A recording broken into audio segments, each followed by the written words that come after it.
Anna, welcome in. Megs and ES, how we doing? Anya, hello. Gina, hi. What's up, Anita and Silly B? What's going on, Fiend? What's up, Megs, Lucifer, Nadia, Anna, Sophia, Summer, Kit, something, I don't know what, Gabriella, Sarah, Crombie, Maddie, Marie, Void, Nadia, Asia, welcome in, everybody, for the very first 1.5 thousand of you, clearly.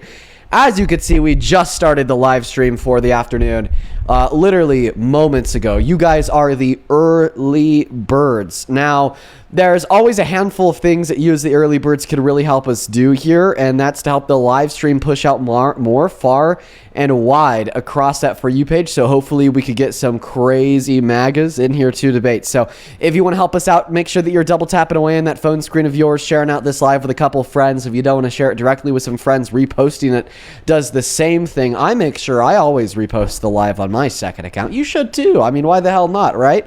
And also make sure to say what's good in that chat. Now, if you are one of the first Trump supporters who's tuning in, that's great. Hop in that queue. Just make sure that you're an American adult. That is MAGA. Everybody else who joins the queue will be banned. And before we get that first guest up, I'm going to go ahead and try to say hey to a couple people once again. Sophia, good to see you. Jody, thank you for being here. How we doing? Ayla and Nico. Elliot, thank you for joining. G and Ida, thank you for being here. Walter, good to see you. Abby, that is ABI, welcome in. G and Peyton and Demi, thank you for being here. And Colleen, I appreciate you for joining as well. All right, guys, we're going to go ahead and try to get that very first guest up of the day. Follow the rules or get banned. You know what the rules are because they're in the middle of your phone screen. I love you, Pretty Dean. easy to follow. So we're already at the very first ban of the day. Let's go to get that next guest, Lenny, loading up into the box, folks. Let's go to get that very next guest, Lenny, loading up. What's up, Lenny? Do you support shop? No, but I'm very surprised. Lenny, I hope you have a good rest of your day, man. For everybody in the queue, follow the rules. They're in the middle of your phone screen. Got to be 18 plus, American and MAGA. Those hey, Dean, bro, you're super cute, Dean. I want to be your boyfriend, please. Okay, we're at 3 bans of the day, and we're only 3 minutes into the stream. Look at us. Look at us, folks. Look at us. We're doing good. Welcome in. I'm going to call you Kay. Do you support Trump? Hey, what's up? What's up, bro? What's up, man? Do you support Trump? Yeah, I kind of support him, bro. I like the fact that. What time is it? He has. What? What time is it? Where? Where you are. Where I am? 10 o'clock. You have a good rest of your day. Let's go to move on to the next guest, guys. The rules are on your phone. We are 4 guests in. All of them have broken the rules when they are in the middle of your phone screen. Listen, I understand technically everybody has the ability to join the queue, but I'm going to ask you to not join the queue if it happens to be the case that you are not an American adult that supports Trump. So make sure that you're following those rules. Let's go to get that next guest, Dallas, loaded up in the box right now. Only hop inside of that queue if you're MAGA. Here we go. Welcome in. I actually got to ask this guy a question. What state are you in? Hey, why'd you kick me out, bro? Just what state are you in? What state? Yeah. Serbia, bro. Serbia. That's okay. So it was either Hawaii or the other side of the fucking globe. You know, we just had to make sure. Let's go to get the next guest loaded up into the box right now. Only hop inside of the queue. Hey, do you support Trump? No, but my dad does. Is he with you? I can bring him the phone. Did you make sure that he was down to debate before you hopped up here? I can go ask him real quick. Grayson, I'm going to kick you from the live. Go ask your dad if he's down to have a conversation with me. If he says yes, hop back inside of that queue. The reason why I'm going to start doing that is just because I kind of feel bad, like pressuring like parents into debates, you know, like on live in front of an audience. I feel like it's just kind of like very coercive. I welcome in. Do you support Trump? Yeah. How old are you? 18. Your name is Dean Wither Socks? Yeah, I think On a so. brand new burner? Yeah. Yeah. What year are you born in? 2007. What month? September 30. Why do you support Trump? He doesn't like trans people. Okay, so you don't like trans people, and that's why you want a rapist wannabe dictator who threatens to genocide 90 million? Well, his executive order said that, what's it called? Can you just answer my question? Yeah, I don't support trans people. And that's why you want a rapist, wannabe dictator who threatened to genocide 90 million after comparing himself to God. Well, Right. that's not why I voted for him. Well, yeah, apparently it seems like you're willing to overlook the fact that he's a rapist, wannabe dictator who threatened to genocide 90 million and compared himself to God because he shares your disdain for trans people. Do you see how just like absurd of an argument that is? See, the reason why Democrats are winning in special elections across the country is because the GOP has just scared people into hating trans people with every fiber of their being. And now, you know, we have Republican politicians who are able to win elections just because they say they don't like trans people, because people like you vote for them. Listen, I'm going to go ahead and just argue here that I'm pretty sure we have bigger issues than baselessly hating trans people for furthering our country. Also, for can I ask everybody you in a the chat question? saying that he's 17, you guys are not good at math. If he was born in September of 2007, that'd make him 18. What if Kamala and Trump switched policies? Who would you vote for? I'm not going to answer your question until you respond to a single word that I said in refutation of your original argument. Well, people who support Kamala are people like you, and I think you suck. And I think you suck. I don't think that guy's too smart, so we're going to go to kick him out here, y'all. We got to weed out, like, the Trump supporters that have, like, a level of intelligence below a particular threshold, if that makes any sense. You know? And he was just below that threshold. Do you support Trump? You're on. Oh. Yes. Hello? No. I voted for him 3 times, but no, I don't anymore. But I can still consider myself a conservative.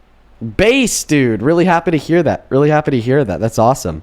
Let's go to get that next guest loaded up into the box right now, you guys. Please follow the rules that are in the middle of your phone screen. We're only looking to talk to American adults that do support Trump. We've been live for 7 minutes so far, and we found one person that considered themselves a Trump supporter. But, you know, we got them out here pretty quickly just because they weren't intelligent enough to hold cohesive dialogue. Then we have some little kids scream the N-word. You know, I really hope that his parents get their act together, man. Let's go to get that next guest. Hello, Everything Juice. Do you support Trump? Yeah, low-key. Not anymore, though, because he's not the way I want him to be. All right, folks. So we're going to go ahead and just momentarily shut the queue down and then restart it with after we go over the following content. So we are looking for people who today support Trump as president that are at least 18 years old that are American. Now, it's maybe my 30th time repeating this in the last 7 minutes. You know, something that you could do that's really easy to get a good idea of the rules is to look at the middle of your phone screen. Because on top of me repeating it 30 times in 7 minutes, it is permanently affixed to the stream. We can in fact just read through it together. It says rules to join. The first one says be 18 plus. The second one says be American. And then the third one says be MAGA, which just means be a Trump supporter. And then below that it says rule breakers will be perm ban, no exceptions. So I'm going to go ahead and start banning people at this point in time. It's usually something that I don't like to do too early in the stream. But unfortunately, it seems like we need to because people aren't following the rules. I'm going to go ahead and give everybody a moment to leave the queue that's not an American adult that supports Trump as president, because here in 10 seconds, I'm going to authorize my League of Moderators to start looking through the accounts of everybody who joins the queue, and if we determine that you're breaking the rules, then your account is at risk of being banned merely by being in there. So take a look. We're going to go and reopen that queue. Make sure that you're following the rules now that we've gone over them. Let's get that very first guest loaded up into the box. Hi, welcome in. Do you support Trump? Yes, sir, I do. And how old are you? 19. Okay, why do you support Trump? Because he's tough on immigration. Like, I support ICE also. Perfect. Can I ask you what year you were born in? 07, 08, 06. July 8th, 2006. Okay. Perfect. All right, I'm going to go ahead and start that live stream over on YouTube. Could you hang out with us for a minute here? Yeah. Perfect. Everybody just give us a moment. Let's go to get that stream started over on the other place. Here we go. Hello and welcome in. This is the 386th episode of the Dean Withers Show for everybody who's tuning in. I appreciate you so much for being here. As well as I'd like to give a massive shout out to all the VOD watchers that don't watch the streams while they're live, but rather after the fact when they permanently live on the YT channel. Now, for everybody joining us today, if you've never been here before, we debate Trump supporters and try to change their minds in the process.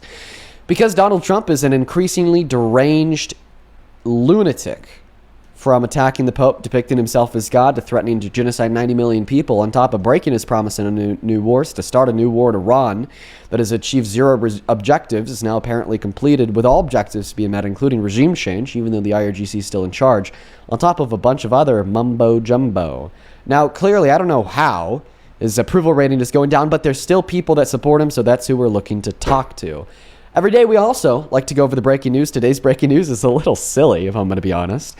Pete Hegseth, Donald Trump's Secretary of War, the DUI hire, clearly not qualified, never been in a leading position in the military prior to being the Secretary of Defense, now the Secretary of War under Trump's cabinet, was giving a little bit of an address to a crowd yesterday, and in doing so, shared a Bible verse. But the Bible verse that he shared doesn't exist. So a couple great investigators, really unemployed, patriots who have too much time on their hands. I love you guys. Did some investigation to determine where he got this false Bible verse from. And within a minute after he gave this speech and the news broke that he was citing nonsense, it was figured out that he was actually just repeating the script from Pulp Fiction, where a fake Bible verse was given by one of the actors. And he didn't even care to make sure that it was a real Bible verse. He probably watched the movie and thought that this verse sounds sick and would fit really well within his script for his speech. And then, wow, what happened? He went out and embarrassed the fuck out of himself. Samuel Jackson. What a man. That's the actor from Pulp Fiction. I couldn't think of his name. I didn't want to get it wrong. So I called the Samuel Jackson an actor from a movie. All right. Well, we're going to go ahead and hop into that first debate. We already have the first debater of the day loaded up and connected. I appreciate you for being here, Bush Light. You said that you're a Trump supporter. I also see in your bio that you're a self-described Christian. Yeah, sir, I am Christian. How could a Christian ever align themselves I'm with Orthodox. such an anti-Christian mess, such as Donald Trump, who depicted himself as Jesus Christ? I feel like that's just so antithetical to the faith. I mean, some might even consider it blasphemous, and here you are saying that you support him as the most powerful man in the world. Yeah, I wouldn't say I support him 101%. Like, he is going to make stupid decisions. He's only human. But Well, making this stupid decision of depicting himself as God days after attacking the Pope, who you think is just an archbishop, okay, meaning that it's still of importance because he still is a part of the magisterium. I still respect the Pope. Threatening the genocide of 90 million people and starting a war that's killed children. I think that we could just no longer reliably trust his mental faculties. If it was anybody but Trump, then it wouldn't be, we don't support these individual decisions he's made, but everybody's human. No, we would say this person is so crazy they should never be in a position of power. Let's throw him in a mental institution. Imagine that you were the owner of a business conducting a job interview, and the interviewee it tells you a little bit about themselves, and during the process of the interview, they praise Allah, claim to be a Christian, threaten to genocide 90 million, attack the Pope, and say they're God. Would you ever give them the job at 1,000,000 years? Nah. Then why are we giving Trump the job? I mean, I'm already a supporter of him. I can't go back on my word. You can't go back on revoking your support from Trump? So you self-describe as you self-identify as a cult member, right? Because that's only something a member of a cult would say, that you can't stop supporting an increasingly insane person. No, I don't think I'm a cult member. Okay, then let me ask you a very simple question. What do you think it means to be a cult member? Well, like what it means to be a cult member. I know a group of people that just pretty much can't see reason, and they stick with one person. I see exactly what you're coming with. To stick with one person no matter what, right? Yeah, correct. So when you just told us moments ago that you're going to stick with one person no matter what, and then you defined a cult member as somebody that would stick with one person no matter what, you described yourself as a cult member. because I agree with some of his policies still, so I like, agree regardless of who he is as a person or what he could ever possibly do, because you agree with some of his policies, you're always going to consider yourself a Trump supporter. So if Jeffrey Epstein, the notorious child rapist, sex trafficker, ran for president with Donald Trump's policies, would you vote for him? If I didn't know. No, if you did know exactly who Jeffrey Epstein was. Okay, obviously I'm not going to do that. Let's be realistic here, man. So you wouldn't vote for him. Okay, so there is actually things that a person can do outside of the policy they run on to get you to stop supporting them. So why is, once again, attacking the Pope, praising Allah, claiming to be a Christian, threatening to genocide 90 million people, declaring himself God, raping a woman, boasting about sexual exploitation, and absolutely fucking over our own country, increasing our gas prices the most they have in a month since the Vietnam War, while killing kids overseas after breaking his promise to no new wars? Why is that not enough? Well, I never said I agreed with everything that you did. I never said I agreed with everything. You did say that it wasn't enough to make you to stop supporting him. Because if I didn't know what Epstein did, why would I? I would be like, oh, okay. We're assuming that you do know what Epstein did. I've already said that. And if I assumed if I knew what he did, then obviously I wouldn't go vote for him. Okay, perfect. And what does that answer to that question show? That there's sufficiently bad things a person can do that make you not support them regardless of their policy. Why has Donald Trump not stepped over that line of doing sufficiently bad things that make you not support him regardless of his policy due to all the things that I just rattled off? Because people have done worse, other presidents. Let's be real. Name the president in modern American history that's done worse. I mean, they all, people, whoever starts war in the Middle East, they all have, and it's nothing.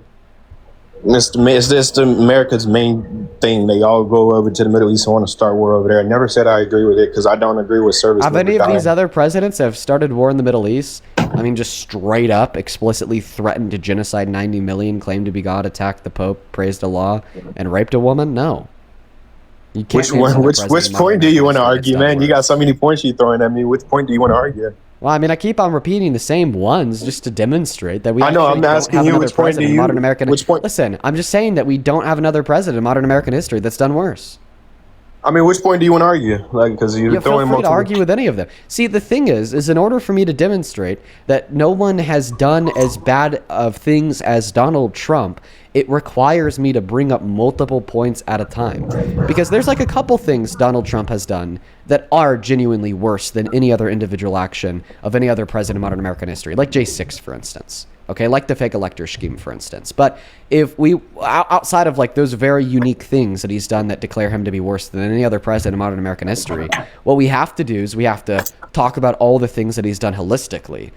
Maybe like starting a war in the Middle East on its own isn't the worst thing a president's done in modern American history, but starting a war in the Middle East and then threatening to genocide everybody in that country after promising not to start that war, achieving nothing, then lying about falsely claiming regime change after being pressured by Israel to fight their war for them, on top of the whole declaring himself to be God thing, attacking the Pope, then praising Allah while claiming to be a Christian.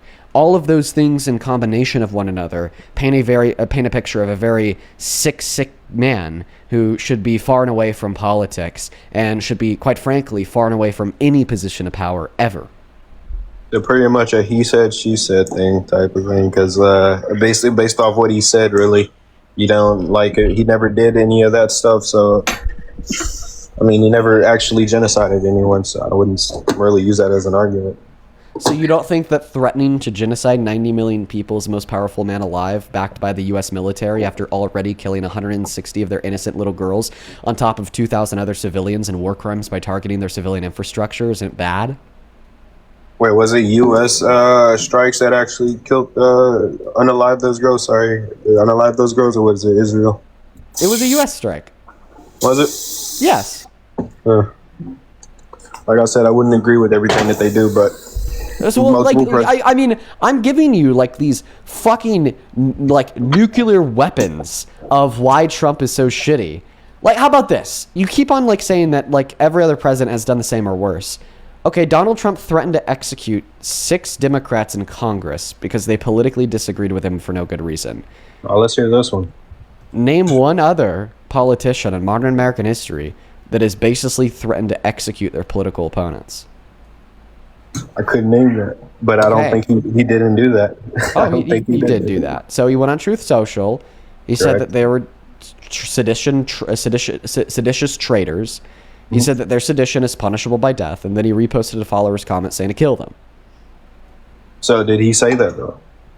Yeah, he said all those 3 things are the 3 things he did that amounts to a direct call for the execution. Did he of say 6 it? Democrats. Did he say exactly? Yo, I gotta go kill these guys. Did he say that? No, what he said is that they're then traitors. He That's said my that they're point right there. That your point doesn't stand, because although he didn't It does explicitly stand say kill because them, if it didn't leave his mouth that he was like, "Hey, I gotta go kill these guys," I don't believe that. That's what he said. You're saying that's pretty much what he's saying. could I test your logic? Let's do it. Okay, what's your name? Can't say that. I'm gonna call you Bush. Are you a rapist, Bush? No. Okay, so if I were to go on my Instagram and say that Bush is a rapist, and then say that rapists deserve to die, and then repost somebody else's post on my story that says Bush deserves to die because he's a rapist, am I calling for your death? Are you calling for my death? Yeah, I guess in a way. I mean, you saying that you want Did me I to... ever directly say that you need to die? Yeah, not really. Now we see that your logic falls. Kind of multitasking, my man. Now that we see your logic falls. Hold on, repeat that one more time for me. If I went on my Instagram and I said, Bush, you are a rapist, then I followed that up by saying all rapists deserve to die, and then I reposted a follower's post on my story that explicitly says you need to die because you're a rapist, I'm calling for your death in consideration of those 3 facts.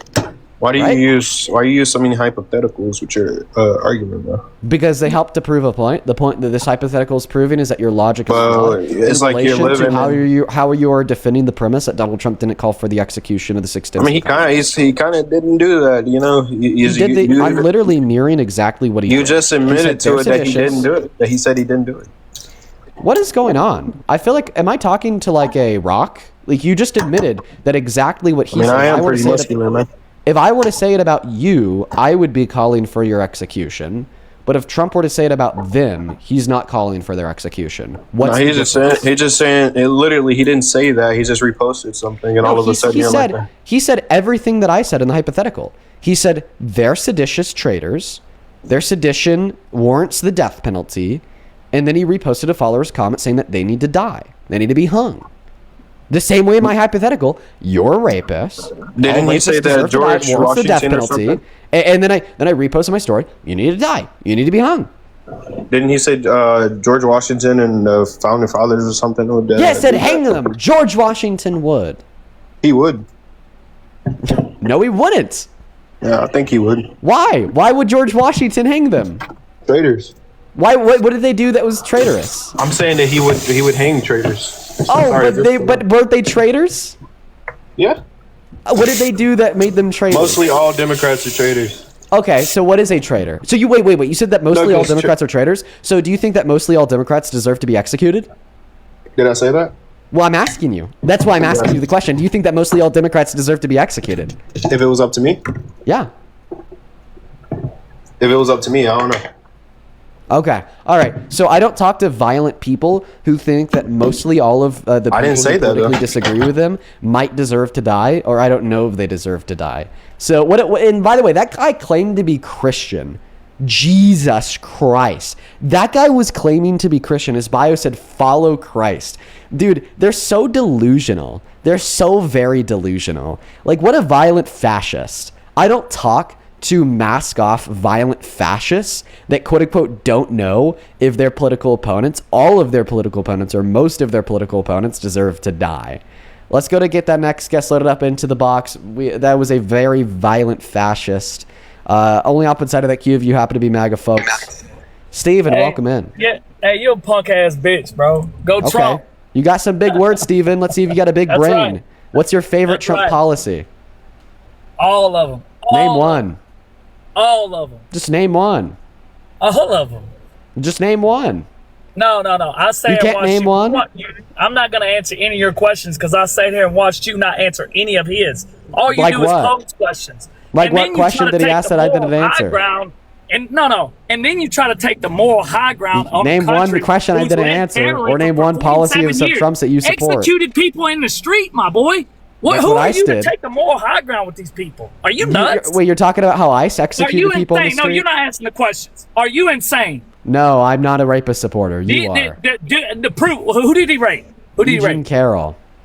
Was he convicted? Yes. Pull it up right now. Put it up there as a screenshot. Pull it up. Easy. Super fucking easy. Here's the civil adjudication form from the civil court No, in which pull it up. determined We're that gonna go Donald somewhere with Trump this. Pull it was up. guilty, I am, of raping up. Eugene Carroll. and then pull However, up the legal the definition judge. of what they determined that he Then did pull up the was sexual judge. abuse. Pull up One the second, you're asking Democratic judge I can who only made do one thing at once. Pull that up too. Okay, so judges don't determine guilt, juries determine It guilt. was a witch hunt, bro. It was a witch hunt. I don't think Bottom that you know line. anything about the case because you just said that the judge determined He guilt. did not rape no girl, okay? It was a so witch I haven't hunt. even... How? It was a frame job. What's the evidence? Okay. You tell me. Well, I mean, how would I tell you the evidence for your belief? Outside of saying, oh, he raped the girl because some Democratic panel convicted him, tell me your proof. Wait, you're already wrong. Some Democratic jury did not convict him. Pull it up. Donald Trump's... Pull it One up. moment. Okay, so I'm trying to give you these things, but you're Pull up the kind of juror. just freaking Pull out. up the juror list. Okay, that's the Okay. first one. So there's this here. There's a document that concluded Right. that he was guilty of sexually abusing and raping Miss right. Carroll. Reason why it says no to rape on that form is because of their strict and narrow legal definition that they upheld at the time. That's not representative of the way in which we colloquially use a phrase. And then the second thing that you said had to do with the jurors having bias. But if we actually look They at the source, definitely had bias. if we look at Pull the up source, now pull up the if juror if we look at this the source jury from panel. Politico, okay, this is Donald Trump's lawyer rejected the claim that jurors' political affiliation signified bias. This comes from the court documents because Eugene Carroll's attorneys elected to eject one of the jurors. Let me ask you something. No, let me finish speaking. One of Eugene believe Carroll's attorneys everything you elected read on to the reject internet? one of the. I believe Pull everything up that the exists in juror court list. documents. Pull up You the need to juror calm list. down.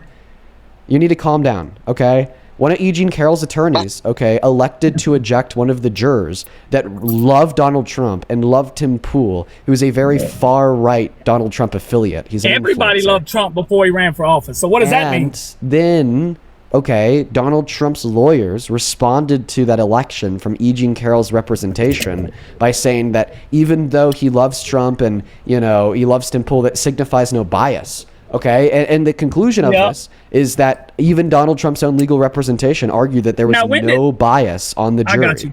When did the crime happen? In 1995. Right. When did she file charges? 2019. Right. So if it was so devastating, you waited how many years to file charge? Are you shitting me, So bro? you don't think that rape is devastating in the 63% of scenarios where women will never report it to the authorities in their lifetime? You waited over 20, 30 years to try to take this to the courts when he ran for public office. Are you shitting me? No, I'm not shitting you. Use your brain. Listen, Eric Swalwell. Eric Swalwell. No. I'm going to tell you something, little boy. You sit down. You sit down, Steven. The real man's talking, Steven. Now, Eric Swalwell is a... No, I'm speaking, Steven. Eric Swalwell. Okay, then I know because you don't care about what's true because you're a delusional, crazy cult member. You're only talking about what benefits your argument, buddy. Oh, I'm only talking about what's true? Oh, wow, that's crazy. He literally won't let me speak. Watch this. I'm going to let Steven say as much as he wants. Then he's going to finish speaking, and then I'm going to start speaking, and he's just going to cut me off and ramble more. Well, apparently not, because he's gone. That's great. Well, that's the MAGA rage, folks. MAGA rage never gets old. By the way, everybody, the conclusion there, or more so the next thing that I wanted to say there was very simple.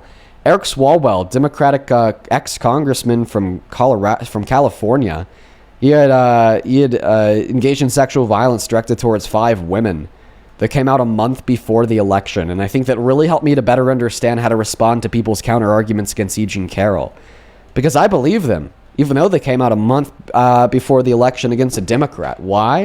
Well, it makes sense. They don't want to see their rapist get in political office. And it gets super duper real, okay, a month before the election that they're the front runner in. All right? So maybe it is true that the fact Donald Trump was finishing his first term and was looking pretty good in the polls for his second term, okay, had something to do with why Eugene Carroll came forward at that time. All right? Because who the hell would want to see their rapist in office for another 4 years? Welcome in. Do you support Trump? Yes, I do. How old are you? 45. All right, are you going to act your age unlike that last guess? Yeah, I don't know why you would ask that, but yeah. All right, man. Well, I mean, I just sometimes we'll get some grown men on the live that support Trump that certainly don't act it. Once again, like that last guess. Now, I just have a couple people to thank here. Then I'll pass you that mic on the floor to tell us why you support Trump. Sound good? Sure. Yep. On Venmo, Jared, thank you so much for the $25 donation. I really appreciate you, Jared. That is Jared. Let's get 250 Jared W's. I appreciate you. Who says, after years of suffering, the VA finally approved my full disability claim. I can finally focus on my health and happiness. Jared, I'm so proud of you. That is awesome. I'm so happy for you. I hope that you have a great day with that awesome news. As well as Atlas, thank you for the $50 on Venmo. Thank you so much for the love, Atlas. That is beyond kind of you. Let's get the 250 Jared W's and the 500 Atlas W's. Atlas just drops a little smiley face. I really appreciate you. We're all caught up over on Venmo. Then we have one person to thank here on PayPal as well. Shout out to Atlas and Jared in that chat. This is actually from Dean. Thank you for the $50 on PayPal, Dean. Dean with a 50 says, older Dean here to younger Dean. Absolutely love you and your ginormous brain and ginormous heart. Meanwhile, I'm driven right up the freaking wall by these cretins who present logic-free arguments like but other presidents do bad stuff. Erg. I appreciate you for the $50. Let's get some W's for Dean in that chat. Caught up on Venmo and PayPal. Let's get it caught up on Super Chat. FamCam, thank you for the $20 who says the same people that claim that Dems are traitors to the U.S. simply because they disagree with him got big mad when Confederate groups in Virginia lost their tax-exempt status. Oh, so pissed. Thank you for the $20. And then Lord T with the $10 as well who says the jury list was selected and approved by Trump's lawyer prior to the trial taking place. The jury has to prove non-bias. Yep. Thank you guys so much for the love. We're all caught up on donos. If you want to support me in the stream, you can find my Venmo, PayPal, link tree in the bio and TikTok, pin message on YT. And right there, Dean Withers, without the E. Thank you for your patience, Graham. First question I'd like to ask you is, are you a Christian? Yes. How do you feel about Donald Trump committing literal blasphemy by depicting himself as God?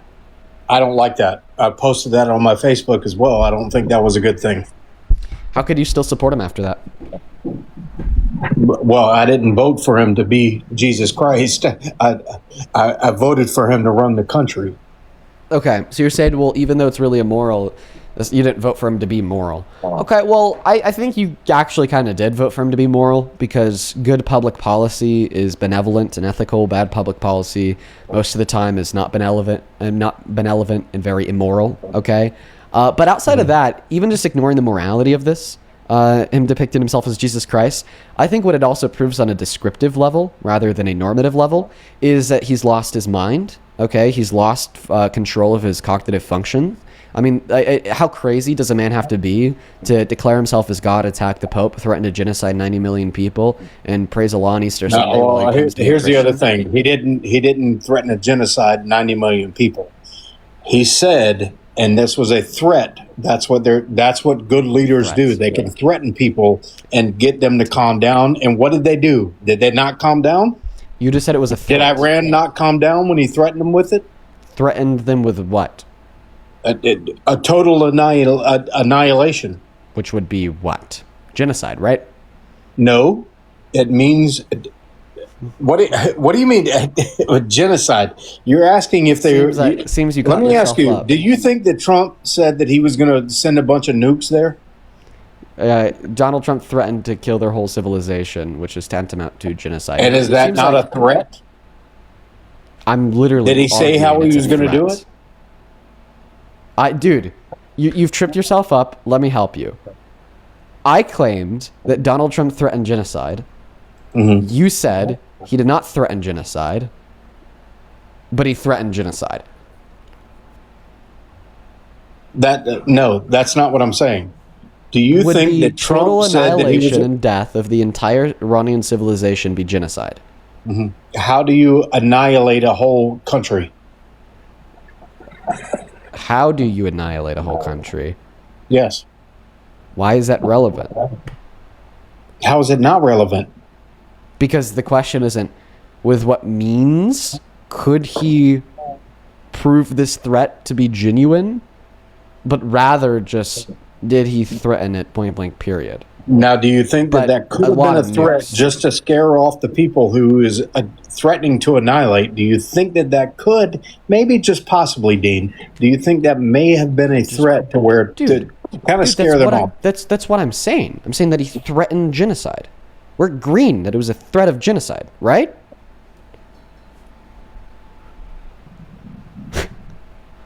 Like, I'm saying it was a threat, and then you're like, oh no, Dean, it was a threat. We're saying the same thing here. I'm not sure you understand what I'm saying. Do you think, let me ask you this, do you think that Trump would have gone in and annihilated everybody in that civilization? That's what he wrote on his post on X. I wouldn't have told you that a week ago he'd depict himself as Jesus Christ. So I don't know. But regardless if he would actually do it or not, that's not what we're adjudicating here. Because you don't need to actually do something in order to describe a threat of doing something. Right. Like, do you understand if I were to tell you that I'm going to end your life, okay? But I never did. Did I still threaten to end your life? Do you understand that could be a threat for a good purpose?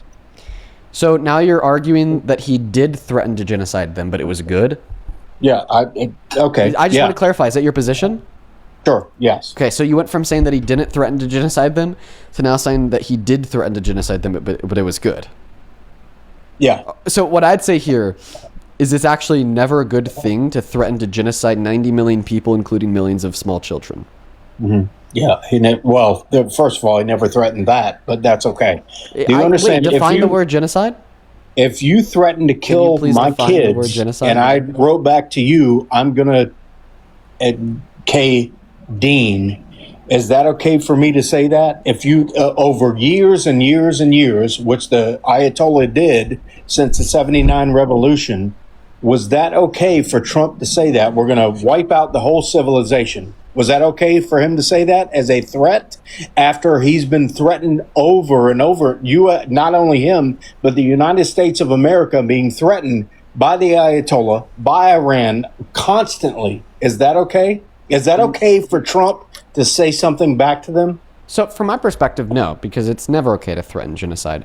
But funny enough, using your logic, it was actually okay for the IRGC to say death to America. The reason is that, well, since even before the 70s, reaching all the way back into the 50s, we've been meddling with their country, such as taking out their democratically elected leader because they wanted to socialize the oil production, and then Britain wouldn't have made so much money, or generally meddling with their proxies or neighboring countries, such as our war in Iraq and Afghanistan that led to the deaths of 1 million innocent Iraqis and Afghanis, on top of all of the destabilization in the region. So because of that, because of all that meddling over the course of the last 75 years from America towards Iran and the other Middle Eastern countries, using your logic, it's now actually okay for Iran to say death to America as a way to try to stop that meddling. So thank you. You are now a sympathizer to the IRGC. Wait a second. How's that the proof? I'm not talking about other people. I'm not talking about George Bush with... Been chanting death to America since the 70s, okay, fucking with us, then it's therefore okay for us to fuck with them and to threaten to genocide them all.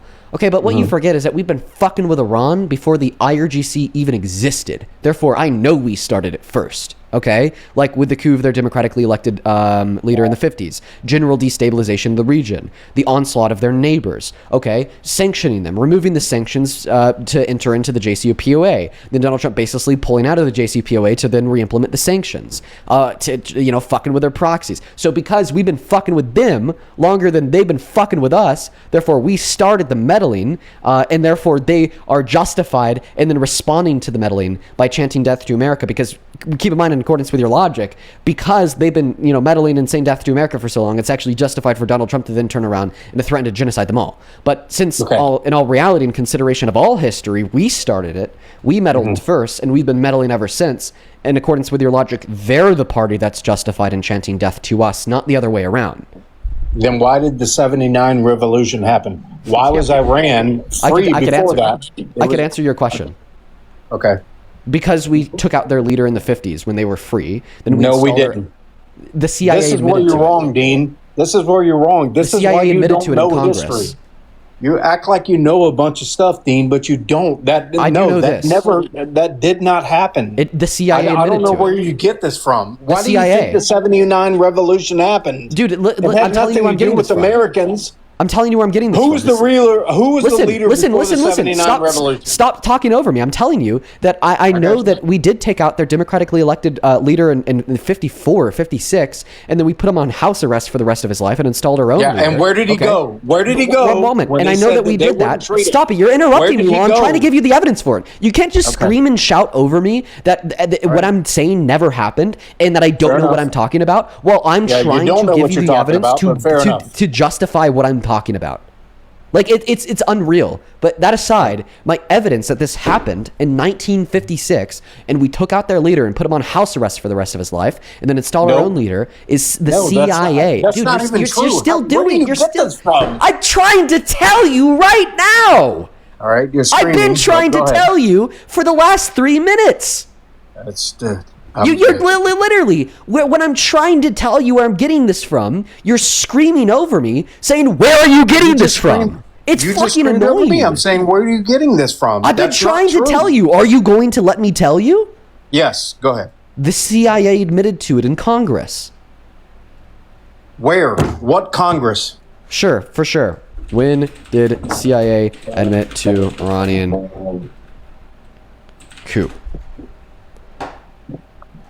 They admitted to that in August of 2013 by declassifying internal documents which confirmed the agency's planned and executed the overthrow of Prime Minister Mohammed Im's I didn't ask that. I said, what Congress? Whatever Congress was in place in 2013. Okay. Can you find that Congress? Why the fuck does it matter? It does matter because you're not telling the truth.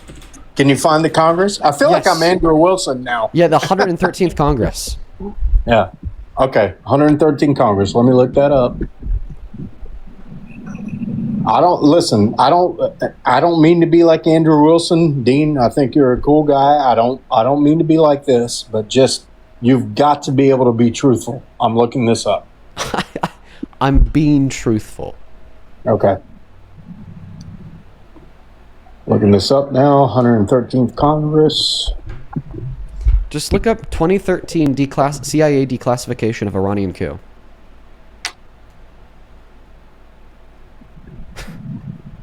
Jesus Christ. Can you say it again? Which one was it?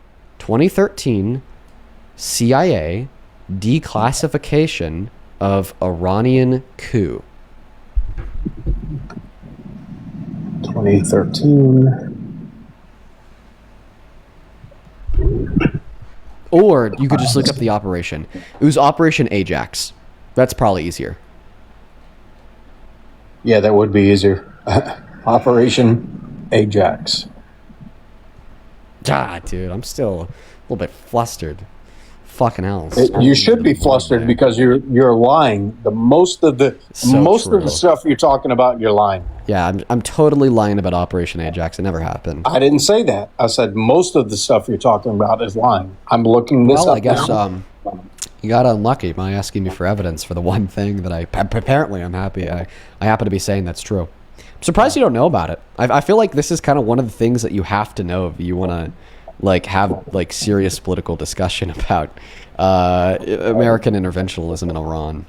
Well, how is it that you got embarrassed by Andrew Wilson then, if you want to talk about actual discussion and political debates? Listen, buddy, people get embarrassed. People Why say did I you get have to have embarrassed Parker by feed you answers? every single guest that I talk to on a daily basis. It's just listen. It's just don't kick me off for that. It's conservative brain rot. Listen, continue to say that I got embarrassed by somebody that I shit on. It's fine. It's fine. Molly, thank you for the. Is that why you did the Unfuck America tour? Because you got embarrassed by Charlie Cross? I'm not. Listen, I don't want to say that, but you just said some shit against me.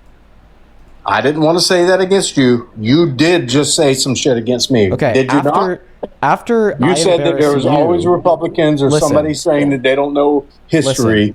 Listen, after I embarrassed you by you affirming that Operation Ajax was real and we couped their government in the 50s, then I never said it wasn't. I never said it wasn't real. You called me a liar, which I never said you were a liar about that. You did. No, I didn't. Do we no, vividly? See, this is the problem with you, Dean. This is what I told you. I never said that you lied about that. I said will you lie about a whole happily bunch replay of the other VOD. stuff. I will happily never replay said- the VOD. And then you want to talk? Okay, To the 2 minutes where I'm telling you about Operation Ajax, and then you start screaming and shouting me, calling me a liar, asking me where I got that from for another 2 minutes.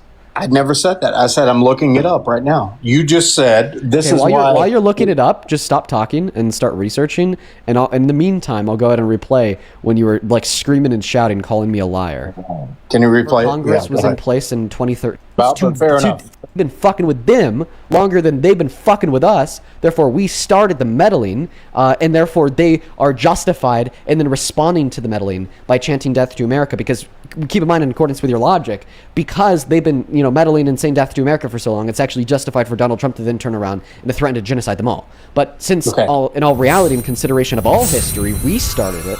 We meddled first, and we've been meddling ever since.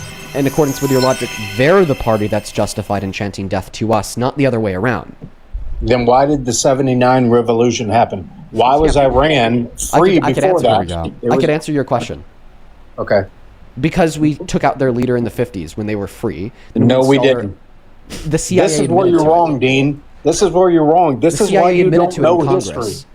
You act like you know a bunch of stuff, Dean, but you don't. That did not happen. The CIA. I don't know where you get this from. Why do you think the '79 revolution happened? Dude, it had nothing to do with Americans. I'm telling you where I'm getting this from. Who was the leader? Do I need you to play you another 2 minutes of that?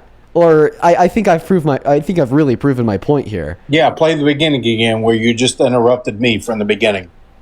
That's why I interrupted you back. I don't care about. I'm not talking about the interruptions. Who cares? Who cares anymore? I care a lot. You were just talking about the interruptions. I'm talking about. Oh, you thought that what you heard on you just got a violation for harassment and bullying, so I got to disconnect you. But what a dumbass, frankly. He was just rattling on and on and on about how he never said that it never happened. And then I play him the clip of him explicitly saying that it never happened. And then he just gains sudden amnesia surrounding the fact that's the argument he was making. and then I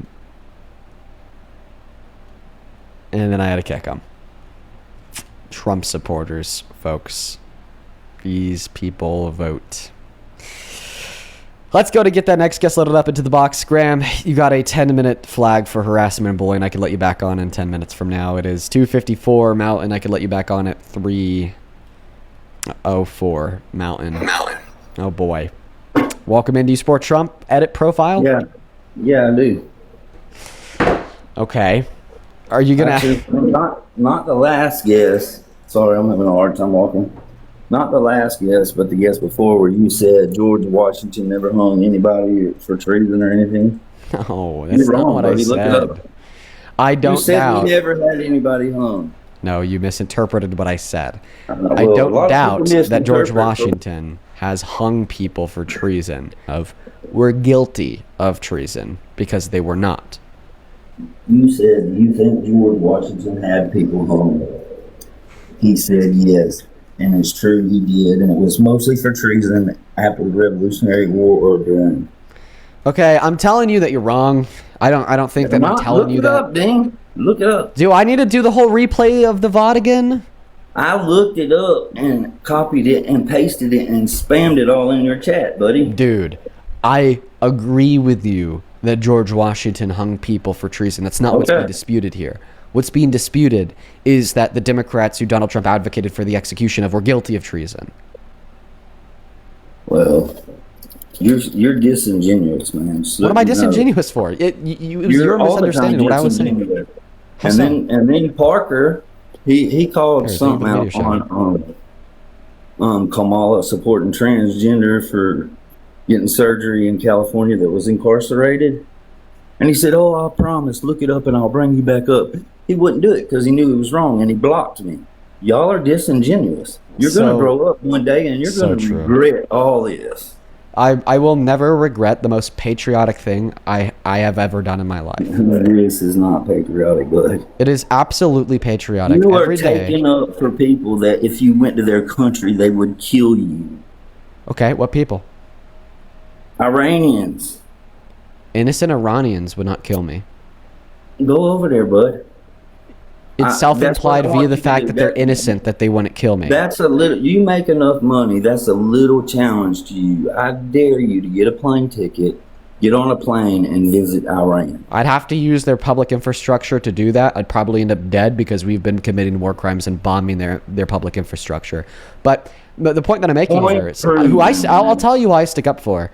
I stick up for the innocent Iranians, okay, that are being hurt by what Donald Trump is. Nobody wants innocent people to die. Nobody. I'm sorry. It's just this trend of That's where y'all get confused. Y'all think we just want them dead. We don't want innocent can you let me people speak? dead.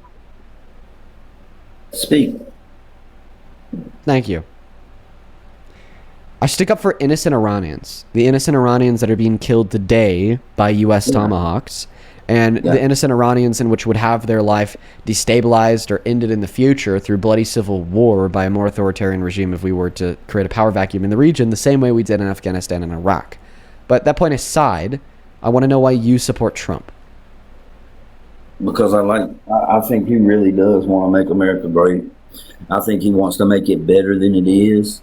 And no other president is doing that. The only thing that he's making greater is the gas prices and the unemployment rate. It'll go back down, man. It goes up and down. I mean, actually, it hasn't gone this much up in such a short period of time since the Vietnam War in 1967. Did you know that? Is it as high as Joe Biden's gas prices? Actually, proportionately, building month by month, it's going up faster than we saw it under the Biden-Harris administration. Now, the peak under the Biden-Harris administration hasn't been seen again, but that's completely irrelevant because Biden didn't cause higher gas prices. And you can sit and say that Trump is old and like... Wait, don't move on. Acknowledge what I just said. That talking point you just made about the gas prices under Biden is completely irrelevant because Biden did not cause higher gas prices. That was not something Biden did. Trump, man. We know Trump did. He caused the higher gas prices by starting a useless war by choice with Iran, which then led to them shutting down the Strait of Hormuz, and which then led to destabilization and shortages in the global supply chain, which then increased the price of gas here at home in America. Right, and that was something done that raised prices. We know, y'all said it all through the Biden administration. They don't control gas prices. Okay, they don't, but they do things that do affect it. What did Biden do that increased the price of gas? The pipeline. The pipeline for the imported Canadian oil that wasn't open yet. Therefore, it didn't impact the supply or the demand curve of oil. Therefore, it couldn't have possibly increased gas. You don't that pipeline? You don't think that was going to help Americans if that pipeline ran through their state like the one that goes to Alaska?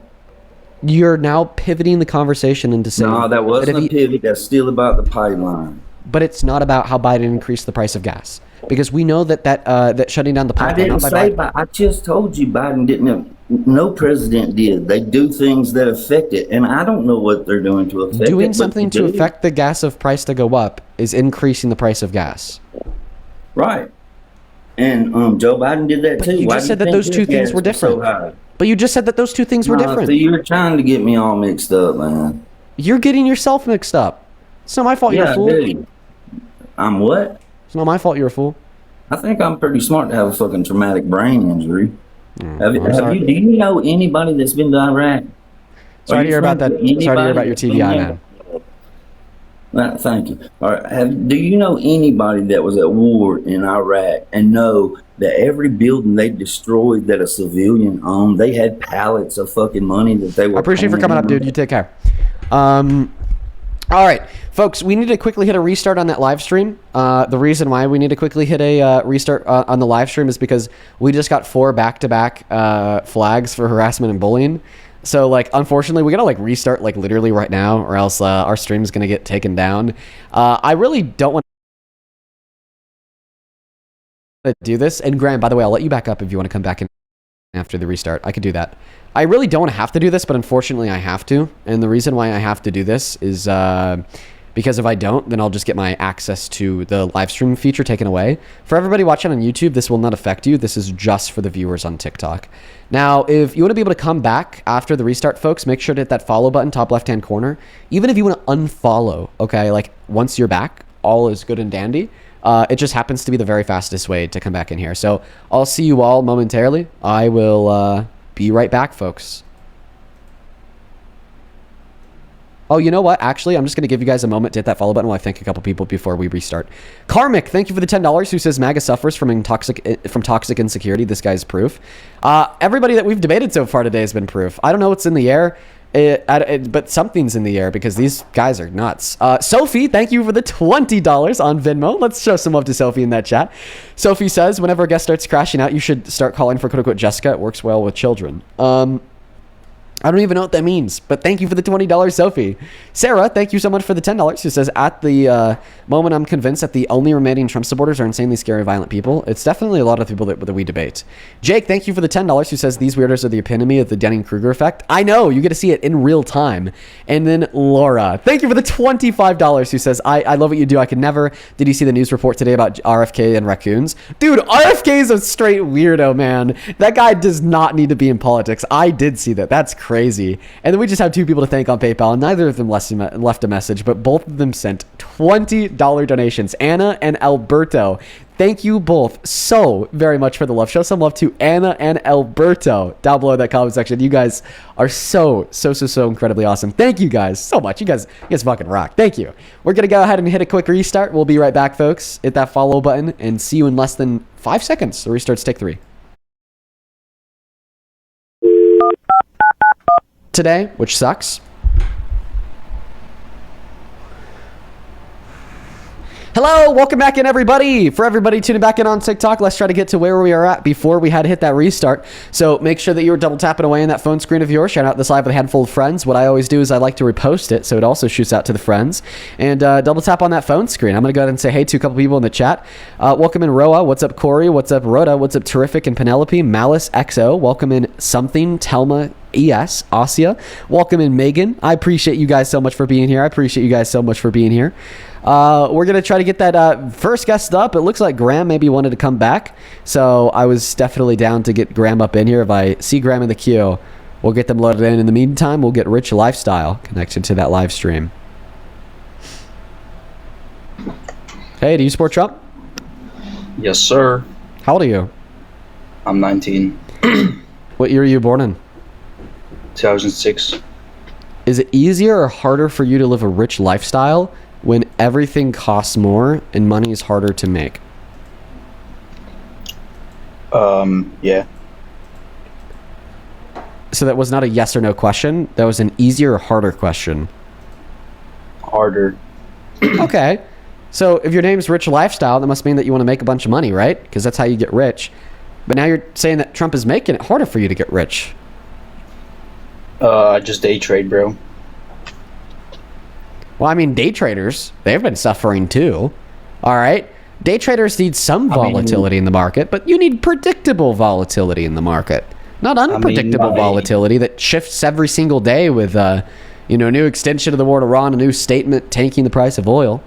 So, and I know this because I have a very close family member, we'll say, who makes all of their income off of day trading, supports them and their fiance. And he's been suffering a whole lot in the last month and a half because although you need some volatility to be successful, it needs to be predictable. And Trump hasn't given predictable volatility in the markets. Just recommend them to invest in the furry OnlyFans. He's a troll. Welcome in, Parker. How we doing? What's good? What's good? How have your debates been, bro? They've been all right. So we just hit a restart. We got all the way up to 18K, but we had a restart because I got 4 flags for harassment and bullying. Dude, well, I've been getting a bunch of flags recently as well, so I get you there. Don't worry. The restarts will hit, and you'll be back up there in literally in 10 minutes. Dude, okay, Graham, welcome back in. So you were one of the people that got a flag. I'm not quite sure. I just want to ask, where did I get a flag? Because I want to make sure I don't do that again. I'm being sincere. It was for harassment and bullying. I don't really No. Yeah, that was. I wasn't harassing or bullying anyone. I'm not sure where that came from. I guess just like be conscious of that. And if you ever want to insult somebody, just make it creative. So TikTok, TikTok's just weird, bro. TikTok's just weird. TikTok is weird. I agree with you there. It is kind of strange. But where we left off was me playing you a clip showing you where you just basically disputed the fact that we coup Iran's government in the 50s. Do you recognize that you were wrong on that? Let me find out where we were going on before. What were you saying before? 113 Congress? Yeah, it's just Operation Ajax was the name of the operation where the CIA couped Iran's government in the 50s. That's where I was looking up. Yeah. By the way, this is like very well known. This is like, and the reason why it's well known is it's because like one of like the only bad things that the CIA has done and then admitted to. It's probably like the most notorious bad thing they've done. And wait a second. That's not the only thing they've done bad. No, I'm being That's very. not what he said. That's being not what very he said. specific with my language. I'm not saying the only bad thing they've done. I said one of the only bad things that they've done and admitted to. Yeah. So thank you for that clarification, Parker. FBI is and that CIA is doing terrible stuff as well. We were talking about Operation Ajax. That's what I'm looking up. It really shouldn't take too long to look it up. Like, I'm surprised that you're still looking it up. Like, you had 15 minutes. Well, I got kicked off. I don't know. Can I look it up from here? Okay. So it was the 1953 revolution, Iranian coup. I'm not sure where this comes from, whether it's bad for America or America did this. I'm trying to look up this. And the fall of the Iranian prime minister. I'm not sure. How is that America is bad? Dude, look up America coups Iranian democratically elected leader 1953 and you'll find it immediately. Like it's like you can read this on Britannica, my guy. Oh, so it's a whole different thing that somebody wants me to ask to look up. You just said Operation Ajax. So is that it, or is it some other thing that I need to look? Dude, that's the same thing. That just might be more clear for you to find a result. Yeah. Well, wait a second. He just said that if it wasn't clear, I can look up Operation Ajax. Yeah, look up either or. You should be able to find it either or. I can literally look it up right now and find it immediately. Like I don't know why it'd be so difficult for you to do that. On August 19th, 1953, Prime Minister of Iran, Mossadegh was thrown in a coup. To strengthen the rule of Muhammad. How is this? Everything I'm reading. Who committed the coup? Look up who committed the coup.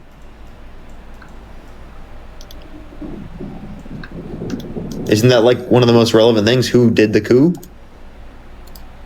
I can't see it. I'm looking through this here. It goes. It says the U.S. did the coup. Look up who did the 1953 coup against Iran. It's going to say the U.S. You understand? The CIA. Have to ask where that's coming from, because if I look that up on Google, it's going to be a left-leaning thing. What? Oh my God! Look it up on DuckDuckGo. Yeah, literally. DuckDuckGo is the same thing. Okay, so what search engine will you accept? There is none. Okay, you see what I mean, dude? Like, are you serious? There's none? You don't accept a single search engine. Are you serious? Yes, there is none. Okay, yes, so then obviously, how would you be able to clarify whether or not you believe it? And what were you searching it up on? That's where it comes into you guys. What were you just searching it up on? Books and not looking at the internet. Sir, what were you just searching it up on? Different from the internet. Can I answer your question? Yeah, go ahead. I thought you mean something different from the internet. That's why people need to start reading books again, which Dean doesn't do. Books say this too, but we're not going to tell you a book right now to go search it. It's like hundreds of pages in books, okay? Yeah, so okay. that'll take a long time to get to. I have 2 books. Can I tell you 2 books? Can I tell you? And who wrote them? Well, obviously it's not going to be relevant to this. Yes, why is that relevant to this, Yes, it is relevant to this. Do you know who Lawrence Wright is? Do you know the Terror Years? Do you know who Lawrence Wright is? I'm sorry, how is this relevant to whether or not in 1953 there was a democratically elected leader that was couped by the CIA? Yeah. Oh, I just told you. Do you know who Lawrence Wright is? Yes or no? I just looked him up. He's a writer for the New Yorker magazine, which is very far left-leaning. He wrote the book called The Terror Years. from Al Qaeda to the Islamic State. You want me to tell you another one? Okay. Do you want a cookie? Yeah, Let me ask you another. Do you know who Ali Stufan is? I would like to clarify. Nothing that No, you're saying. Dean, hold on. Let me ask you this, Dean. Stop looking into the camera like that, although I like it. Do you know who Ali Sufan is? ALISUFAN. No.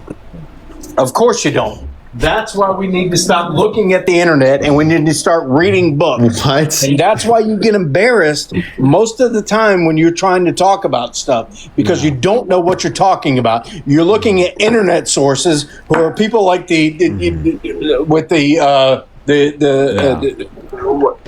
Okay, what makes you think that in books there are accurate information, but in the internet it's not? You know, books are like I can on the tell you internet, why right? books are accurate. Why accurate? Because if a person writes a book, Can you that read means this URL? that. Hold on. Can you just read that? Does that say CIA? That's an internet thing. Yeah, that's internet, Dean. That is internet, Dean. You cannot bring that up on the screen. This is the internet, but like, what is the internet URL? What does that say? CIA.gov. Okay, so can we agree that this is the official CIA website? Sure. Okay, this is a document that is 139 pages long on the official CIA website that details their coup of the Iranian Prime Minister Mohammed M in August of 1953. Okay, so you said you want to go read books. Here's essentially a 139 page quote unquote book or report on the CIA's official website where they take credit for coupping the Iranian prime minister. Why would they take credit for it? Because they declassified these files publicly in August of 2013. I never said that. That was my whole point, you dumbass. That's what I was telling you, Dean. That right there is going to get you I'm the not saying restriction. that the CIA, the FBI never did anything wrong. I just said that. But buddy, of course they did wrong You've been things. trying to tell me that I'm embarrassing myself by making fake claims about how we couped the Iran's government in the 50s. Comes to turn out that I was right all along. So do you want to go ahead and retract all of those comments? Yeah, I just said that. Do you know Operation, let me look it up real quick. Do you know Operation, hold on.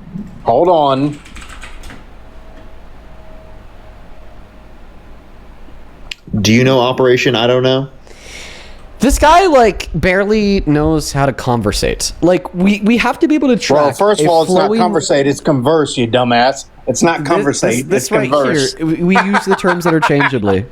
This is why Andrew Wilson laughs at you, because you don't even know what you're talking about. It's not conversate, it's converse. By the way, we're going... Hold on. The fact that the word conversate I just asked you guys to hold on. in typical English dialect, okay, Yeah. is what justifies the fact that the term conversate is a word.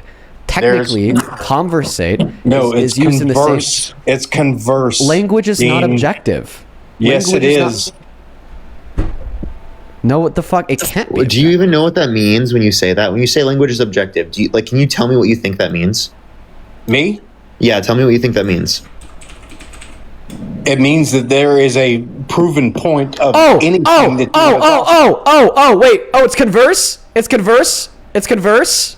Yeah, it's converse. Wait. So then why is the official definition of the word conversate, according to Oxford Language, engaging in conversation? It looks like converse and conversate are synonyms. The Webster's Dictionary, which you have never read, and never proved that.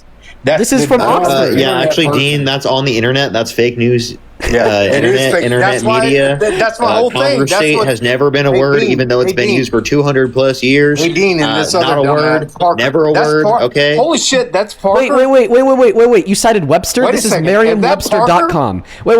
Is that Dude, Parker? No. Listen. You cited Webster. According to Merriam-Webster's dictionary, That is conversate Parker is a word. on your post. Listen, look Anyway. at what I have go up ahead. on the screen. According to Merriam-Webster, conversate is a word.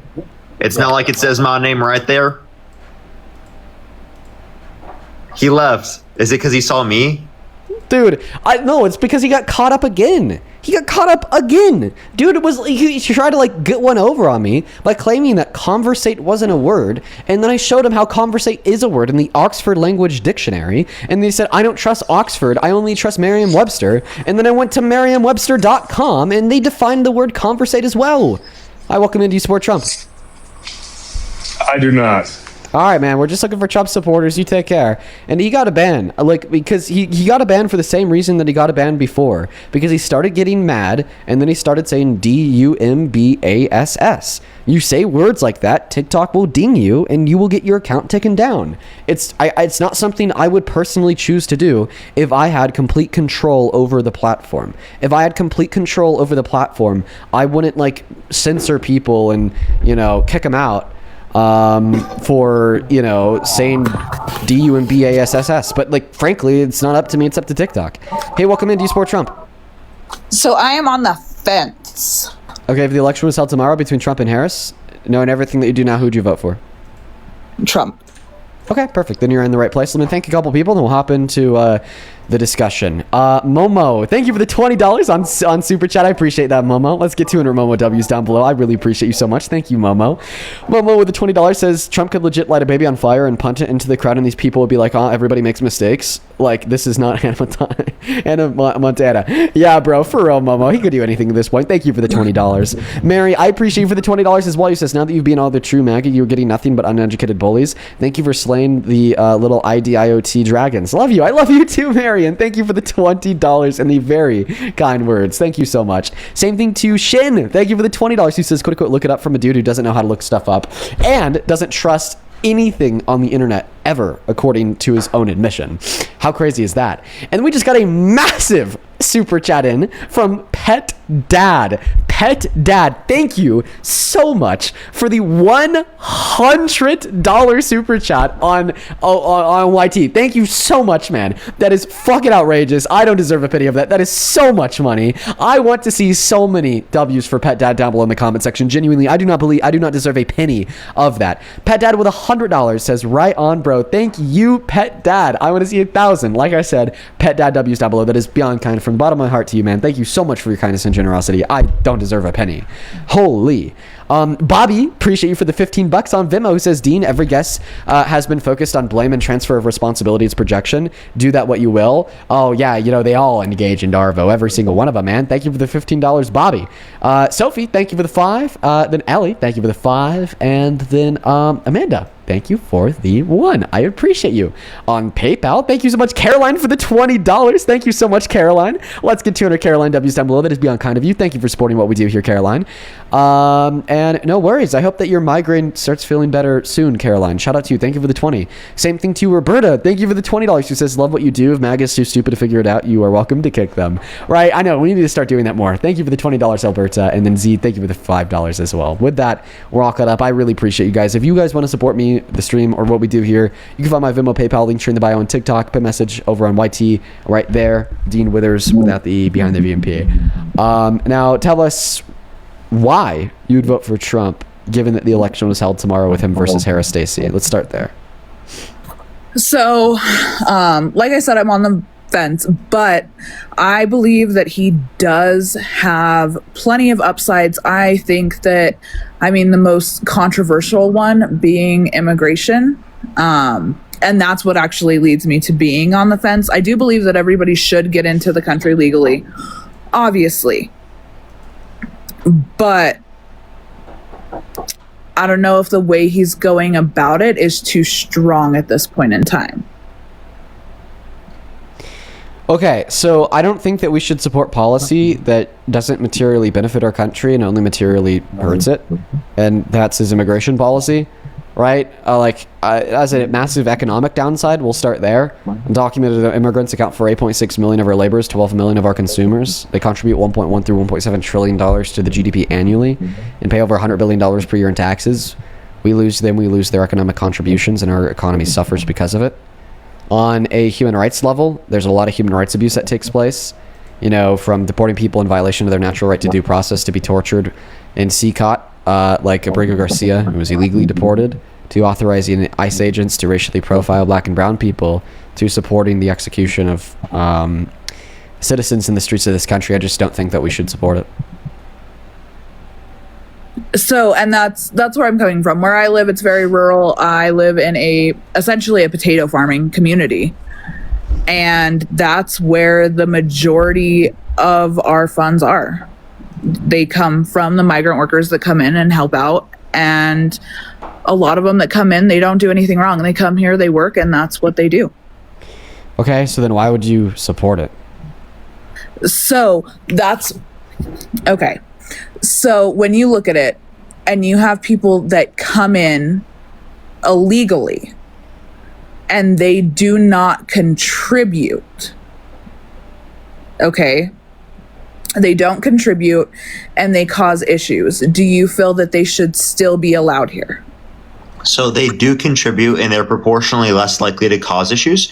Undocumented immigrants are multiple times less likely to commit violent crime, drug crime, property crime in the country compared to natural-born U.S. citizens, while simultaneously they paid over $100 billion in taxes in 2022. So they do contribute, and they would contribute even more if we provided them a legal pathway to citizenship for all the undocumented immigrants who have not committed a violent crime or bad crime. Right, and that would allow them to pay even more into our systems. Over the past 30 years, immigrants have decreased the deficit in this country by $14.5 trillion, which is around $450 billion to $500 billion per year, just based upon immigrants. That's from the Cato Institute, a libertarian group. So that's like kind of like a right-wing source even. So like immigrants are actually helping us with the problems that we have in our society. It's not like a net loss. Well, absolutely. So with that being one of Trump's biggest selling points, are you guys saying that, okay, hold on. So I just want to know, do you guys support him in any way, shape, or form? Why is this question relevant? No. But why? Well, obviously not. Okay. We don't So that support question be right, because we're trying to debate you here on like why you support like the policy. So we've like went over how the policy is really detrimental. Okay, right. So like, why are you even on the fence? Because you're saying that you support him because of this policy that only hurts our country. No. Okay. Okay. So then what is? Because we went over the detriment no. of mass deportation. Now name and quantify the material benefit of mass deportation on America. Yes. So mass deportation, that is where the mix-up is, because I legitimately thought that you guys were here trying to say why it was correct. Okay. So I am not against you guys. So I am not what you're looking for. Wait, but you said that you support Trump. You knew that you'd vote for him if the election was held tomorrow between him and Harris. I think you are who we're looking for. So if it was held tomorrow, I would vote against Harris. I think that there are a lot of things that I don't agree with that Trump does. However, there are different things that I don't agree with that Harris does. Okay, like what? Okay, so let me pull up what she mainly stands for.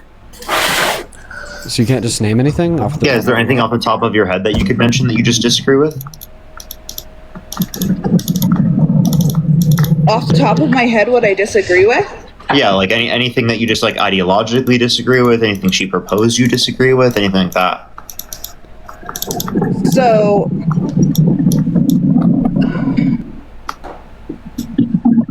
can you even answer his question? Can I answer his question? Well, like I said, you guys want an actual legitimate argument, so Can you answer his question? Anything that I don't agree. Can you name anything off the top of your head you don't like about Harris? Gun violence prevention.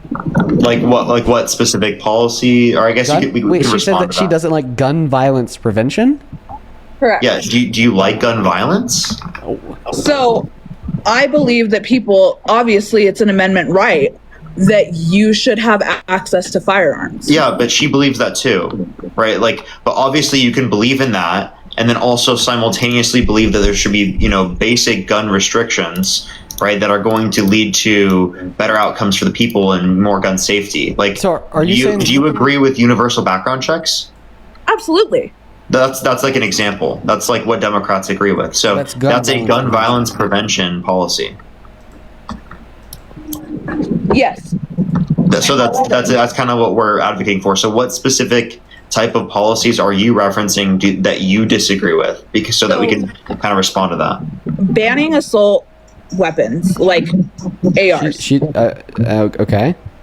There was this policy from 1994 to 2004 that actually like massively reduced the level of gun deaths, right, and gun violence specifically associated with this until it was sunsetted in 2004. So we've already had policies like this in the past, and it was helpful. And she's just advocating to bring those things back. I mean, even when she was, I don't think she even ran on this time. I think that was like 2020. Okay, but if you are going to try to take away access to assault rifles for the public to save human lives, would you have an issue with that? So what happens if there were to be a war? You have nothing to defend yourself with. Wait, no, we're not saying there's no gun. We're just saying that you can't get certain types of what are deemed to be assault weapons. Also, we have a military to defend us.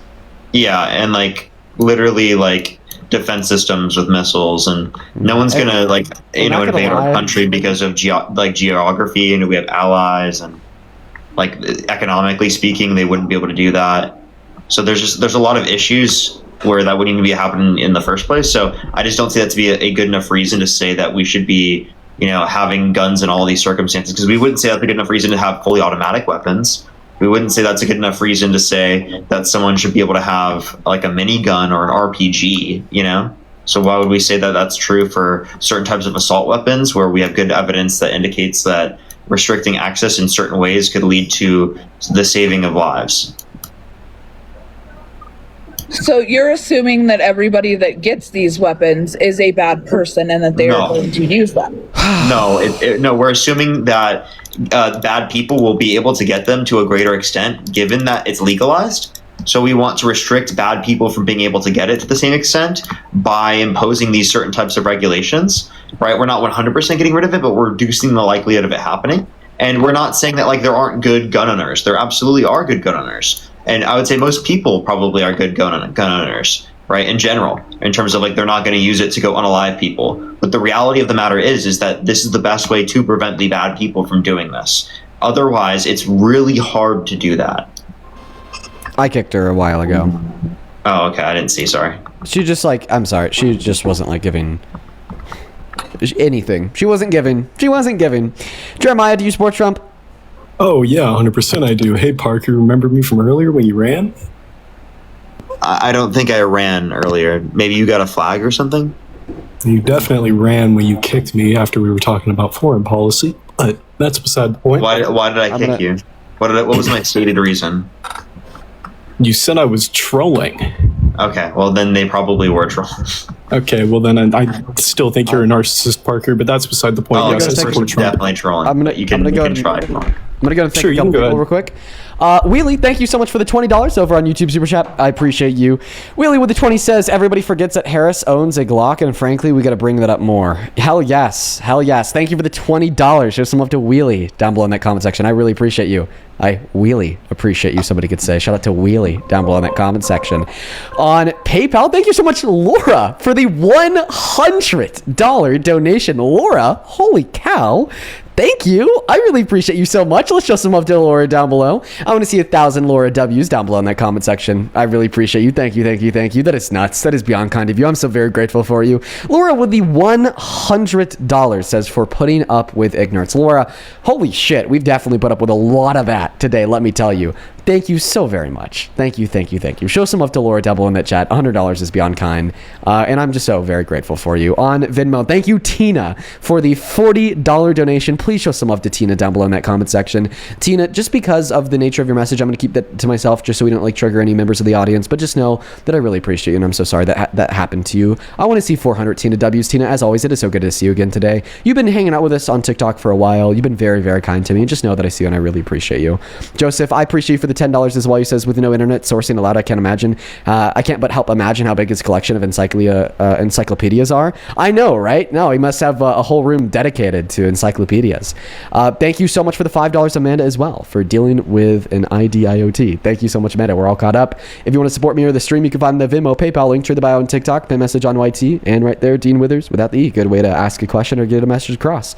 Now, Jeremiah, I actually want to start by asking you a question. Sure, go on. I'd like to bring up this point at least like once or twice a day, especially when I sense somebody that could be more reasonable. I see in your bio it says that you have a PhD. I think people with PhDs are more likely to be more reasonable. So I'm going to go ahead and ask this question to you. You'll be the first person of the day that I ask this to. Would you stop supporting Trump as president if you had known for certain that he had sexually exploited people? You got me there, 100%. Yeah, I would. Perfect. All right, well, you ended it just like that. You shot me down before I could even start. Okay, so your answer to that question is yes? Yeah. Awesome. I'm not going to lie to you. Fair enough. Do you accept that the definition of sexual exploitation is to unjustly take advantage of somebody sexually? Oh, yeah, 100%. Okay. Yeah, walk into dressing rooms and all that, the 2006 Howard Stern tapes. Yeah, I agree with you on that. Okay, then you're not a Trump supporter, so Parker was right, you are trolling. Well, I mean, I support his foreign policy, 100%. But you're not a Trump supporter. I support him on his foreign policy, and therefore I would vote for him again over Kamala Harris if the election was held tomorrow. So then you were lying when you indicated to us that you want to support somebody as president who is engaged in sexual exploitation. That's a good point. Yeah, I was lying to you. Okay. I apologize for that. So sexual exploitation wouldn't be a red line. I see. While I do agree that it is an absolutely horrible thing, I would say that the future of the world geopolitically is definitely my top priority. I wonder, like, how could you even possibly explain and or rationalize this foreign policy? You know, like, I think that there's a bunch of, like, political nerds who get very invested into foreign policy, and they can speak about it very intelligently with a bunch of big words. And I'd say that that's actually a very hard thing to do for Trump, because Donald Trump is not that intellect. You know, the whim of his foreign policy making decisions is pretty nutso, if you ask me. You know, it's like one day he's imposing tariffs on all of our allies, the next day he revokes them all, then imposes them again after they're ruled as unconstitutional. One day he's saying no new wars, the next day he starts a war, then lies about the reasons why. Falsely claims regime change when we don't have a regime change. Yeah, and he has like the same vocabulary of like the same 40 words that he's repeated in every interview he's given over the course of the last 8 years. And you couldn't find one clip of Donald Trump speaking intelligently about policy in the last 8 years. So I just want to see how you rationalize the irrational. How do you possibly rationalize this foreign policy?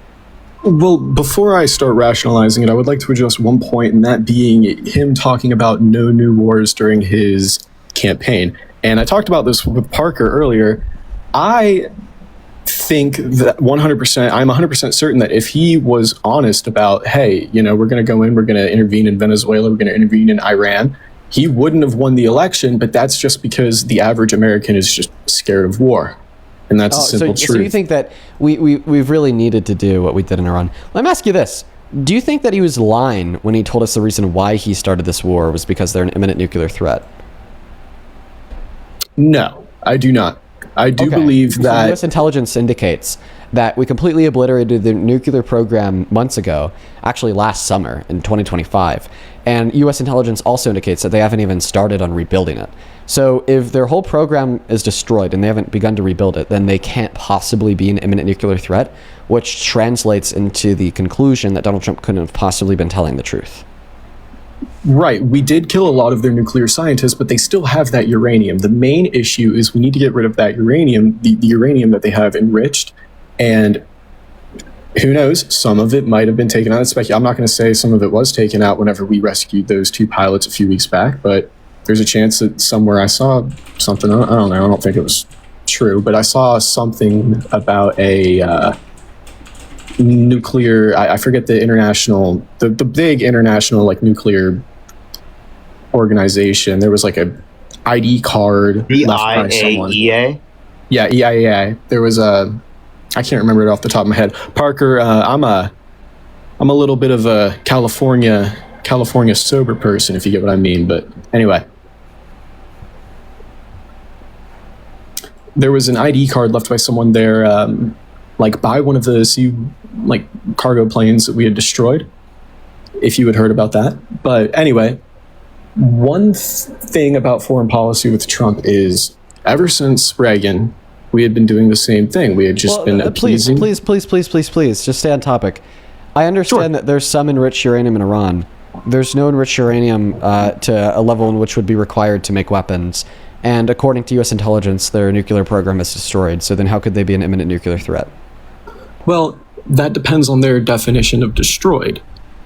I would argue that yes, it is completely destroyed. Is all of their enrichment capabilities destroyed? Are their scientists, have all of their scientists been killed? Their Do they still enrichment have capabilities would be a part of their nuclear program. Therefore, yes, they were obliterated.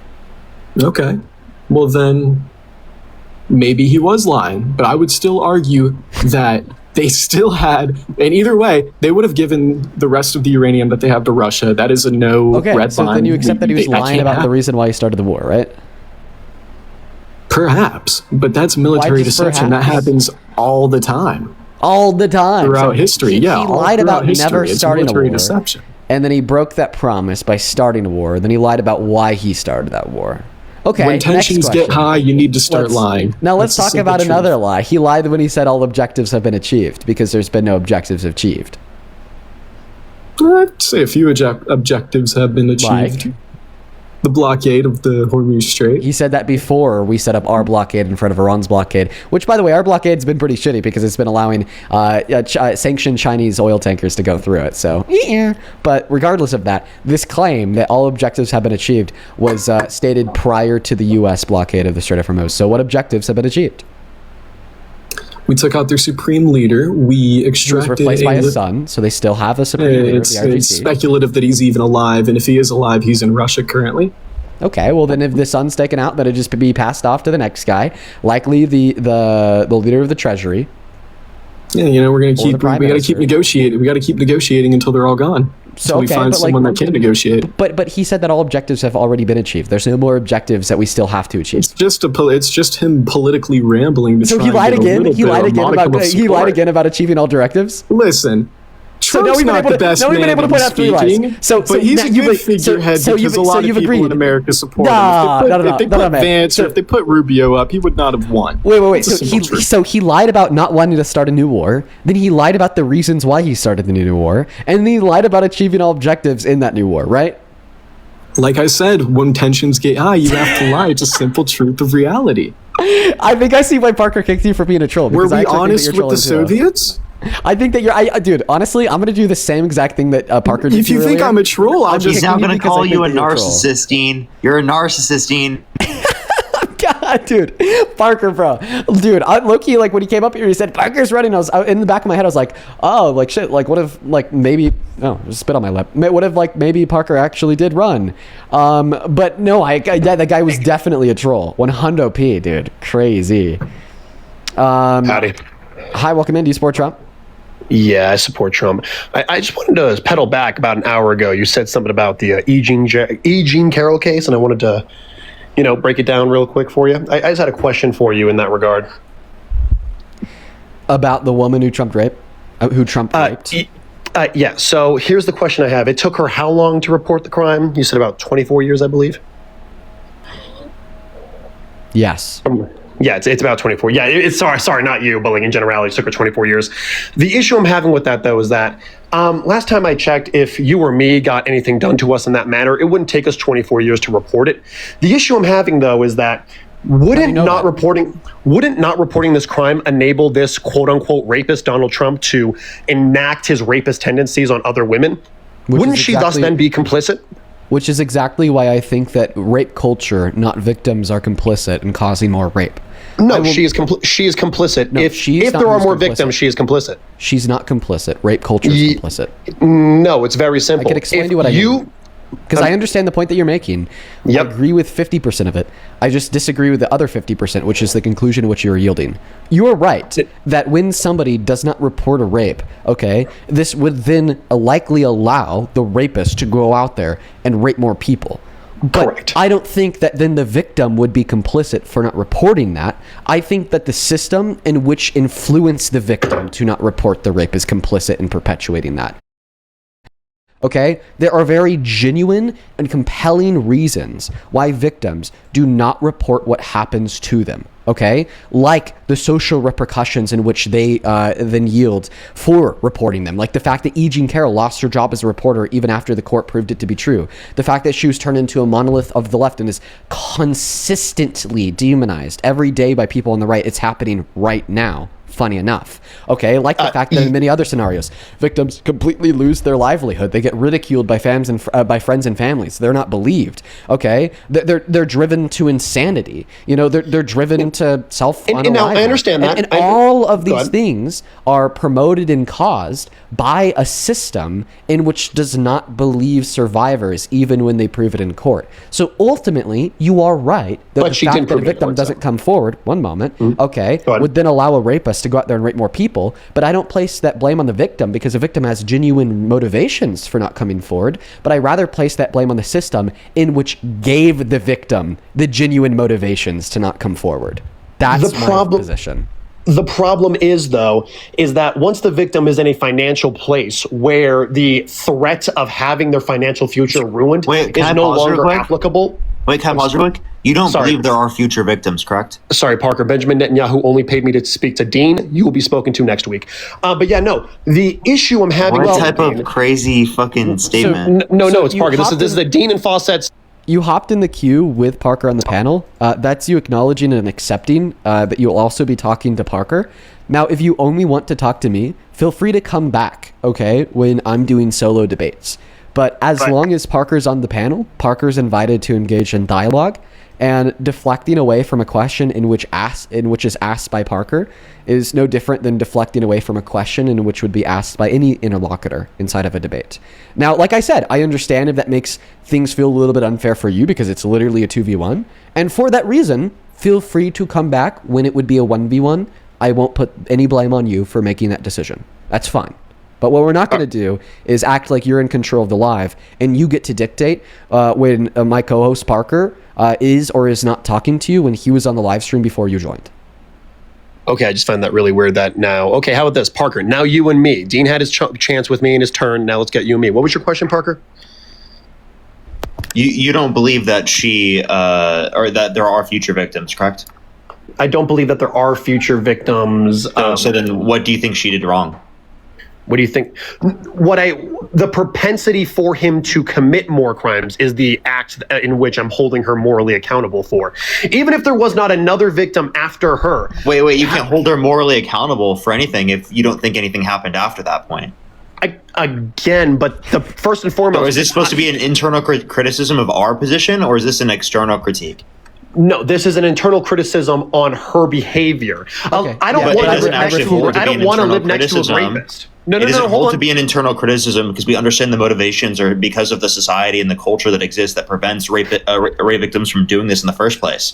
So it's not the fault of the rape victim specifically for not coming out right away. It's the fault, again, of the culture that perpetuates the conditions which prevents rape victims from coming out in the very first place, such as yourself. No, you so don't here's believe the them issue. even Number after one, there's been a case with literally 9 jurors that unanimously determined that this happened. You still don't accept that this happened. So actually, you're perpetuating the very conditions why she didn't come out in the very first place, and then blaming her for those said conditions. No, so number one, you're telling me that E. Jean Carroll was not in a financial position to talk about Donald Trump's the rape that happened to her anytime in the 24 years. That was not my statement. I don't think that was Dean's statement either.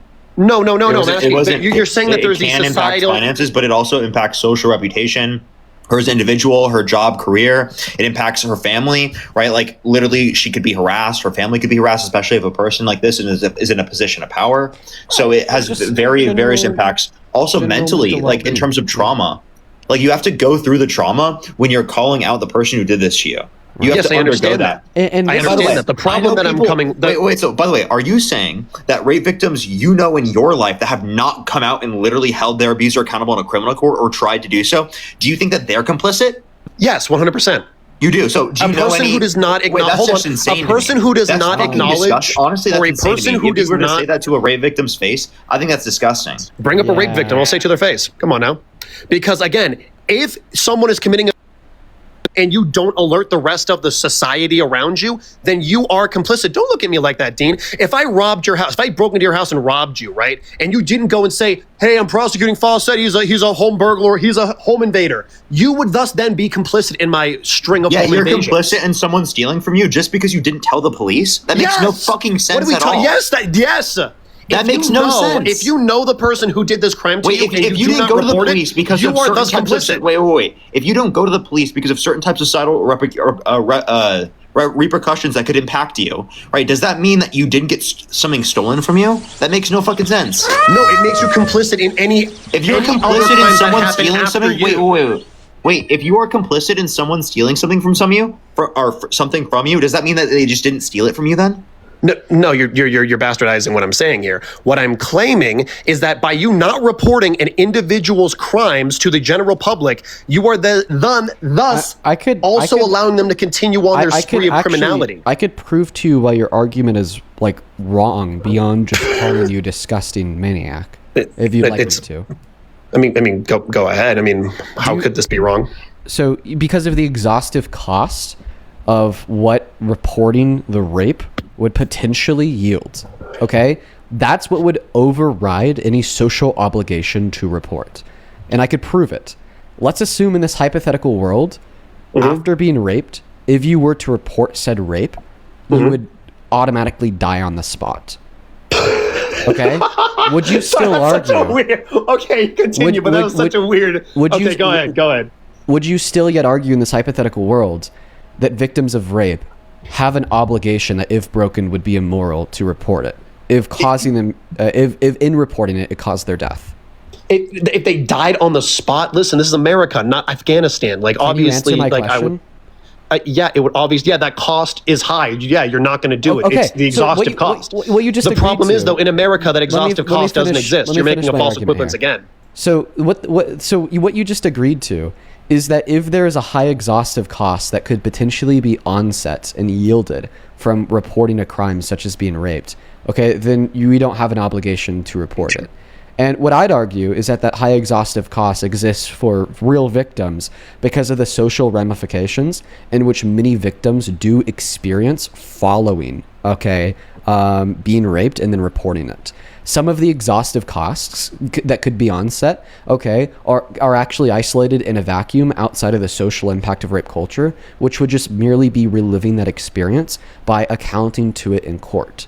Okay, other exhaustive costs that wouldn't exist in that vacuum and would rather be completely consequential of rape culture would be being like not believed and labeled crazy by like your immediate social circle. Okay, having the power of the accused used over you to like oppress you and make the quality of your life worse, i.e. being fired from a job, socially ostracized in your career fields, or being like outside of an industry.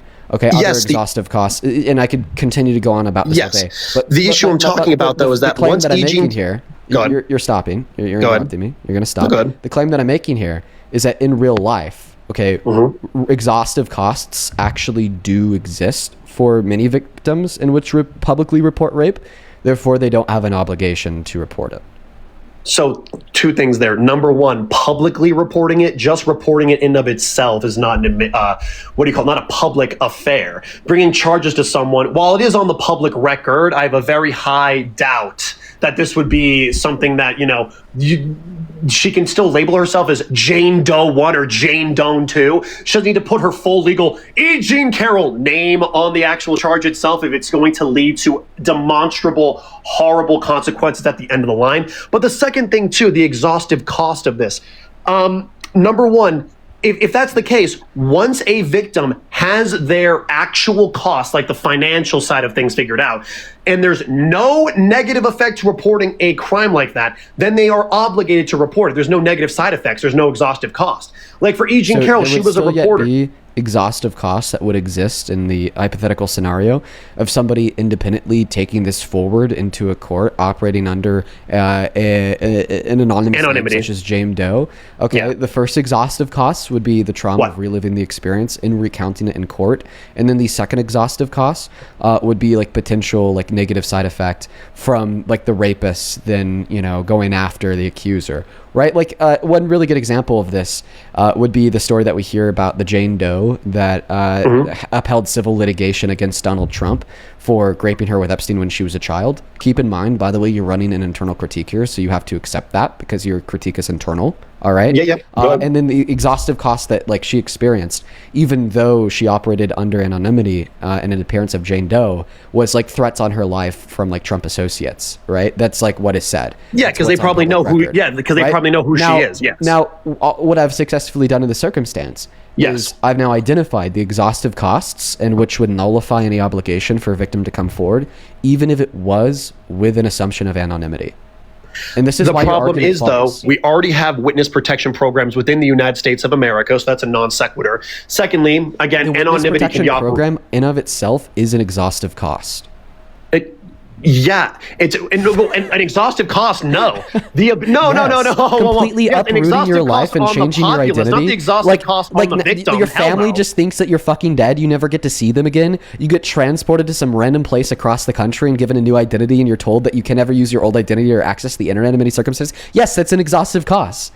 Compared to letting your rapist go out and continue their crime spree. Come on now, bro. I bet when you're on like your little like echo chamber live streaming to your 35 cuck fans, okay, you just get to scream and shout all day long, right, about how like shitty rape victims are for not reporting, and then they say, "Amen, amen," and then you like every so often you'll get a liberal in your chat that doesn't really feel like they're taking the time to explain to you the rationale behind why there's no obligation for victims to report, which is the whole exhaustive cost argument. But now that you're actually being given the supporting rationale for the claim that victims do not have an obligation to support. And Dean, even in the scenarios that you're dreaming up, like reporting to the cops with an assumption of anonymity, or like being put into the witness protection program, ultimately, like your worldview is just falling apart and you have no counter argument. There is an exhaustive cost in all possible scenarios that could potentially be true if you were to report rape. And it's the claim is that they could potentially happen. We don't even need to have certainty that they will happen given that this is true, right? If there's a reasonable possibility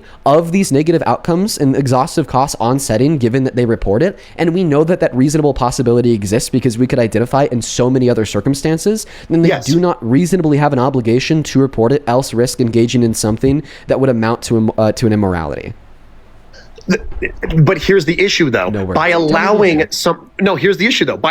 an individual that you know is committing the second worst crime known to man to walk free, it is allowing for more victims to be made, thus putting more costs on people. Sure, if it's the cost of just you, whatever, it's a one-person cost. But now you're multiplying that cost among other victims. If E. Jean Carroll reported Donald Trump back in 1995, he may have never been able to go to Epstein Island because he would have been in prison since 1997. Let's just assume the case took a year to go through the court system. So by her not reporting him and imprisoning him back in 1997, all of those flights to and fro Epstein Island that Donald Trump supposedly took would have been completely removed, and Donald Trump would have never become the president of the United States of America if she simply did her job in reporting the second worst crime that can be done to a human being. In fact, actually, I hate to tell you this, Dean, but the left should actually hate E. Jean Carroll more, because if she did her job, this man wouldn't be president right now. But you just blundered really, really hard. In what way? In what way? Because now that I've been able to defeat you in the exhaustive cost argument, demonstrating that reasonable. And I just told you exhaustive costs can be multiplied. One moment. In all scenarios, you have now rejected that the exhaustive costs of reporting rape, would overwhelm any potential obligation that one would possess to report rape. So now that you've presented this new exhaustive cost can be multiplied, other individuals can be raped, have their lives ruined, so yada yada, so on and so forth. Okay, I now want to go back to the hypothetical. This is just the trolley problem for rape. I now want to go back to this is just the trolley problem. I now want to go back to the hypothetical in which I originally asked you. It's very simple. Which that one's a completely if in argumentum reporting rape you automatically die on the spot, would you now argue that still yet if somebody doesn't report the fact that they are raped because they don't want to literally die on the spot, that they're doing Dean, something we wrong? We don't stone women. We're not Afghanistan. We don't stone women for sleeping with men outside of marriage. Come on now. That's such a ridiculous. You're using inflammatory language. These aren't inflammatory. In an attempt to if you report rape, you get dodge stoned. the question which I'm asking you. That's so ridiculous and out of the realm of possibility. I understand that you're calling it ridiculous. Now I want you to answer the question. Yeah, so in America, where we stone women to death for having sex, he can't answer the question. No, I am. I'm breaking down. Where when everybody would report rape, they automatically die on the spot. Do you think that they'd still have an obligation to report rape? No, because the cost is higher than the. So you accept the value. exhaustive cost, but that's not how America operates. So you accept the exhaustive cost. You're just reducing the argument. If you accept the exhaustive cost you're reducing the argument to a ridiculous and we can stance. agree that in all scenarios of reporting rape, there's the potential likelihood for an exhaustive cost to be yielded. Okay, then you can see the position that we should hate E. Jean Carroll. Your dispute is the threshold of where you place it. So really what you should be arguing in this scenario is, well, I don't think the threshold is met in the scenario in which it's applicable within the real world. Not that like you can't answer this hypothetical, because this is clearly demonstrating this hypothetical doesn't exist in America. Threshold that exists. Show me. We're just asking. This hypothetical doesn't exist in America where if I report a rape, the hypothetical doesn't have to exist, dude. You don't know how hypotheticals work. If you think a hypothetical has to exist in the world, I'm sorry. Okay, I'm not an 85 IQ. I understand what you're saying. The problem is this hypothetical is so ridiculous it demonstrates that the cost principally exceeds and that ideologically, my guy. So Fawcett, we understand that you have a very low IQ. Now, the reason why I asked you that hypothetical question is because what it demonstrates ideologically. Okay, what your answer to that hypothetical question and what it demonstrates ideologically is that you actually do accept if there were to be a sufficiently high level of an exhausted cost potentially yielded, okay, by reporting rape, then you do not think that rape victims would have an obligation to report. So we're just correct, but that cost doesn't exist in America. It doesn't. And what do you think that exhaustive cost ought be in order to negate an obligation that one would have to report? Oh, that's a very good question. Especially if we're going to go off any man or just Donald Trump doing it to me. Which one do we want to go down this rabbit hole with? Any man or just Donald Trump? Like if Donald Trump raped it. Oh, okay. So if we're going to only talk about Donald Trump, I couldn't care less. He's a billionaire. I'll just sue him in civil court and get like $1 trillion off that dude. Booyah. But as for a regular chick that gets, raped from a regular dude that has no money or equity or assets, you said I couldn't care less. I'll just sue him in civil court. Well, you understand that because he's so famous and because he has so much money, there's a much higher exhaustive costs. Like legitimately, E. Jean Carroll's exhaustive costs was being ostracized by over half of the United States population. Correct, because she did this in 2019 when he was already the president. If you did this back in 1996, you still would have had a little bit of haters, but you wouldn't have half of the United States population on you. For example, Mike Tyson literally. Here's a great example. Mike Tyson raped a girl back in We can identify the fact that people or institutions with a lot of money can actually kill the people in which speak out against them. Therefore, there's a possibility that if E. Jean Carroll were to speak out about this against the billionaire in the 90s, that the billionaire could pay a lot of money to have her killed due to the fact that she already knows that billionaire was willing to literally rape her, which many people consider worse to be worse than murder. Okay, now we've identified that as a potential exhaustive cost. So merely because that exists as a potential exhaustive cost, E. Jean Carroll didn't have any obligation to report in the 90s. So then why in 2019 did she report it? Did that exhaustive cost go away now that he's the president of the United States of America? So you're accepting that she did not have an exhaustive cost in the 90s, right? No, what I'm asking is now... Because now she was willing to accept the exhaustive cost, but she had no obligation to accept that either in the 90s or You're in willing 2019. to accept the exhaustive cost from the one man that can pardon himself? That is stupid. He's the one man that could...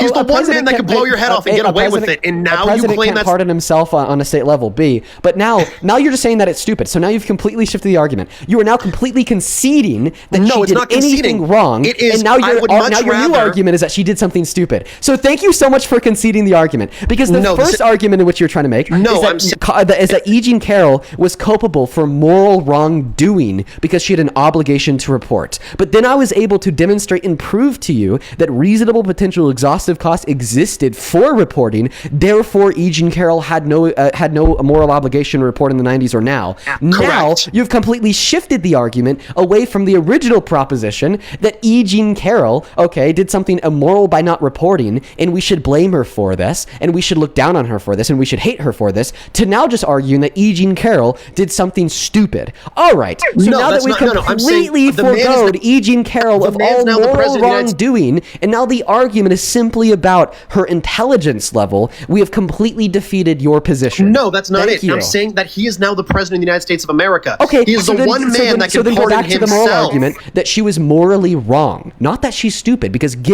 you arguing that she's stupid. No, it makes does no not sense to conclude that report a she's man who culpable won't for pardon wrongdoing. himself. What? Wait, pardon from federal crimes, not from state crimes. You know how pardons work? You think that's gonna?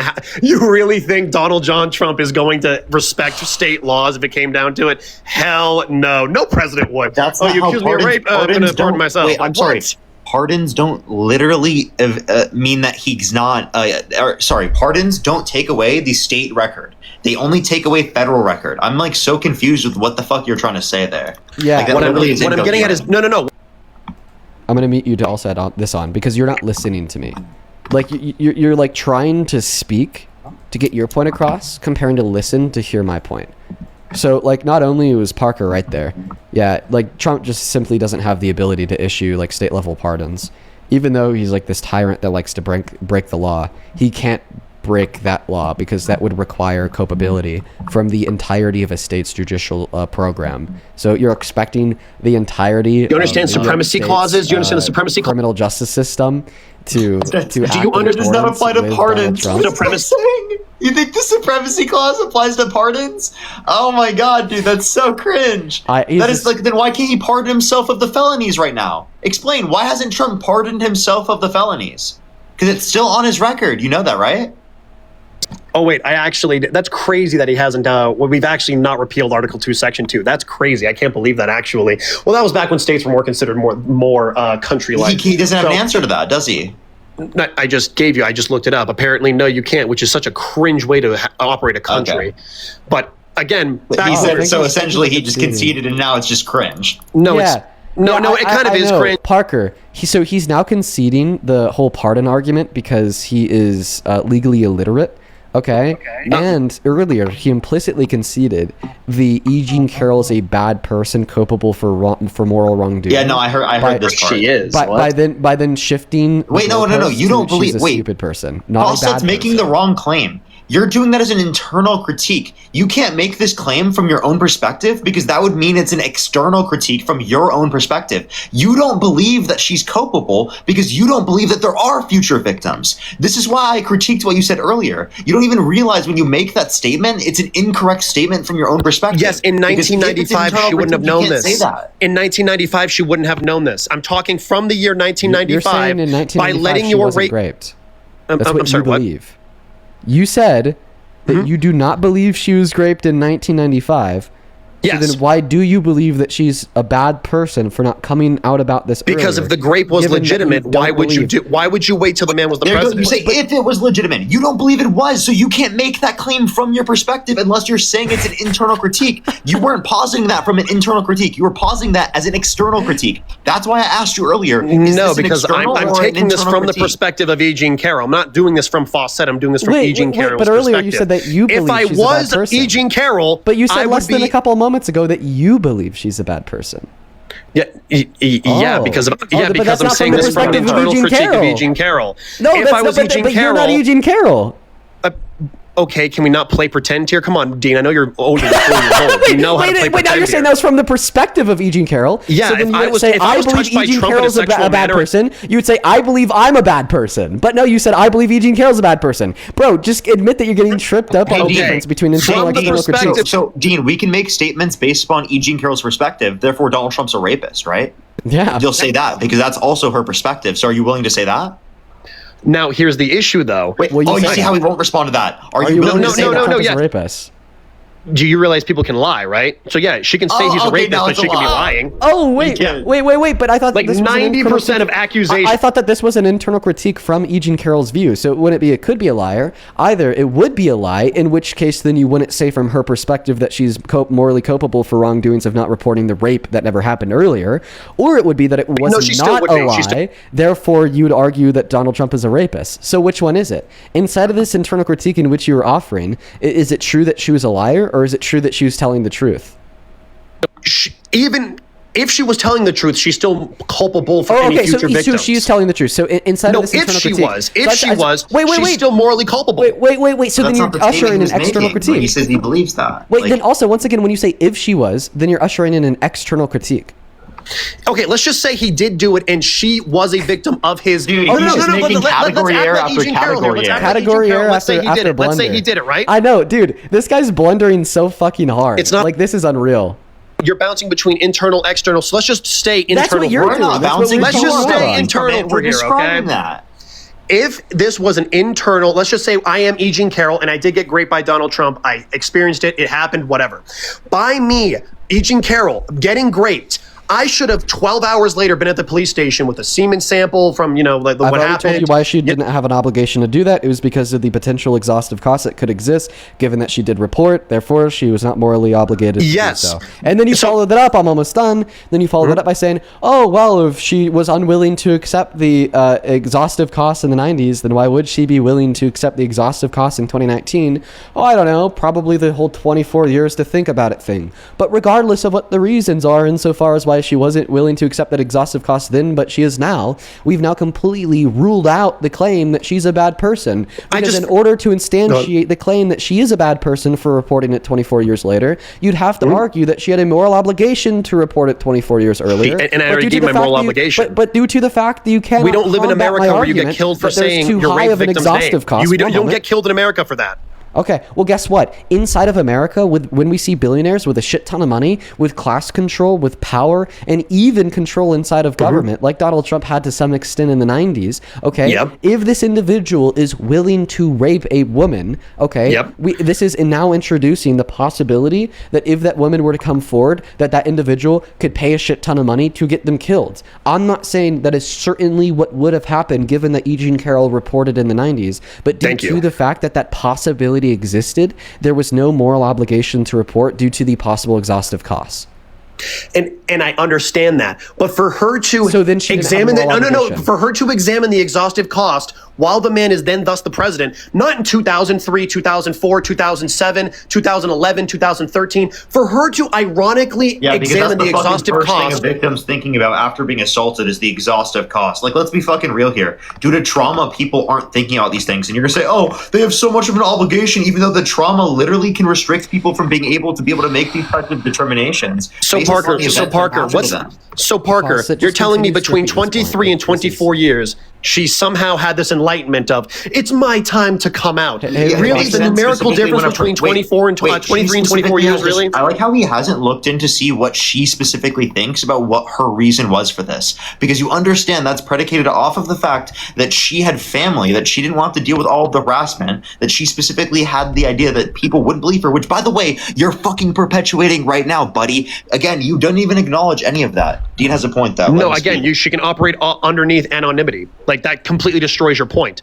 Or no, it doesn't. No, it doesn't. Because the same implications are true even from an anonymity standpoint. And even so, that increases the standard that people aren't going to believe her. You understand that, right? All because her name is Jane Doe instead of E. Jean Carroll, people aren't going to believe her? Is that really the argument here? Yes! Literally, that is a reason why people bring up not to believe people all the time.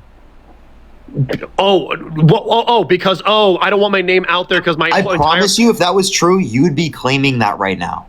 If that was true, no. For something as traumatic as rape, I can understand where a woman comes from when it comes to this. Hey, Dean, I have a question. When we bring up the credible accusation against Trump in the Epstein files, and we reference that it's Jane Doe 4, do people dispute that it happened just based upon the idea that they consider that because it's Jane Doe 4 and they don't mention the specific name, that it's less credible of an accusation? Yes. Which, I mean, let's just be real. Those people are illiterate when it comes to the law. I saw, the last 3 guests were pretty much illiterate. One guy didn't even have teeth. But yeah, they have an illiterate understanding of law. Listen, you're positing that one of my last guests didn't have teeth. You know what? I prefer him to you because I think that not having teeth is better than not having a brain. At least I don't use a vape pen to get my feelings down, What would you rather? My anxiety pen. Come on. I know. Instead, you use a cuck chair. Get the fuck out of here. I use a cuck chair. Sit the fuck down. That's what I thought. I get bitches, Dean. Yeah. Fucking cuck chair. Where's your woman, Dean? You use a cuck chair. Come on now. A cuck chair? Come on, I know you got your boyfriend right next to you on the stage right now. I'd much rather be a cuck than be gay, bro. Come on now. I'd much rather be a cuck than be gay. Look at you, bro. You really just own the libs by making up fantasies of them engaging in gay intercourse. Wait, did this guy just say that like he'd prefer to be a cuck than to be gay? Wait, this guy just said that he'd prefer to be a cuck. This guy just said that he'd prefer to be a cuck. Yo, bro, what? Wait, that's why crazy. would you even think of dude, why would you even think of saying that? That's just a diabolical statement, bro. Dude, that's crazy. No, so he created, right, once again, another AO3 fucking fanfic of me and Parker having steamy gay sex, and then predicated on this AO3 fanfic that he created in his head. Okay, he said that he'd prefer to be a cuck. Come on now, bro. You called me the cuck, bro. Come on now, let's be real here. But And he said I'd prefer to be one. I'd much rather be a cuck than gay like you, bro. Hey, Come on Dean, now. he's Your boyfriend's always up by here. saying he'd rather be a cuck than gay. He's really owning the libs right now. Wait, why? Why would you prefer to be a cuck than to be gay? Okay. Let's actually. I'm going to answer this question because this is actually a great question. I would much rather have. No. It's a very good question. Oh my god! I'll be real. This is going to be a great what do you call it? A clip later. I'm going to see myself on Instagram like this man wants to be a cuck. Do you watch Sneeko by any chance? I'm sorry. What? Do you watch Sneeko by any chance? Sneeko? Sorry, I thought you were a Sneeko viewer for a second. No. I am not a 60 IQ drooling idiot. But anyways, continuing. You did just describe yourself unironically. Why would you prefer to be a cuck than to be gay?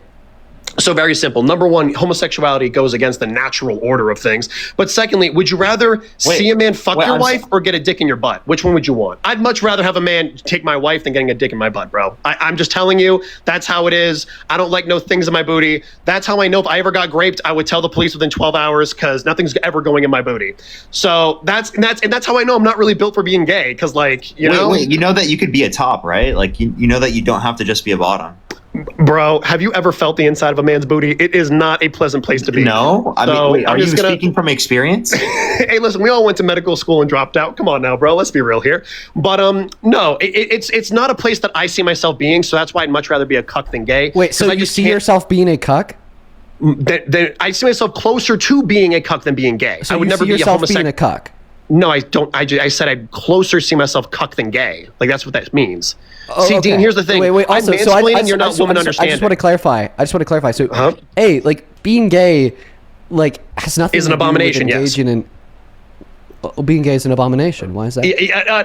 No. You're gonna bring up the Bible. I don't even use the Bible when I say that. I'm just saying if you've ever, have ever seen gay corn, it is not a pretty sight to see. I've been. Dude, all right. So wait, you're saying? I'm sorry. Wouldn't people who are gay find gay corn attractive? Like you understand that, right? Like so, if you're gay, you would find that attractive. Right now, you don't find that attractive because you're not gay. Right. Well, I guess maybe I don't. Maybe you're just saying that because you're Christian and you like want to repress your sexuality. But I don't know. I haven't watched gay porn before. I don't know. Like it's not something I've done. And then something else I'd like to bring up. Not even once. Is you're using your aesthetic and sexual preferences as a like axiom to explain morality. Okay, when that's like clearly like delusional, right? In the same way that like you're not going to be attracted towards like a video of gay sex, given that you're not gay. Okay, gay people are not going to be attracted towards heterosexual sex, given that they're not straight, right? It's like kind of like self-implied, given that you're not gay, that you don't have a preference towards engaging in or watching gay sex. Because in the possession of a preference to engage in or watch gay sex, you would either be gay, pan, or bi, right? You wouldn't be heterosexual. That preference in of itself would describe you as non-heterosexual.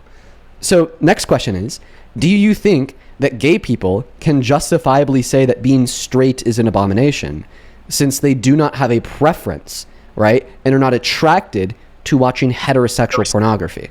So that's a blunder right there. Saying homosexuality is not a choice is a blunder in and of itself. But again, I believe it's not a choice, but that's never what I said. That's a classic blunder right there. You know what, Dean? Wait. I think one second. I do believe that it's not a choice, and I agree with Parker. We need to go through the dialogue tree with you on that. But that's not what I said. I never mentioned if being gay was or was not a choice, but I'll mention it now. It's not. Okay? But rather my question was, I pointed out the fact that you made quite the blunder when you attempted to argue that homosexuality is morally wrong because when you watch gay sex, you have a preference against it. Okay? Well, clearly you're going to have a preference against watching gay sex because you're heterosexual. And if you did not have a preference against watching or engaging in gay sex, then you would not be heterosexual. End of story. Right? The same way that homosexual people would have a preference against watching or engaging in heterosexual sex. But my question is, of the foundation in which you are using to make the claim that being gay is wrong, due to the fact that that foundation is your preference for or against wanting to engage in the action or wanting to watch the action. So do you think, once again, that a gay person could justifiably say and believe that being straight is an abomination because they have a preference against engaging in or watching gay sex? I never said it was. Never said it was an abomination due to my preference. My preference. This is the argument that you gave to justify the notion that it's an abomination. Run the tape back. Run the tape back. I need to see. I need to hear the words preference. Someone. I know you have it. I'm watching on YouTube too. Run the tape back. There is no way I said I do not like homosexuality due to my personal preferences. Wait. You don't remember when I said you why it's an abomination? No. I said because you couldn't imagine yourself engaging in gay sex? I can't see myself being a homosexual. Right, which was the argument why insofar as why you think it's an abomination. No, that's not the same thing. So then you just never gave an argument why you think it's an abomination when I asked you for the argument why it's an abomination? Yeah, I can give you other things. I can give you. Wait. So you admit that was the argument why you think it's an abomination? No, that's not. But the thing is that now you're trying to backwalk that one because if you do want to instantiate that being gay is an abomination due to the fact that you have a preference against it, you couldn't see yourself engaging in it. Then you'd have to admit that gay people can reasonably and justifiably argue that being straight is an abomination because they couldn't see themselves engaging in straight sex or they'd have a preference against it. You get absolutely your fallacy fucking is predicated on my preference being what I use my moral compass on. That's the fallacy because I asked you why you think it's an abomination. Then there's that's a difference between homosexuality in general versus my homosexual tendencies, and so I'm debating all homosexuality. Come on now, bro. In your homosexual tendencies, right, describing that you would never engage in gay sex is the argument you gave insofar as why you believe being gay is an abomination. You claimed it was due to my preference. That's not what I claimed. That is what you claimed. How about you actually run the tape back? Me? You literally have run the tape back. I want to hear this. How about you actually just listen to me real quick? You said it's an abomination. I asked you why it's an abomination. Then you said because I couldn't imagine myself engaging in gay sex. I mean, have you ever watched gay porn? I can't do it. Sorry, it's so fucking funny to hear it back again.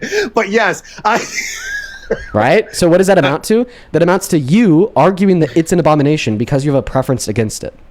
No. Again, can a man not want to be a homosexual and then have opinions about homosexuality outside of his own body? Yes, he can. So again, for you to claim my moral compass is predicated on my preference is not the same, bro. You know this. Come on. That's the argument you gave, dude. That's not my argument. Why don't you just ask me my argument? We can skip over this. I did, and that's what you said. Listen, I'll let you hear it.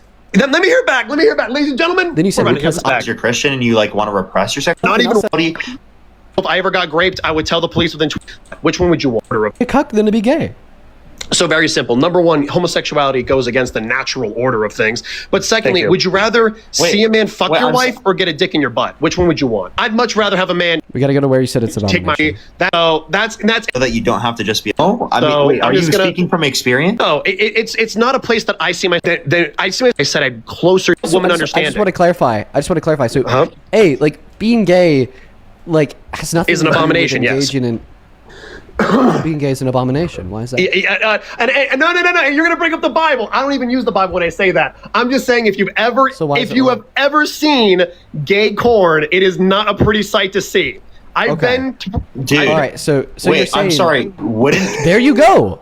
You said it's an abomination. So no, you just skipped over. I said and then you said it went against the natural order. You just skipped over. I said it went against the natural order. That was like a minute and a half before I asked you why you think it's an abomination. We're talking about gay porn versus homosexuality. Those are two different things, bro. I know you watch both. You're unreal. Dude, the claim that it goes against the natural order was made a minute and a half before you said it's an abomination, and I asked you why. Listen, you said it's an abomination. I asked you why. Then you said because you have a preference against it. Because you can't watch gay porn. Where did the preference word come out of my mouth? When you describe that you can't watch gay porn, that's denoting Yeah, a I preference. can't because first off, again, I'm not Because of what? Your fucking preference. Because I'm not a homosexual. Like, damn, bro. What you ever mean, watched your gay porn? It's sexual horrible to see, preferences? bro. Have you ever looked at it? Come on now, bro. You understand that the definition Wait, of your being preference gay... that you also can't choose. You nice concession too. You can't choose to have that preference too, right? I can't choose to want to watch. Let me ask you this question. Go ahead, Could bro. you choose to find me sexually arousing right now? Actually, I can fathom it. I can fathom it if I want to, but No. Could you choose to do that right now? Could I choose to? Absolutely. Okay, prove it. Okay, you're sexy, Parker. So are you? So say you're gay for me, and then turn back under your own view. Do you want me to get on my hands and knees and bark like a dog? I love you, Parker. Come on now, like come on. What I mean, if that's what you wanted to do, that's a all of you thing, man. Yeah. Okay. Again, I don't care what y'all do. I don't care what y'all do in the comfort of your own homes, but like, was Hitler good or bad? This is the kick button. Oh yeah, I know this is the kick button. Run down the dialogue real quick. If I say good, I'm gonna get kicked. If I say bad, I'm lying to you. So like, I'm just gonna kick myself. Talk to y'all later. Peace. Okay. Does he think Hitler's good? I mean, that it really happened quick. He just left. I think so? I think so too. Yeah, I mean, what a weirdo. That guy clearly has some issues. Full band, thank you so much for the $20 over on Super Chat. I appreciate you. Show someone to full band down below. Thank you. Full band with the $20 says, one is a choice, one isn't. It's an impossibility, stupid comparison. Yeah, that guy was pretty dumb. Thank you for the $20 full band. And then Thomas, thank you so much for the $50 over on Super Chat. I really appreciate you, Thomas. I'm going to see 500 big ol' Thomas W's down below.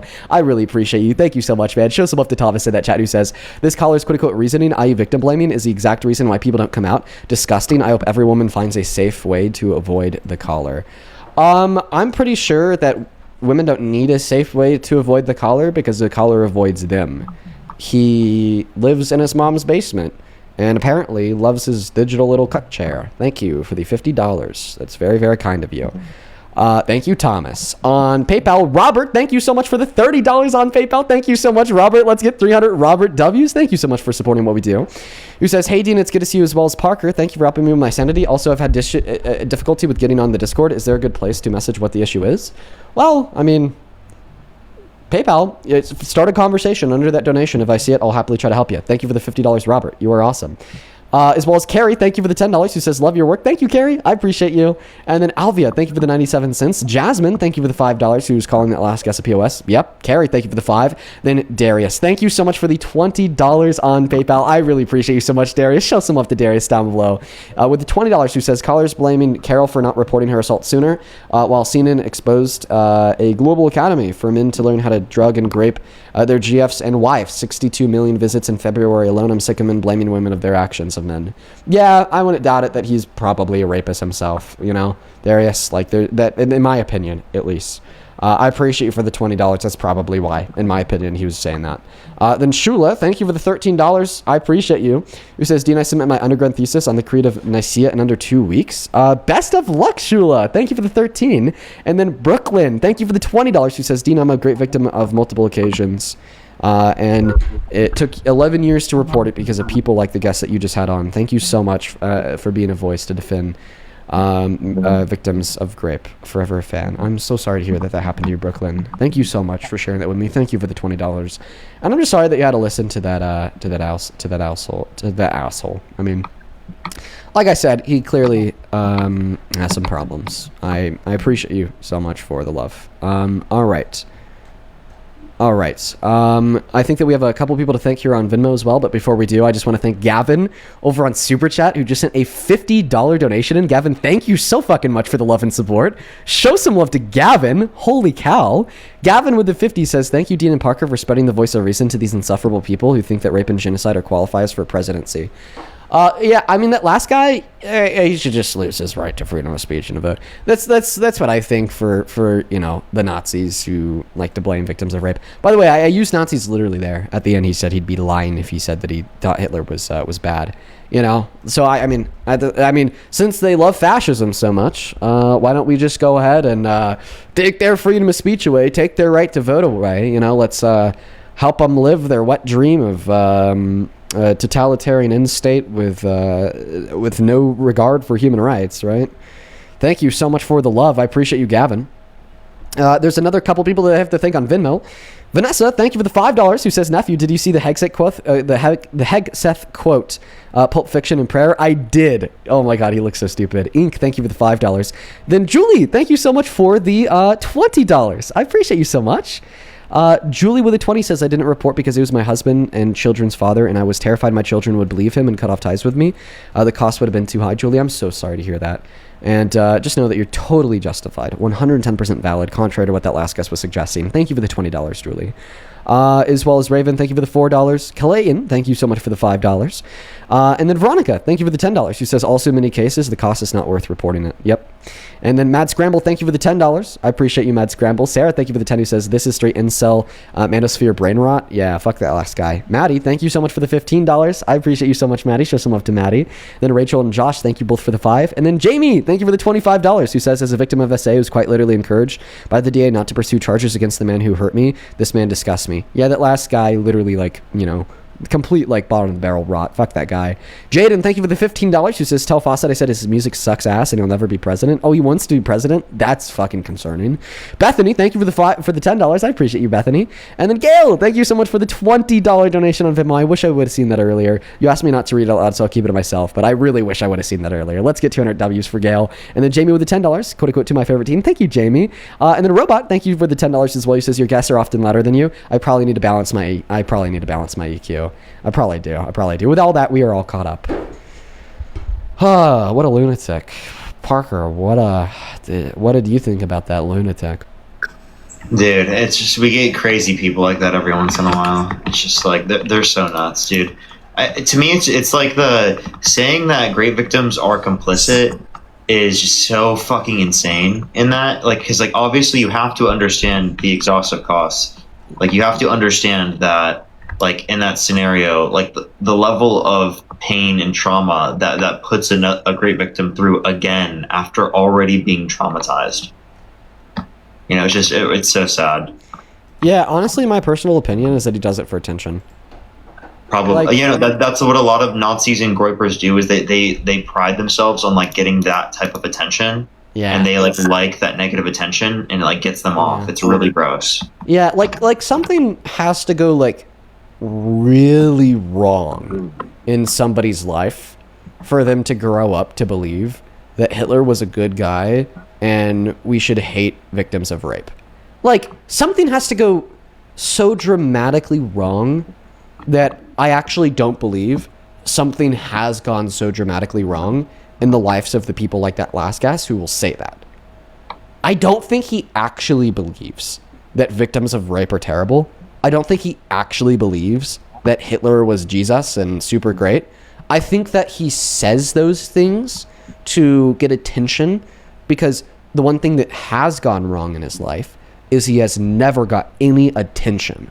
So after he lives a day with his parents being a dick to him because he's a shitty son, a day dwelling in the basement because he's unemployed as hell, a day with another text to the woman he went on a date with a year and a half ago that never reached back out because he smelled like shit, and he obviously had pretty shitty beliefs too, and he made sure to let her know, and never not getting a response. You know, after a day of all that, he will decide to pop open the TikTok app on his phone and join lives and talk about how Hitler's awesome and we should hate rape victims, because it'll give him a lot of attention.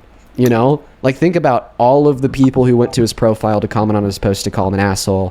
Think about all the people that then started a DM with him saying, fuck you, you suck, and all of that. It doesn't matter that that attention is negative.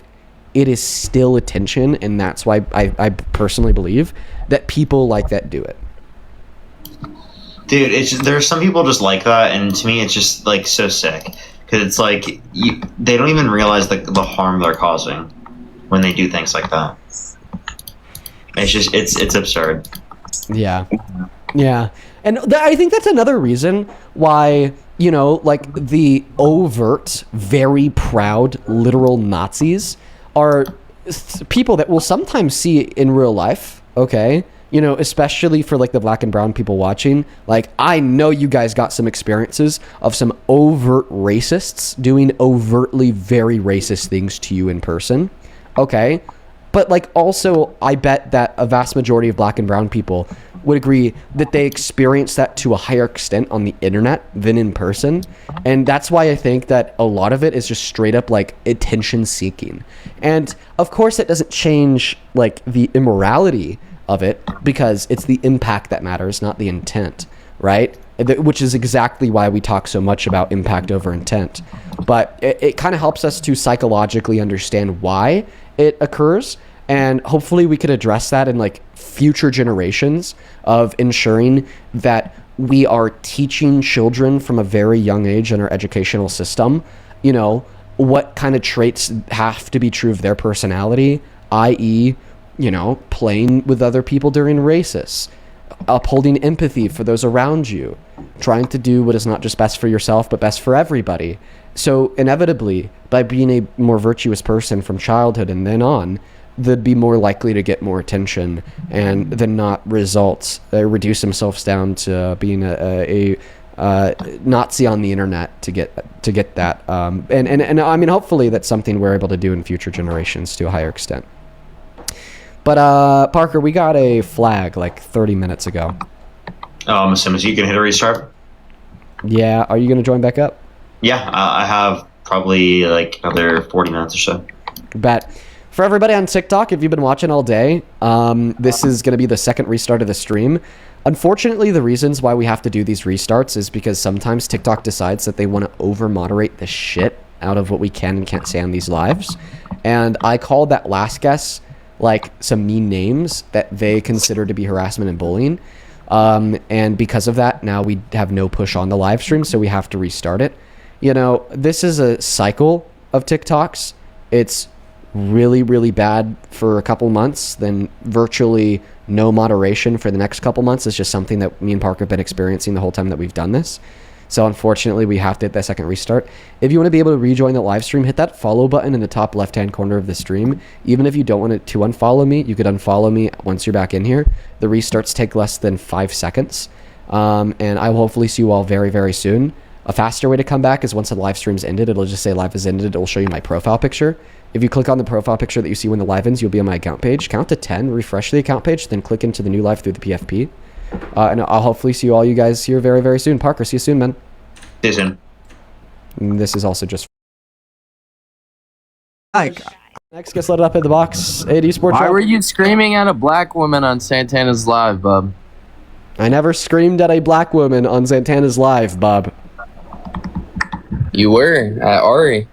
No, quite frankly, never screamed at Ari. Thank you, Bob. Yeah, you did, bud. No, I didn't, Bob. So why are you being bigoted and arguing with black women over black issues?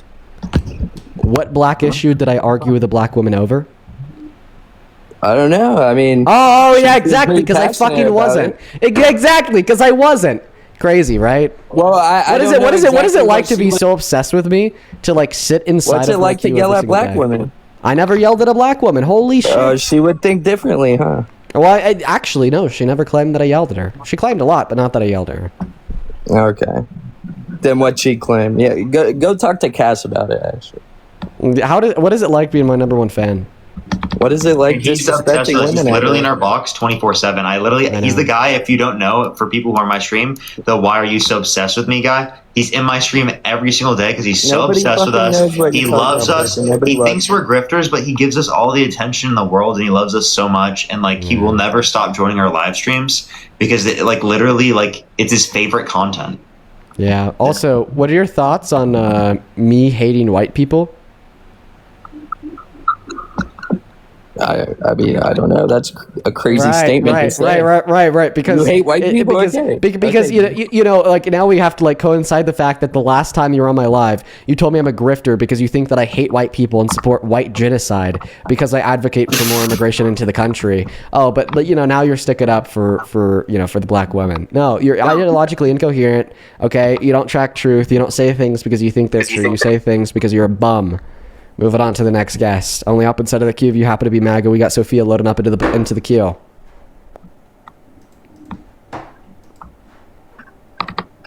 Hi, do you support Trump?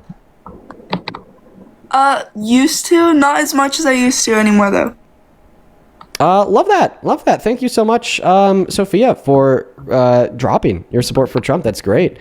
On the opposite side of the queue of your MAGA guys, please do follow the rules. Once again, for everybody who's tuning in, I really appreciate you guys so much for being here. Let's go to get that next guest loaded up into the box right now. We got LUGI joining. All right. Hi, welcome in. Do you support Trump? LUGI? It's not here. Guys, I think that we need to repeat the rules of the live stream. We're looking to talk to American adults that support Donald J. Trump as president. I think that's going to be very important that we follow the rules, please. Hi, welcome in. Do you support Trump? Are you talking to me? Yes. I'm on the borderline with it. If the election was held tomorrow between Trump and Harris, knowing everything that you do now, who'd you vote for?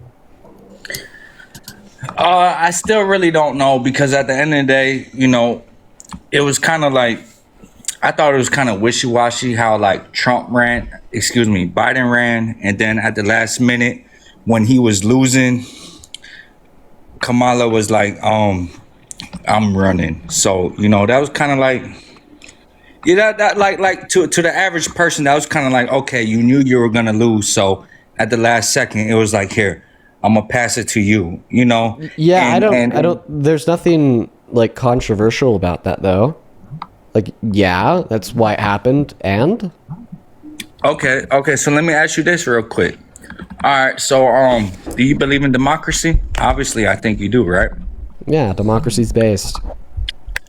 Okay, so Trump won the election, right? Yeah. Okay, so that's who the people voted for, right? Yep. And that's who's president, right? Yeah.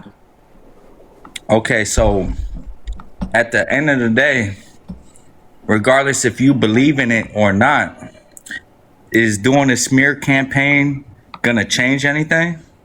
Yep. What's it gonna change?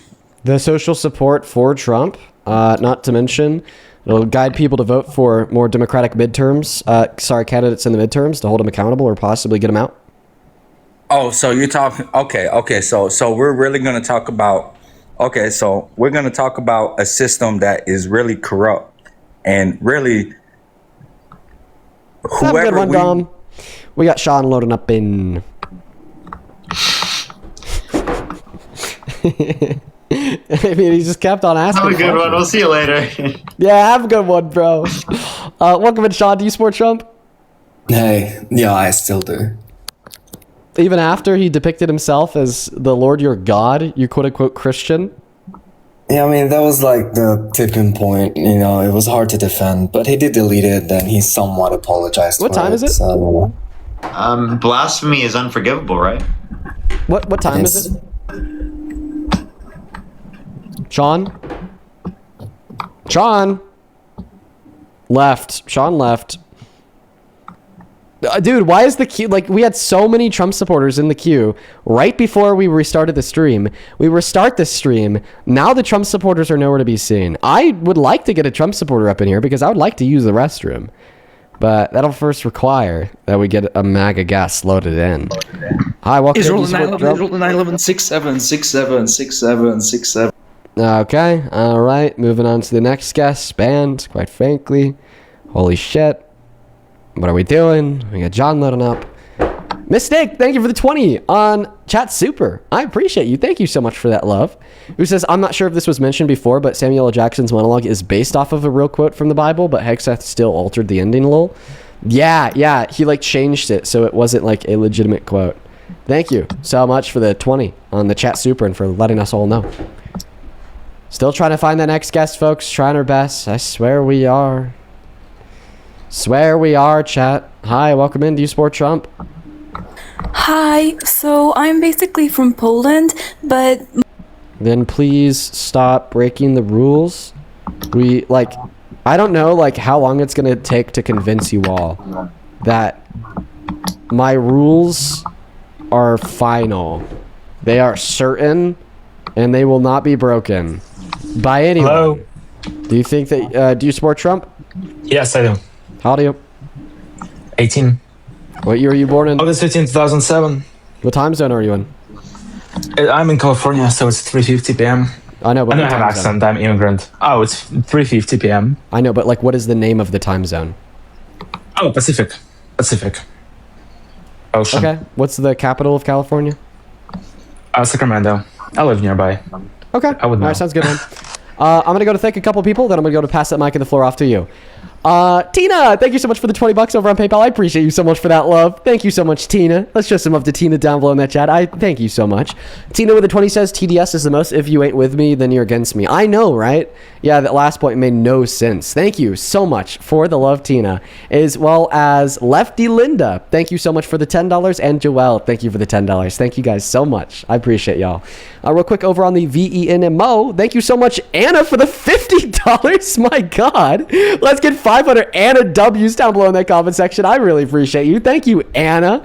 Dude, hell yes. Anna with the 50 says, keep on spreading logic and reasoning. Love your lives every day. Thank you. Well, thank you so much for supporting the lives and what we do here. That is beyond kind of you. That is so much money. Thank you so much. I'm gonna use that to take my girlfriend out to dinner. Gotta whisper it in case she's home so she doesn't hear me.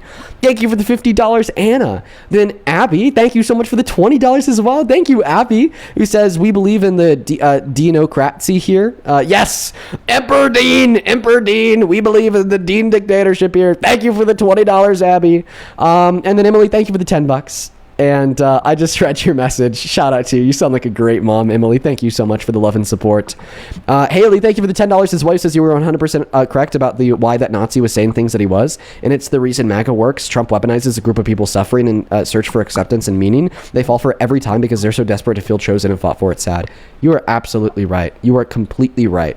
You know, I just like fundamentally do not believe that like such a large portion of the populace legitimately like believes in such horrible immoralities, but rather only holds them to be the case for things such as acceptance, adoption into a quote-unquote tribe. That's where the tribalistic bias comes from, or the generation of attention, regardless if it's good or bad. Go ahead and take it away, Meow. Tell me and Parker why you support Trump. At some point in this conversation, I'm just going to randomly get up and go use a restroom and pass it off to Parker, but go for it. All right. Because abortion is murder, and conservatives are pro-abortion, against abortion, so. Okay, all right. Do you think Trump is pro-life? Not necessarily. No, okay, so Trump isn't pro-life. No, but he's against abortions, and abortion is murder, that's why. Okay, well, I mean, I think there's going to be issues that are a little bit more important than banning abortion. You know, like, I don't know, ensuring that we don't have, like, the worst jobs report since 2003, most manufacturing bankruptcy since 2010, or the highest increase in the price of gas since 1967 with the Vietnam War, ensuring that we're not back at war in the Middle East, ensuring that we're not destroying social programs here in America that is going to kill people, like taking healthcare away from 10 million low-income Americans or food stamps away from 3, or just ensuring that an absolute lunatic who's calling the Democrats terrorists, calling for their execution, you know, praising Allah, claiming to be a Christian, attacking the Pope, then threatening to genocide 90 million people on top of declaring himself as God. You know, like, because of all of these overruling concerns, I don't really think, right, that banning abortion is all too important. Not to mention that seemingly overturning Roe v. Wade, which is the only thing Donald Trump has ever done in reference to abortion, worked. Abortion numbers were going down in this country for around 32 years before Roe v. Wade was overturned. Then it gets overturned, and it's been going up every year since. Okay, so is one policy of getting SCOTUS to overturn Roe v. Wade literally is resulting in more abortions. Well, I mean, if Kamala was elected, then we would see pro-choice, and then we'd see a lot of murder, and I think How that's do you bad. know that we'd see more? Because maybe because she's pro-choice. Maybe just going back to the status quo of protected access to abortion in all 50 states would materially result in lower levels of abortion. And my evidence would draw on the fact that when we disrupted that status quo and then we gave states the ability to ban it, it only resulted in a higher level of abortion. Likely because now when women are pregnant in states where abortion is still legal, they're more insecure about their potential access to abortion because their state could ban it tomorrow, which they couldn't when Roe v. Wade was in place. So if they even think that they don't want to take that pregnancy to term in the slightest, then they go and they get an abortion.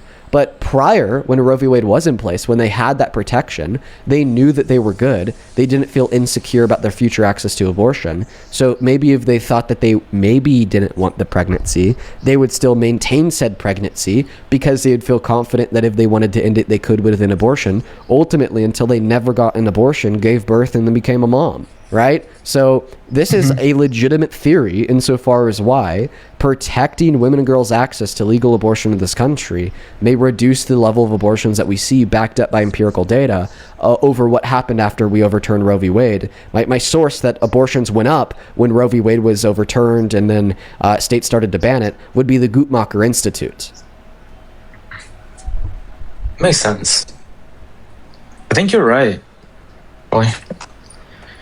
I understand it's a wild theory because usually when we make things illegal, less people do them with abortion because a lot of states still have access to abortion legalized and others continue to ban it as time goes on.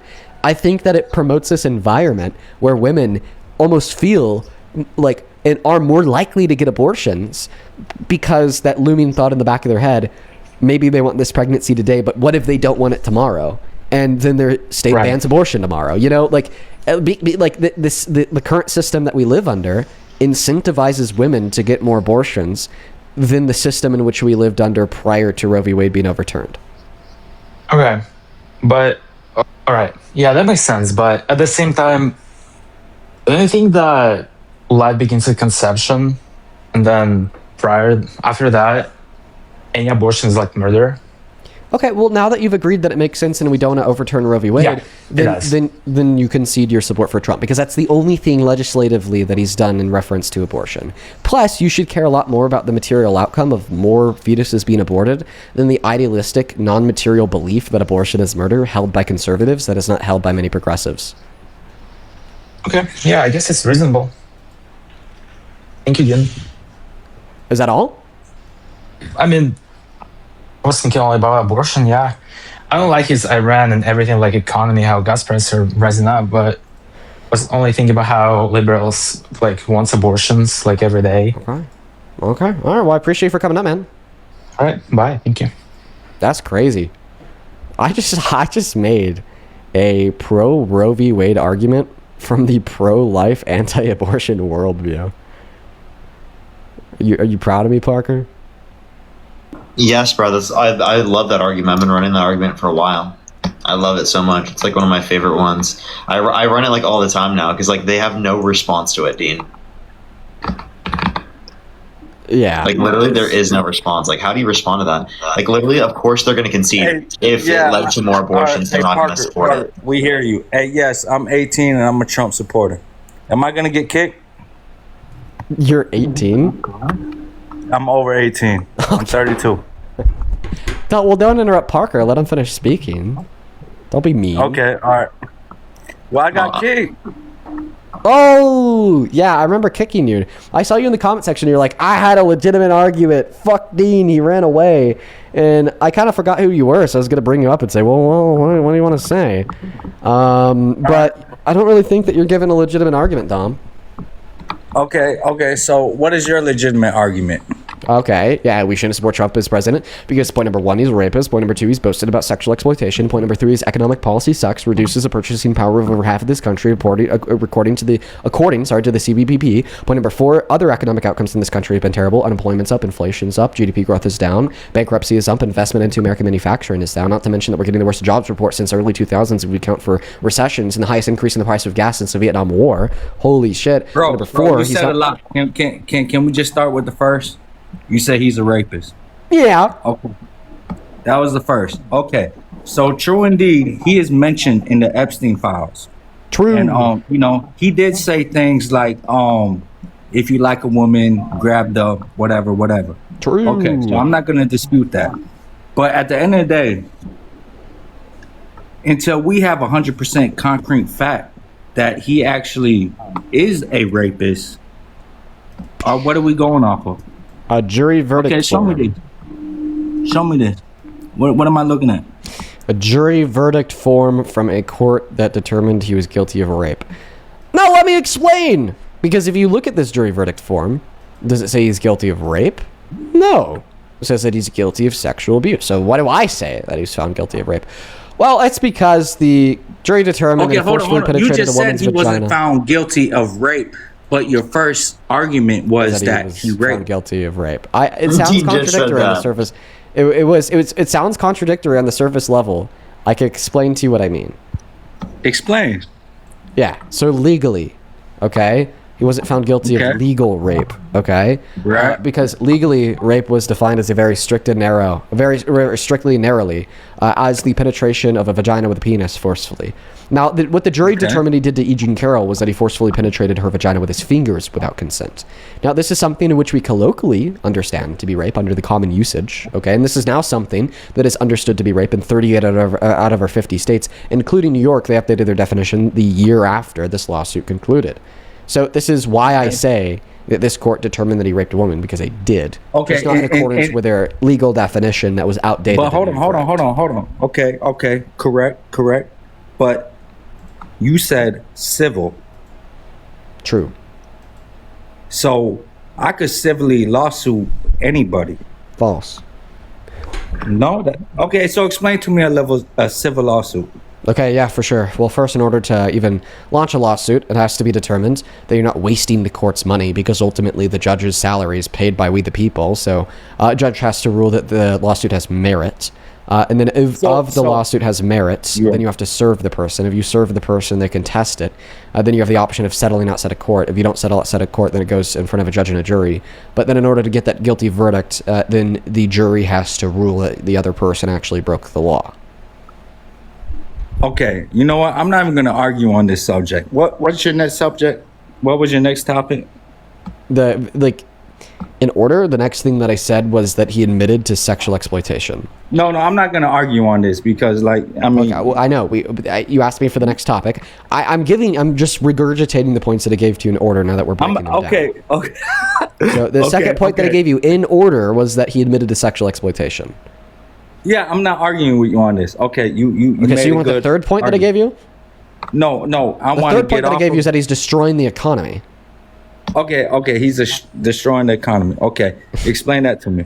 Sure. Because of Trump, we got the worst jobs report since 2003, ignoring recessions last year. Because of Trump, we got the most manufacturing bankruptcies since 2010 last year. Because of Trump, our economy lost 92,000 jobs in February of this year. Because of Trump, the gas prices rose the most they have since the Vietnam War in the 60s last month. Because of Trump, 10 million low-income Americans lost access to health insurance when we already have 51,000 that die every year via lack of access to health insurance. Because of Trump, 45 million Americans had their health insurance premiums go up by upwards of 300%. Because of Trump, last year we had 1.3 million layoffs and the highest level of unemployment since the pandemic. Because of Trump, GDP growth went down by over 1% compared to where it was at under Biden in 2024. Because of Trump, after consistent increases in investment into American manufacturing under the Democratic administration, now investment into American manufacturing has only gone down every single financial quarter under the Republican Trump administration.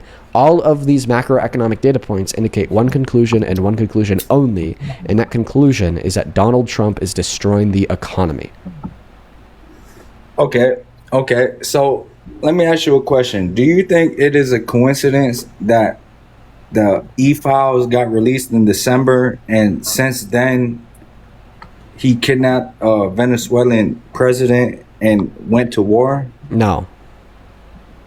You don't believe that's a coincidence? No. So what do you think is really going on? A distraction? Clearly. Okay. So do you think that Iran people, government, you think they're wrong for not wanting to negotiate when he said, give me 2 weeks, and he bombed them that weekend? No.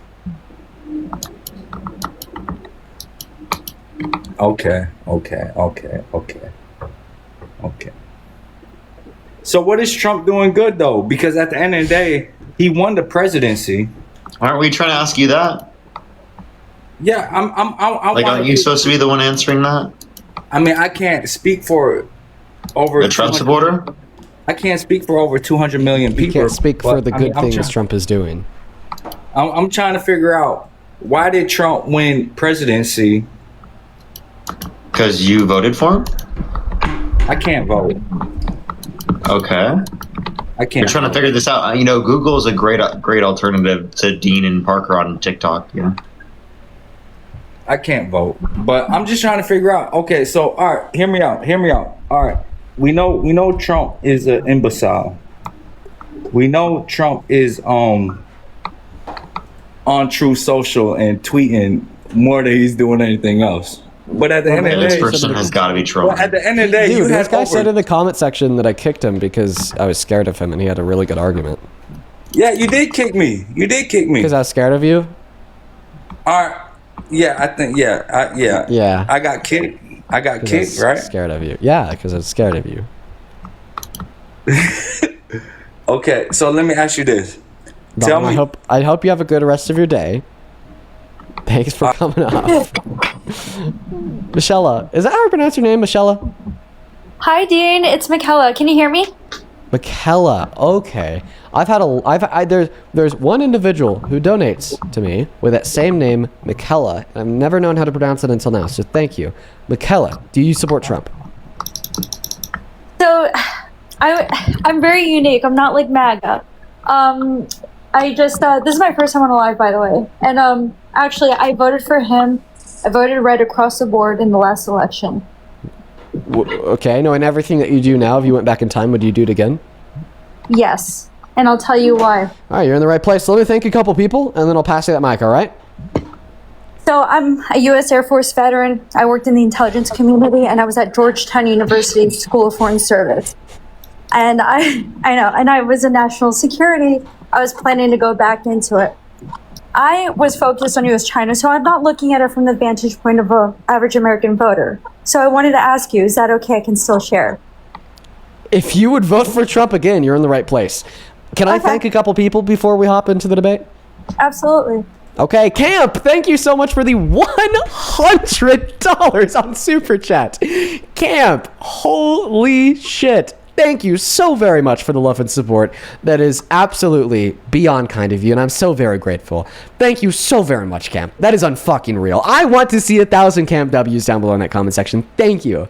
Thank you so very much. Camp with the $100, that is CAMP, says, here's for your invaluable work, Dean. How you managed to suffer through their chuckle-headed idiocy is beyond my comprehension. Camp, I know that you've been watching the streams for a very long time now.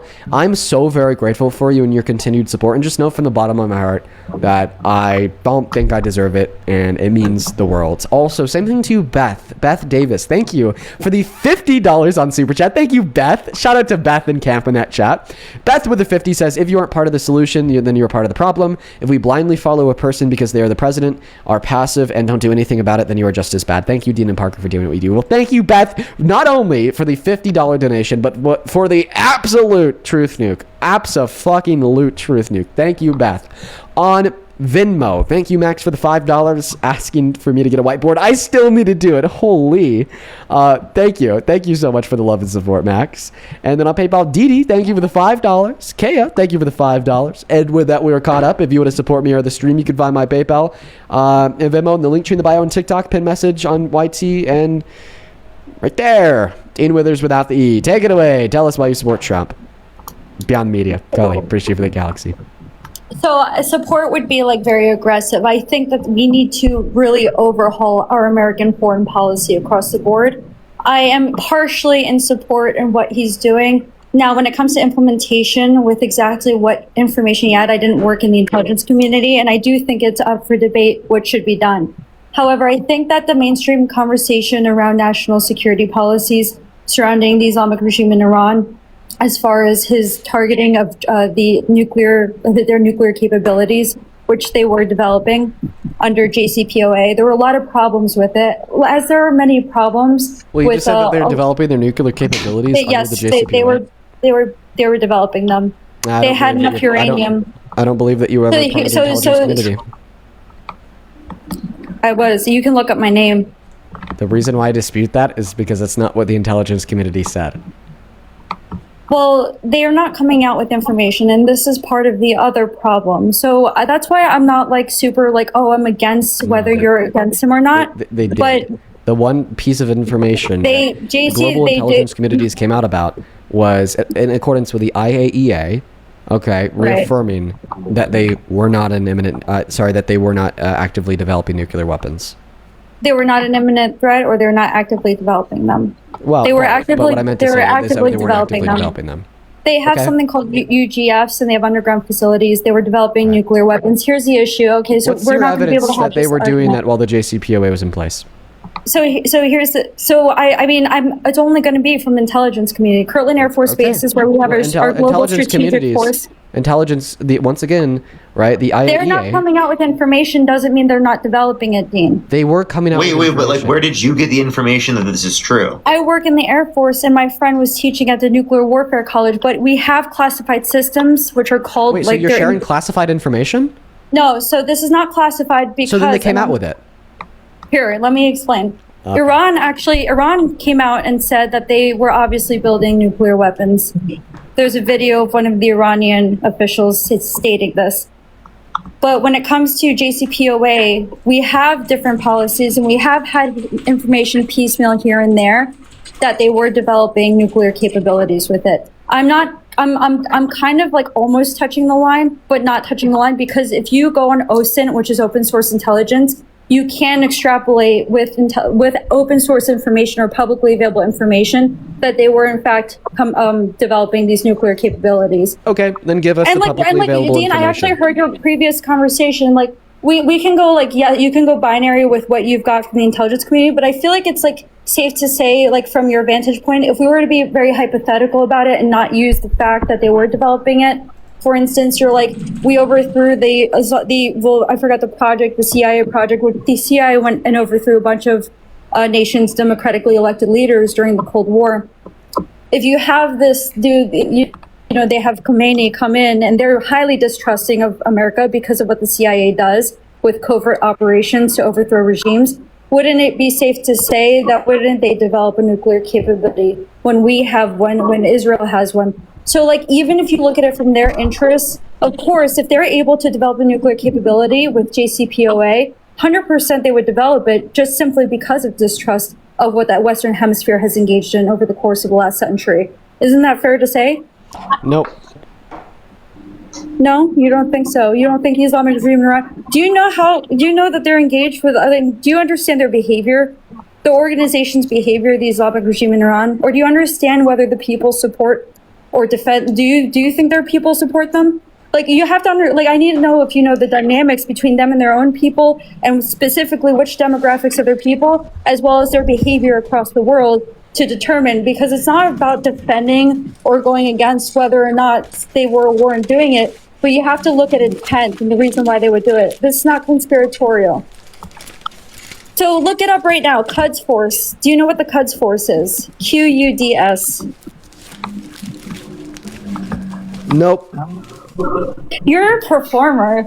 Actually, I like you, and I think you have a very calm demeanor with Emily Wilson. So, but you are performative right now. It's actually Performative? kind of funny. It's kind of funny. Are you calling the tinfoil hat performative? Yeah, because Is this where you look tell me up- I can use I'm OSINT telling to you to extrapolate the look up- data to determine that 5G is not going to fry my brainwaves? I'm performatively wearing the tinfoil No, hat, bro. did you Just look trust at me, my- bro. are you- Yo, wait, classified did you- U.S. intelligence that Hold you're on about to one like dump on second. TikTok live publicly in front of 20,000 people proves that tinfoil hats are ineffective at blocking the radio waves that are going So- to give me testicular so ball look up- cancer. Okay. You let me talk? Can I talk actually? You've been doing a Sure. lot of talking. Can I do some talking? Yeah.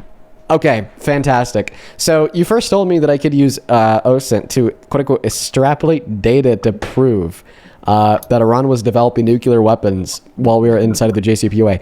Do you know what OSINT is? Open source intelligence.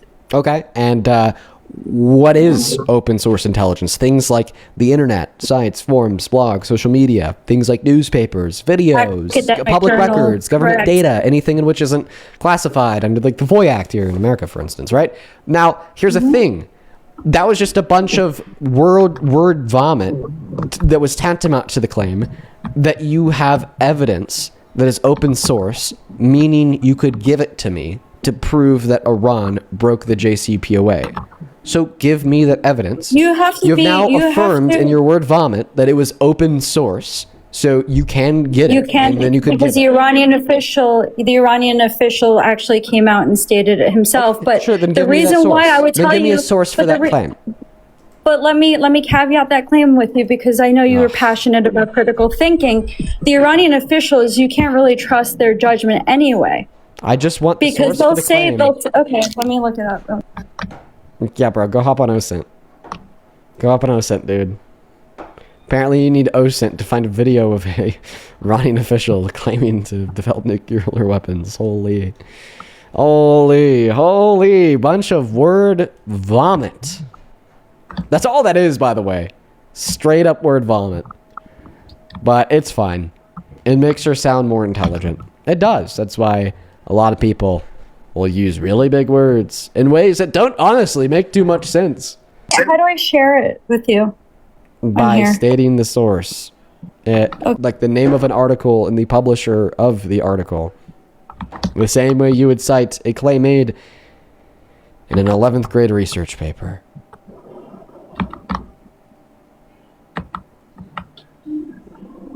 Ben! Thank you for the $1 on PayPal. You says Dean is the best. Thank you, Ben. That just came through right now. Shout out to you, dude. I feel like Shout out I'm to winning Ben. a little bit, because I've never seen you behave like this with other people who are really, like, honestly, not really higher dimensional in their conversations with you.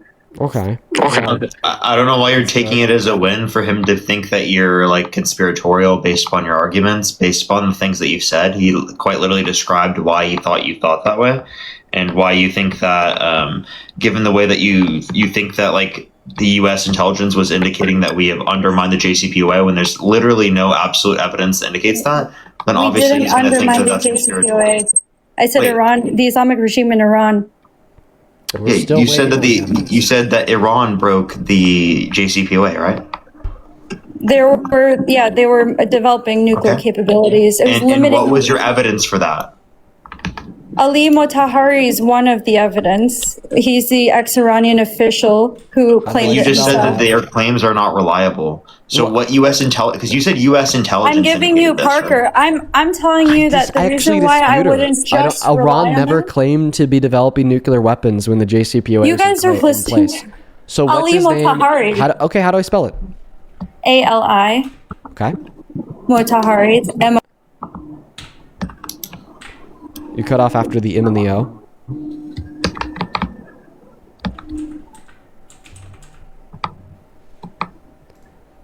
Found him.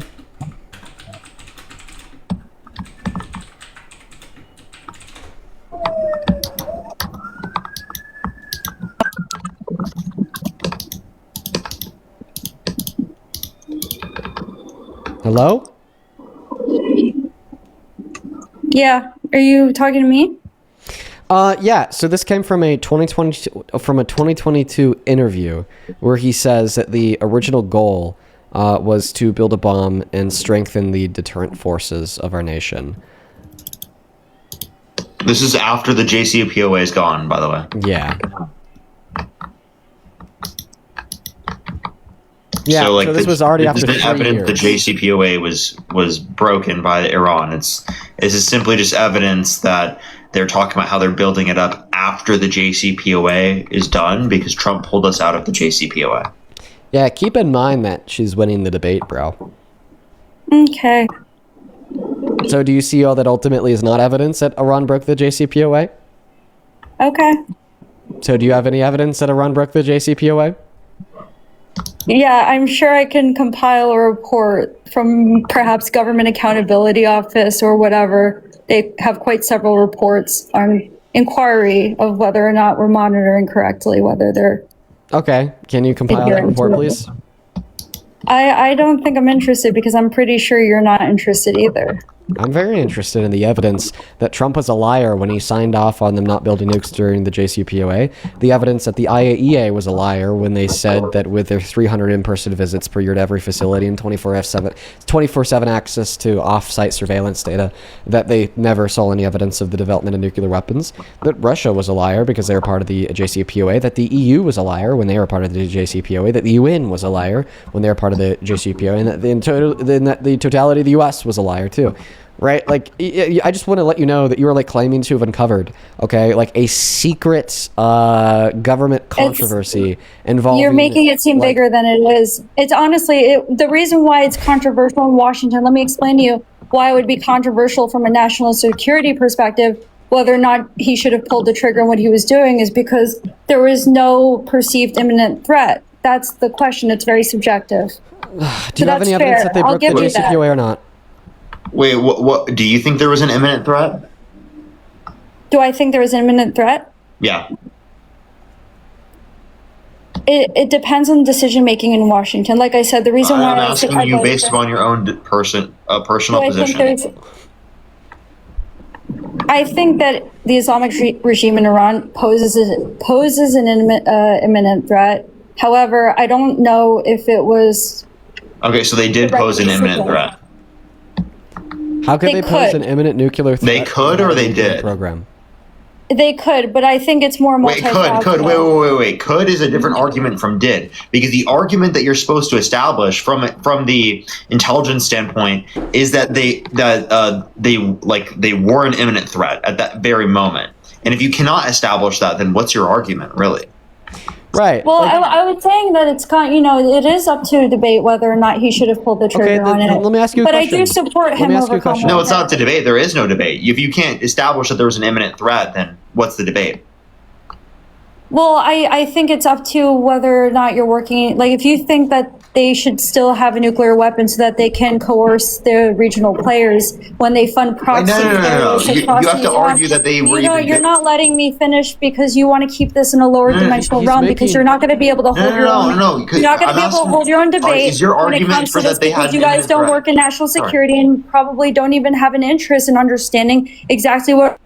Okay, you're not providing an argument. You're simply just like appealing to authority.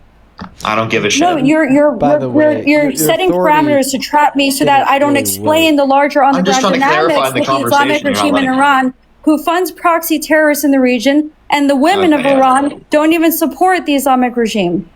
Okay. I don't support the IRGC. If you don't want to have a higher dimensional conversation about this, I'll be honest higher with dimensional you, and with anyone who wants to engage in this, yes, to talk about actually on the ground, to actually care about the human rights picture on the ground for the people, and whether or not it's a good idea. Am I going to be able to respond, or are you just going to like grandstand? Terrorism around the world and funds cartel networks because they have all these she's just going to grandstand a million points. No, they protect themselves.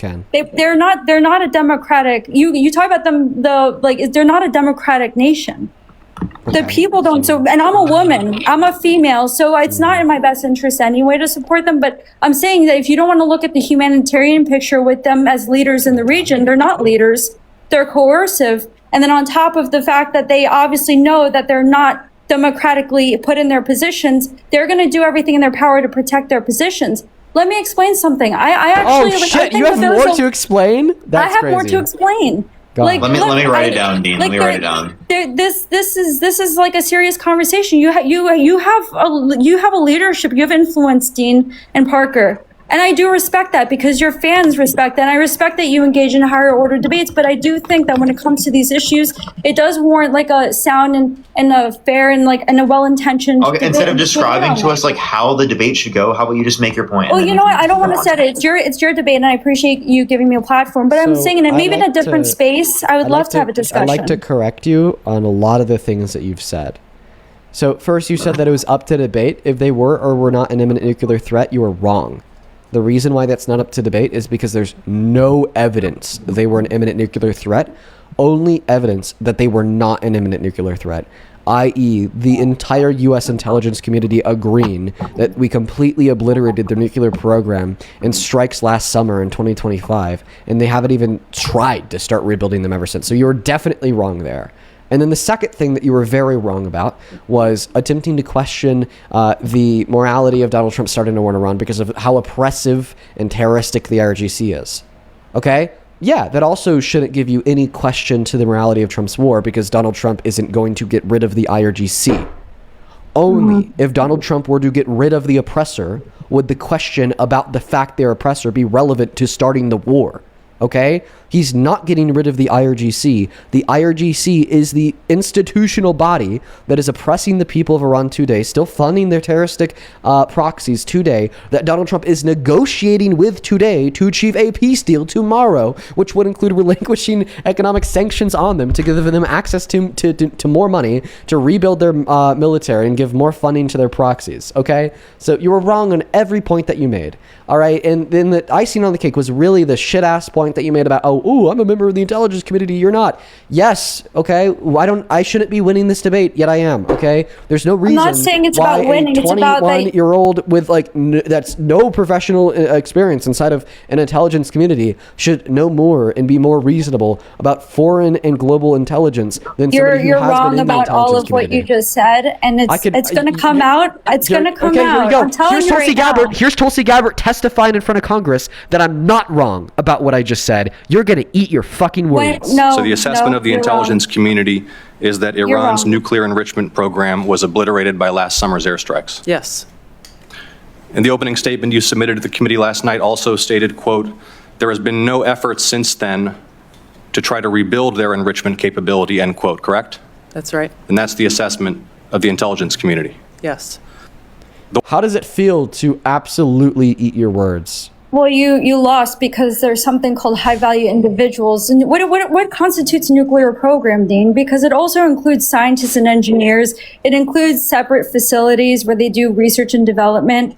So when they develop target decks in which he's targeting different facilities, some that you claim are civilian and not part of not legitimate military targets, which in fact, if there are HVIs, high value individuals who are part of nuclear programs or part of their military, or high value targets, which are facilities that are used for these capabilities, they are considered legitimate military targets under the law of armed conflict. So this is what I'm talking about, is that like when you just want to gave like us a shut it definition down of what an HVI is Correct, instead of responding to the evidence that they're not an imminent nuclear threat. Because you're they limiting can't it make to nukes. just going after their nuclear capabilities, and not that they If have they don't have potential nuclear to develop capabilities, future nuclear listen, capabilities a potential when they to have develop future engineers and capabilities means scientists that who run you're all- around that I'm right. developing it. Wait. You're just reaffirming that I Wrong. wasn't wrong. No. You're actually just you're explaining wrong. why I wasn't wrong. Your argument insofar as why they're an imminent nuclear threat today is because they could be an imminent nuclear threat years in the future. Imminent means immediate. They cannot be an imminent. They cannot be an immediate nuclear What does threat. imminent mean? Yeah, like, dude, what are we doing? Saying it could be imminent is meaning that it's not imminent. You have to by the way, look not at just could be decision imminent, could be calculus. imminent in the So- future. She's making the claim that it could be imminent in the future, which means it is not imminent right now, which is a concession. that Literally. Donald Trump lied when he Wait, said what do they're you an think? imminent nuclear What do threat. you think nuclear? Wait, what do you think nuclear weapons are used for? You think they're used? Do they just develop them so they can use them, or is it used for coercive negotiations in the region? Coercive Because you're negotiations, clearly upholding you don't power and understand what the control. application of nuclear weapons is. No, Dude, what a That's straw such a man! dishonest What a remark fucking to straw pivot. man! That is What such a fucking dishonest straw remark to man. pivot.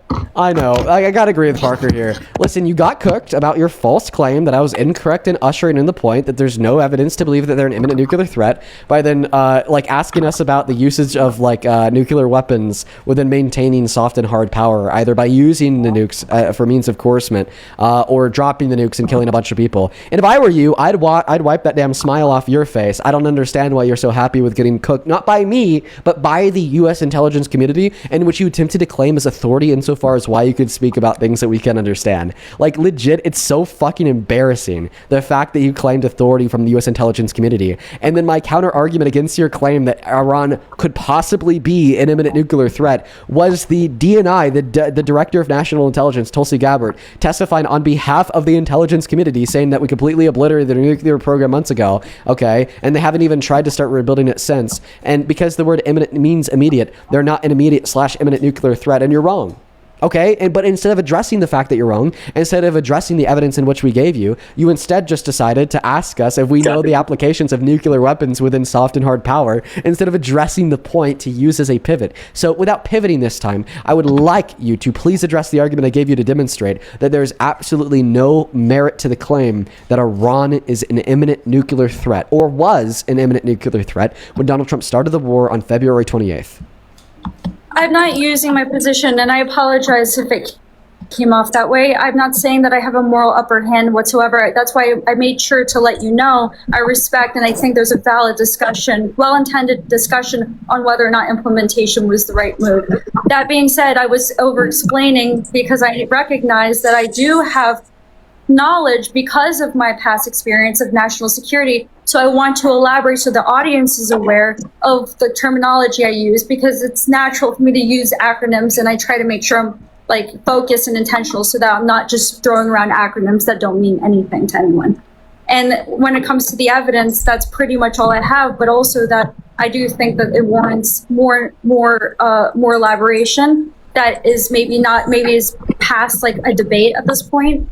That is like a fair and valid discussion as to the behavior of Islamic regime in Iran, and so that people are informed about actual on the ground dynamics. But you can, and it's still, if you would come to a different, if you're like, you still hate Trump and you think he's evil and you think this was an evil move and you think it is in Israel's interest at the cost of Palestinians and other people in the region, because it does pose a danger once the Islamic regime in Iran is attacked, because all of our military bases become potential targets by the Shia militia group. So I'm saying that it's just something that we should talk about in those terms, and it's too difficult for the lens that you've given me, like the smaller aperture, because then it's really it kind of corners me into not being able to articulate it or to explain like maybe more so my intent behind why I was explaining or perhaps over explaining certain things. All of the nuance that you think should be explored surrounding what they mean when they say we destroyed the nuclear program, like does this mean we killed their scientists, is valid for sure, but regardless of what that nuanced conversation would conclude, it wouldn't change the fact that they're not an imminent nuclear threat. Because even if we just assume the base level of information required to achieve the claim that we completely obliterated their nuclear program, that would be the machinery required for further enrichment and construction of nuclear weapons. Let's just say and assume the scientists are still alive. Okay? Well, because we destroyed all of their equipment required to enrich uranium and then make it into a weapon, and the fact that they haven't even started on rebuilding that, which is more evidence that we're talking about the actual machinery and equipment required, then they can't be an imminent nuclear threat, which means there can't be debate about if they're an imminent nuclear threat with any warrant to both of the two sides, which means you were wrong when you suggested that there was some warrant to the claim that they were an imminent nuclear threat. So they're an imminent nuclear threat, as in that they can use it as leverage in negotiations. And I'm not gonna. I think it's fair up for debate. I consider it imminent nuclear threat because I say, hey, like you can get them right now because they are kind of cornered because of their the Hezbollah and they can't get them right now. Hamas network. So it is nukes right now. That's not true. No, they can't. They'd have to rebuild their facilities. Then they'd have to further enrich the uranium that they have to a weapons grade degree. Okay, and then they'd have to machine it into a weapon. They cannot be an imminent nuclear threat. So I think her argument actually is that they're a nuclear threat, not that they're an imminent nuclear threat. And I think our argument would be that they're a greater nuclear threat because of Trump's leadership, because of the overturning of the JCPOA. The JCPOA, we think, was fundamental in limiting their enrichment of uranium. What was the cap of enrichment of uranium under the JCPOA? Wait, say it one more time. What was the cap of the enrichment of uranium under the JCPOA? So can I explain to you something? That's my contention with Washington, D.C. and follow-up and the monitoring of the situation. When you went and sent the inspectors from IAEA to them, or IAEA, whatever, IAEA, yeah, thank you, to Iran, you have to notify them in advance before you send 2 inspectors to their facility. So let me explain. I lived in China when I was younger, and there's the same kind of strategy that the Washington, D.C. is not catching up on. We take things literal. We're a high trust society. We take things literal. We expect you to follow. Let me use can I use a parallel example for this, for monitoring and emissions? Like I'll use emissions and pollution related for factories. I worked in supply chain operations, and China has really bad pollution in factories. There were regulations to shut them down so that they can monitor in certain areas. So our factory shut down in China. I worked in textiles, anything high technology. What happened was that at nighttime, our factory would work at night after they would get a heads up from the local corrupt official saying, yeah, you guys can work because they got to make money. they got to make money. So they're like, yeah, you can work, you can go and work, but you're just going to go at night because we have plausible deniability with it. Plausible deniability is essential for this. Now, there needs to, like, can JCPOA work? I believe it can work. I believe that we need to come back to the table and re-strategize so that there is actual accountability and actual oversight over whether or not they're developing a nuclear program. Okay. You say that you want there to be oversight. We had oversight. Trump is the one who undermined our ability to have oversight. We're saying that clearly the Democrats are preferable in making these negotiations happen. Trump has been less preferable in making these negotiations happen and has caused us to go to war. Trump even acknowledged this prior when he said that the Democrats were weak and ineffective and we're going to start a war with Iran because they can't negotiate, which is exactly what Trump ended up doing. So, okay, I would also like it to be known that in response to your claim that, well, because they had to let them know in advance that then they could just hide and scrub all of their enriched uranium. First reason why that's wrong is because they also had 24/7 access to surveillance cameras that tracked the movement of equipment and material inside of their facilities. And those were also tamper-proof. On top of the fact that the IAEA has extraordinarily advanced means of enrichment detection. And they could just straight up use like small cotton swipes on the fucking floor, okay, to detect highly enriched uranium. And this would mean that Iran would have to somehow navigate around the tamper-proof cameras. This means that somehow Iran would have to navigate around the fact that if there's even one fucking micron of enriched uranium that is left anywhere within the enrichment facilities whatsoever, that then they're caught, and navigate around the fact that these in-person visits weren't like once or twice a year, but 300 per year. Okay, and then on top of that, you know, we also had satellite imagery. So if we wanted, which then monitored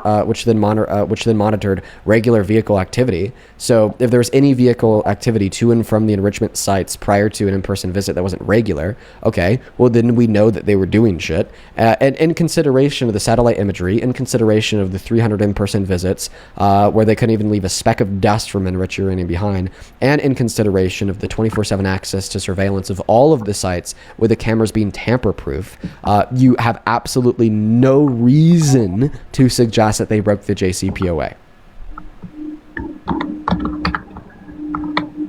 I just, okay, like we have different views. You have more trust in Washington. I worked in Washington. I mean, I trust in the processes. What's the hole in the processes that I just described? What's the hole in the processes that I just described? There's a lot of blacks on it. I mean, like we have Epstein, right? Like Epstein, the cameras busted before Epstein died. Like things happen, but I know, but the cameras never busted in these uranium enrichment sites. We had access to non-busted camera feeds, so that's not a hole. So what's the hole in the process of the IAEA ensuring that they were honoring the JCPOA? Tell me the hole. Don't tell me about Epstein. Tell me the hole and all of the means that I just described to you that were used by the IAEA to ensure that Iran was honoring the deal. Describe the whole. Okay, so you're only getting reported data. What will happen is that they will fluff around. They'll like I don't want to say the word like fluff around the kind of like SOP. They won't. Yeah, it won't be super secure. They'll tamper what's the hole in all the security that I just gave you? IAEA doesn't have an obligation to report everything on that to the public, so they'll have internal documentation. But I'm telling you that. But the internal documentation can't contradict the data in which they were released. Yes, yes, it can. No, they can't. They can't. They will withhold. So I just want to clarify that now you're saying, Dean, you've beat me. Okay, you've described to me with perfection how there was no hole in the oversight and surveillance of the enrichment sites in Iran. But Dean, all that this means is that I'm still right. Iran was still enriching uranium while the deal was in place, and the IAEA did detect that because there's no holes in their detection, but they just never let the world know. They kept it to themselves, and then they publicly said that they weren't enriching uranium. Listen, this is why conspiratorial gibberish has no place in rational society. We should only believe things when we have good reason to believe things. And you're believing something not even when it's a reasonable possibility because it's an unreasonable possibility, but merely because it could be the case. Dude, this is no different than saying that NASA faked the moon landing and they just kept that internal and told people otherwise so we could beat the Soviets in the space race. But then we were secretly in cahoots with the Soviets behind the scenes like a WWE boxing match, and that's why they never came out and falsified the moon landing and actually affirmed that it was true because of the laser reflectors on the moon, right? There's no difference between the conspiracy theory that you're giving me about the secret cahoots between Iran, the US, the IAEA, the Russia, and the rest of the EU and the UN, okay, and the conspiracy theory that I just described to you about the moon landing. This is bullshit, all right? Not to mention that the US and the IAEA would have a vested interest in ensuring that they were not enriching weapons-grade uranium, and if they were enriching your weapons-grade uranium, then that would be collected in their public reports, and then the JCPOA would be thrown off the table. Okay, you beat me. You beat me because it's like, I can't. It's like, yeah, I am pulling out of the air because you're not going to, it's like, you want to win, you want to look at the public data only, that's fine, that's on you, and that's valid. Everyone, you Prove can't that go the private data that You want to look at the substantiates your view public even data? exists. I'm sorry. How the hell are we supposed to look at the classified or private stuff? Like, tell me how we're supposed to do that. Deductive thinking, but it's okay. Hey, okay, you know what? You win. I'm gonna give you this. What? That we're not trying to win. We're like, how do we do that? You won. Like, I know. It's understanding organizational interests and then looking at kind of dynamics between DC multilaterals. It's fine. You win, and I want everyone to know you win. Can I just drop something real quick? Are you pro human rights? I know you are pro. I know you're pro human rights. I've seen your humanity when you were arguing with people who seem to be like not caring about things. Really quick, I'm going to East Congo this summer. Is that okay if I just say this real quick? I'm going to an organization, they're independent, called Focus Congo. And there's a crisis in East Congo because of minerals, rare earths. There's also issues with organizations on the ground and some sort of like rebel groups and things like this. I'll be going there this summer. They're an incredible organization, Focus Congo.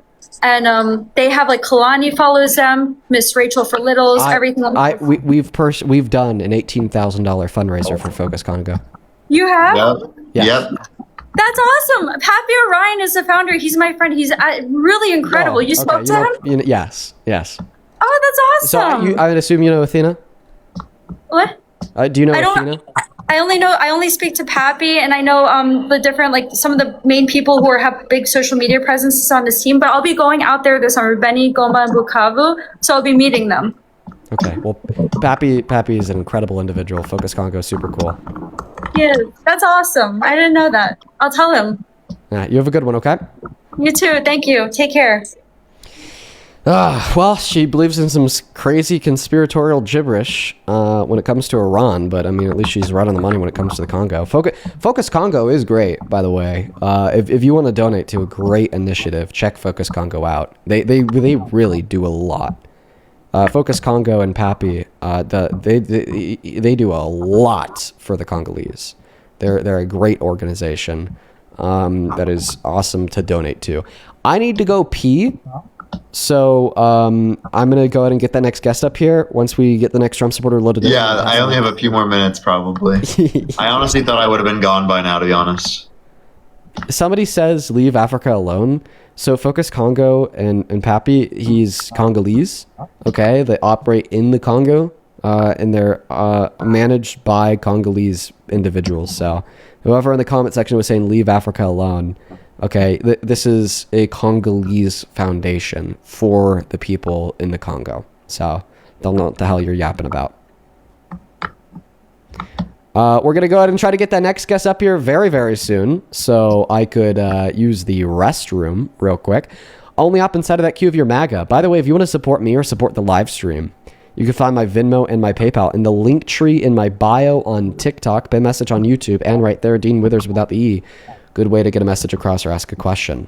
Let's go to get that next guest loaded up in here.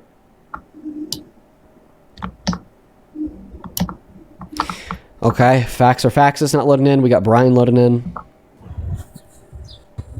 Brian, do you support Trump? Wholeheartedly, yes, I do. Okay, how old are you? I'm 41. All right, Brian. Sounds good. Give me one moment because my phone is glitching the fuck out. What the hell?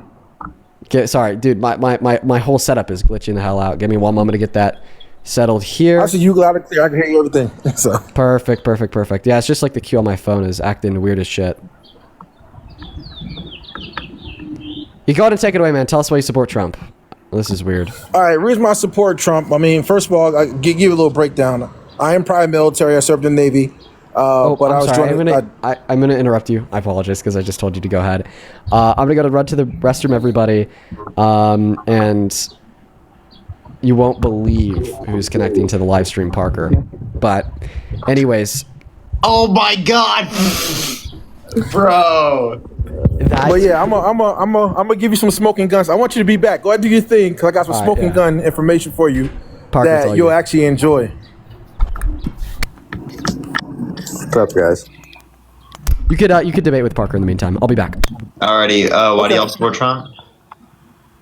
Because his what he got going on right now, I agree with. I totally agree with. And if you want to start with the border stuff, because that's kind of what I can talk about. Tell me why. Like, be specific. All right. So I do private security. Okay. And I took on a job signed by, it pretty much was funded by the NGOs, and it was through TDM, through the Texas Department of Emergency Management out there in Texas, where we picked up in Laredo, Mission, El Paso, all that, where we picked up, the people from Venezuela, from Texas, and we bus them to sanctuary cities such as California, Chicago mostly, Philadelphia after a while they shut it down, a lot of New York, DC after like one or two stops. It was mostly in Denver. Now, what I saw wholeheartedly was this, and this is what was explained to us. And if you guys don't believe me, I will send you the manifest for how many people were on buses, because it was pretty much these charter buses that we were doing. They were They're saying Republicans are sending people to sanctuary cities? No. This is why I agree with Trump. This is from the Democratic side. I agree with Trump wholeheartedly. Okay, just so this is what I saw. So when it was explained to us is that these people were getting at least $5,000 per family to come into the country. No, I'm dead ass serious. Like, I need a source. Give me a source right now that people are being given $5,000 per person just to come to the country. Bro, you're talking to a person who actually did the detail. So I am the source. And I will send it. Matter of fact, Dean, when it's all said and done, I will send you the. Trust me, bro. Argue with me all you want, but Parker, Dean, I will send you the manifest if you want me to via email. Go ahead. I would love to see the source. Dean, he's saying that they were giving people $5,000 to just come into the country. Yeah, listen, I'll tell you why we won't take your word for it. Because if you were telling the truth, then the story would have been anonymously. It did get broken. It did. It sure enough did. That's why the details stopped. Because one dude reported to the news stations and the radio out there, and they cut the entire program because everything was spilling out how much the contracts were. So then you actually should be able to give us a source. You should be able to give us. And I will. But what I'm saying is this. But also, work done by a journalist with a collection of evidence from the whistleblower to verify that the claims. So it has to be from a journalist and not the person who was actually on the details. If you could give us the evidence, that's fine. I'm just saying that it'd probably be easier. That's what I was trying to tell Parker before. But what I'm saying is this. This is why I agree with it, because I'm trying to explain what I've saw versus I will say this from a person who comes from a predominantly black community of what I've seen. Okay. So how about this? Can I recommend something, Brian? Okay. All right. So I kind of see that you guys don't want me to explain anything, so you're going to keep cutting me off. Go ahead. You want to collect the evidence and come back? I do this every day. No. What I said was I'm trying to explain to you why I support Trump, and I'm trying to give you my precedence of why, and then what I've seen as us as Americans is that what we don't get versus what people get automatically versus the people who need help, as far as like homelessness people, drug addicts, homeless vets, all that type of stuff that's here. And then for me actually working in detail, getting paid $11,000 a month to bring these people in, to kind of seeing that they get free reign over a lot of this stuff. Yeah, what I'm telling you is I don't believe you, and you'll have to give evidence. So do you want to come back when you could collect evidence? Yeah, I'm going to DM you. Can you send me an email and I'll send it to you so you can look at it? Want to just rejoin the stream when you got it all ready to go? Well, I don't know how to put it up on the thing, but I'm going to send you the email so you can pull it up so you can talk through it. You could send me an email. I'm going to my business email's in the link tree in my bio. Okay, I got you. I'm going to do it right now. Okay, sounds good, man. All right, brother. Take care. Talk to him here soon. I guess he has evidence. You won't This guy, dude. Do you know who this is? Do you know who this is, Parker? Yeah, of course I know who this is. Platform. Do you He's- still he's got- support Trump?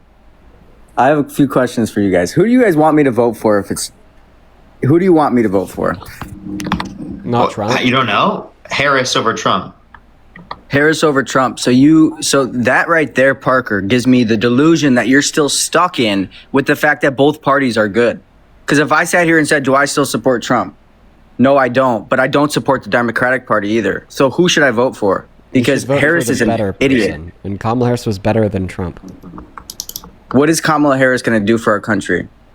Expand the child tax credit. She advocates to expand universal access to health care. She advocates to make a $2,000 cap on pharmaceuticals out of pocket, $35 cap per month on insulin. It sounds like a bunch of socialism to me. And that's none not of what this is socialism. Can you define socialism? I'm not getting into this debate. I just want to jump up here and Platform, say, define socialism, buddy. who should we vote for? Because I I'm already told you, Democrats, bro. No, nobody. So you think the Democratic Party is better than the Republican Party? Parker, he's kind of scared of political debate.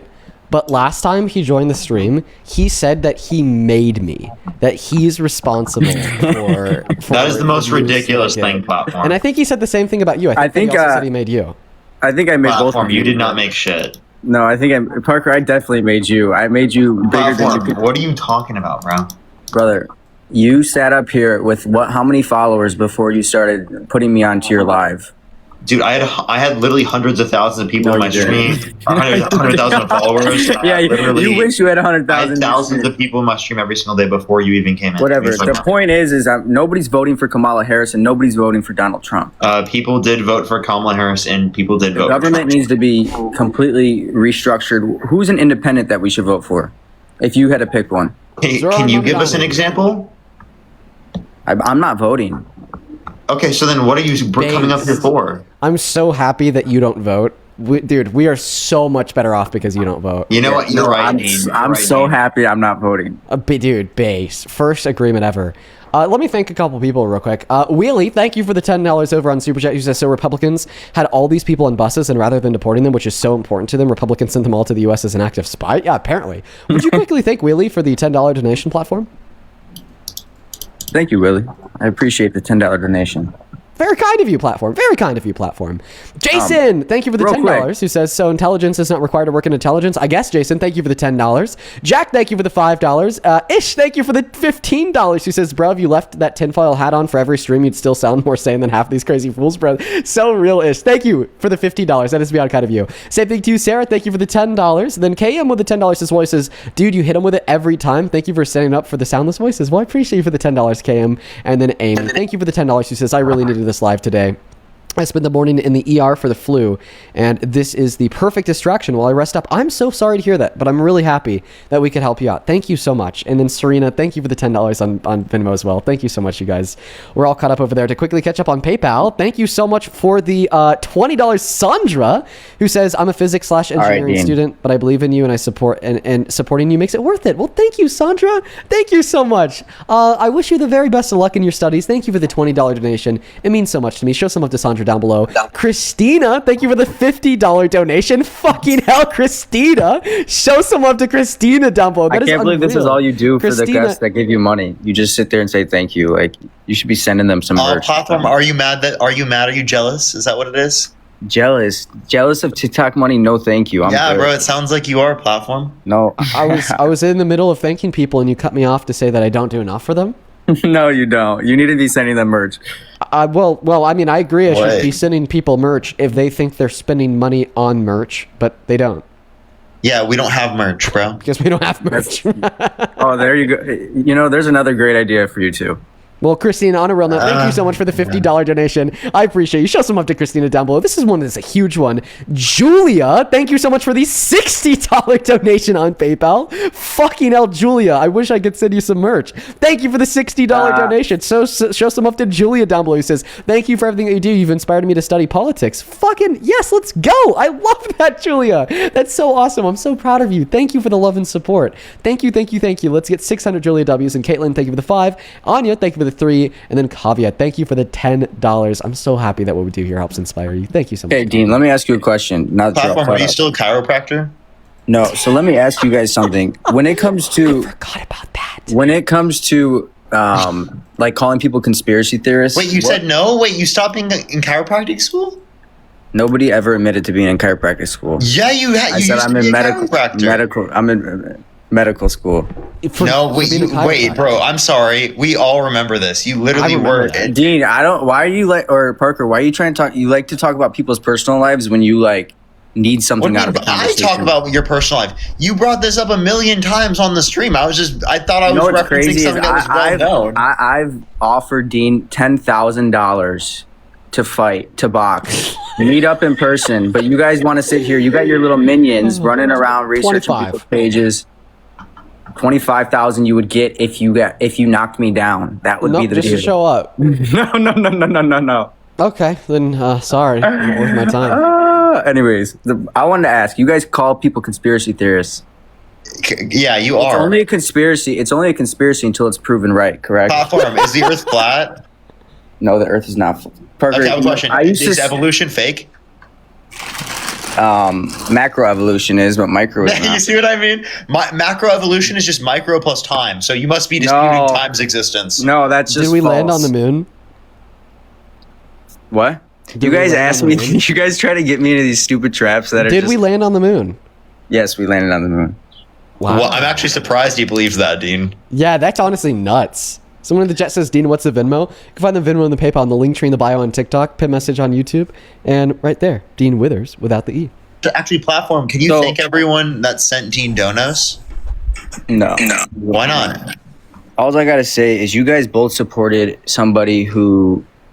Yeah, you know what I'm about to say. You know what I'm about to say, Dean. Wait, What happened to your friend? What happened to your friend on TikTok? No. 1 moment, because now y'all are saying no one said that in the chat. 1 second. Wait, 1 second. Y'all are saying that no one said that in the chat. No. I'm not. Listen. I will show you guys. Somebody said that in the chat. Check it out, bro. Check it out. I'm not even trolling. I see in retrospect now how that makes me look bad. So I got to show this to y'all. Angel said, Dean, what's the Venmo? All right. Go ahead, Platform. Go ahead. I gotta get off right now. Dean, appreciate you having me up, bro. I appreciate you for coming up. I almost called you Santana. Parker, unblock me from your streams. I appreciate you for coming up, Parker. Platform, you want me to unblock you? Is that what you just said? Yeah, well, I have to unblock you too, but unblock me. I'll think about it. Bye-bye, bud. All right, peace out, brother. How does it feel to get fucking mogged by Parker, you incel chud? You know what's so funny, Dean, is you guys go onto these podcasts and I watch you and I got people talking about you guys and I sit there and I'm like, these kids are actually idiots. Like, you guys don't have any sense to understand what you're talking about, and you think you're in this political space when everyone knows after COVID that politics is garbage at this point. Then beat me in a political debate. Politics is garbage. Then beat me if I'm such an idiot. What real world value does politics hold to us anymore? Well, I would expect a very privileged white man to not think that. Oh, you're not a very privileged white man with all the privilege of the donations that you get. Oh, trust me, I'm a very privileged white man.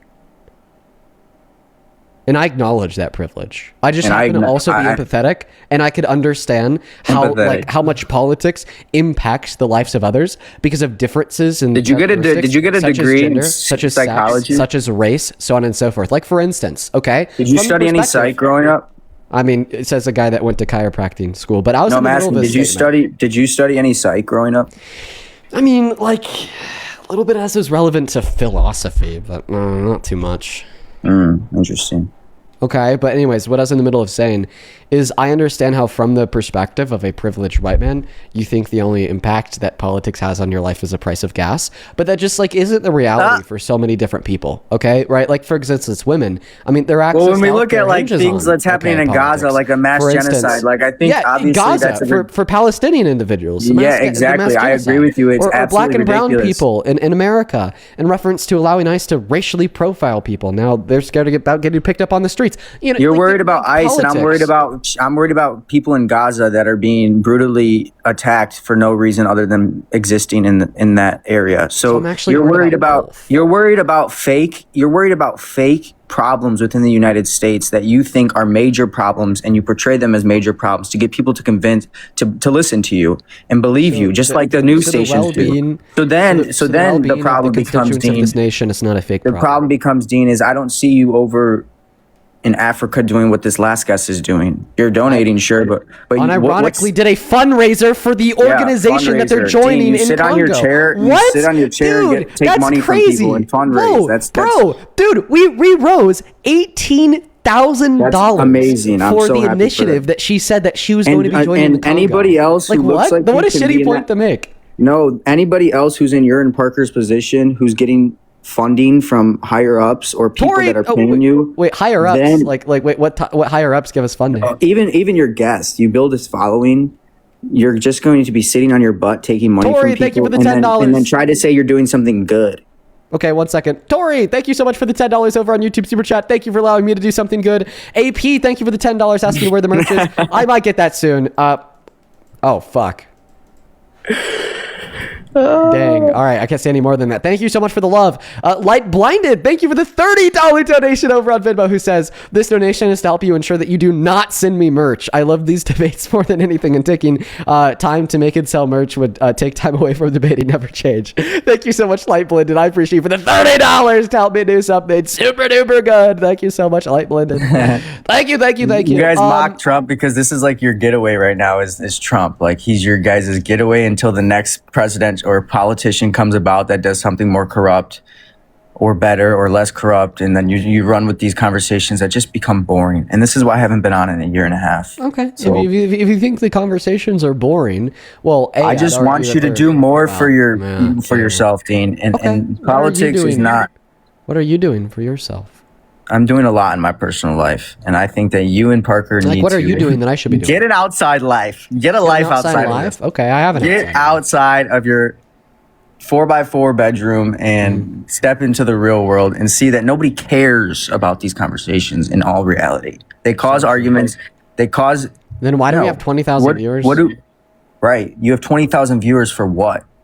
For because the news stations are boring now. Holy. Because the news stations are boring because people now? care about politics. Maybe that's why I have 20,000 viewers. People don't. What are you actually caring about in politics? About the lives and well-beings of millions of people, actually billions of people, and because we're not only going to be. But you have a terrible relationship with your father outside of America. But you have a terrible relationship with your father. That I do not. I have a great relationship with my father. Interesting. Where the fuck did that come from? Because Dean, we've had these conversations. Yeah, dick, because it's facts. We've had these conversations. you act like you care about society, Dean, but you don't even care about. I'm telling you, you need to figure it out. That's all I gotta say. Well, I didn't want to get too deep into this. I don't care, Dean.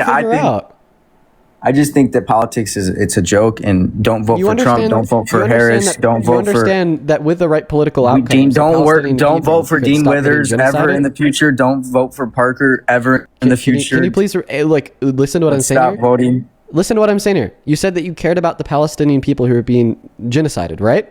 Yeah, absolutely.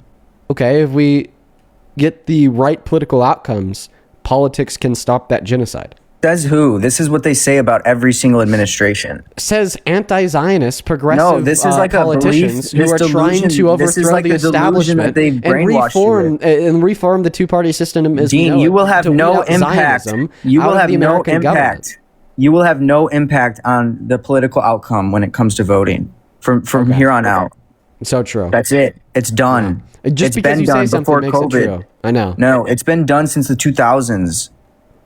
It's probably been done since 1960s. This guy's just nuts. I don't Dean, you have no impact. Bro, Dean, I'm unironically the largest Gen Z political streamer.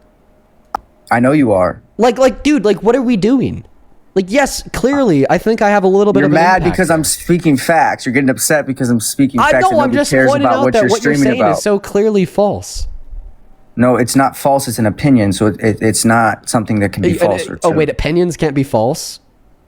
No, they're just an opinion. Really? What's a proposition? All I'm saying, Dean, is what's a politics proposition? Is falling Answer apart. my question. What's a proposition? Politics is falling apart. Wait, is that an opinion? What does the vagus nerve do? Wait, 1 second. Is that an opinion? Is that What is does that the your vagus opinion? nerve Is do? your opinion that politics are falling apart? What does the third cranial nerve Why do? is he dodging? Is it your opinion that like my streams don't have any like effective outcomes? Is that your opinion? Yeah, absolutely. Oh, but I thought you just said that your opinions can't be true. No, so therefore your opinion is not true. Therefore, it's not true. It's not true that these. It's not true that these live streams have no impact on the American voting system. It's not a proven fact. Dean, I'm not going to argue with you about this. I'm just trying to tell you simply that politics is falling apart. Trina, thank you so much for the $20. Who says I care about politics because I want a better life for myself, others, and my children. Stop putting trust into people like Dean to be safe and happy in this country. Kamala Harris. You care about your country. You care about politics. So real. Well, Trina, I really appreciate you for the $20 and thank you so much. Okay, well, it's my opinion that you're wrong, and I guess that we could just believe in whatever we want now, because opinions can't be true or false. Thank you for the $20, Trina. That is incredibly kind of you. Thank you. Yeah, that dude's nuts. I mean, at least he thinks what's going on in Palestine is a genocide. You know, he definitely didn't. I mean, it's good that he thinks that. I don't think he thought that a couple years ago. Glasky, thank you for the galaxy. I appreciate you. Thank you. We're going to go to get that next guest loaded up into the box right now, folks. This is probably going to be the last guest of the day because I'm going to hop off here and spend some time with my beloved girlfriend.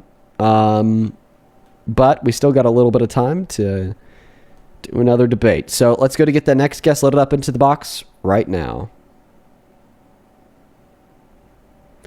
I'm a little tired. Not going to lie. I'm a little tired. I feel like I wasn't this tired at the end of my live stream yesterday. We're going to try to find that next guest, folks. Only hop inside of that queue if you happen to be MAGA. Oh, man. All right. Who's the last guest going to be? Yeah, yesterday, I took a 2.5-hour nap before I went. What's up, Dean? Hi, who are you? Uncle Grandpa, you read? You know, you can't read, Dean. Oh, but you just like accused me of running away from you in the chat. But the funniest thing Dude, I've been trying to get in your live for so long, bro, and you never let me up, bro. Okay, maybe it's because at any given point there's over 80 I know, there's people. so many people, Dean. I know you're so popular. Keep appealing to emotions, guy. I'm just simply the whole pointing out debate. the The fact. whole debate. You're going to appeal to emotions.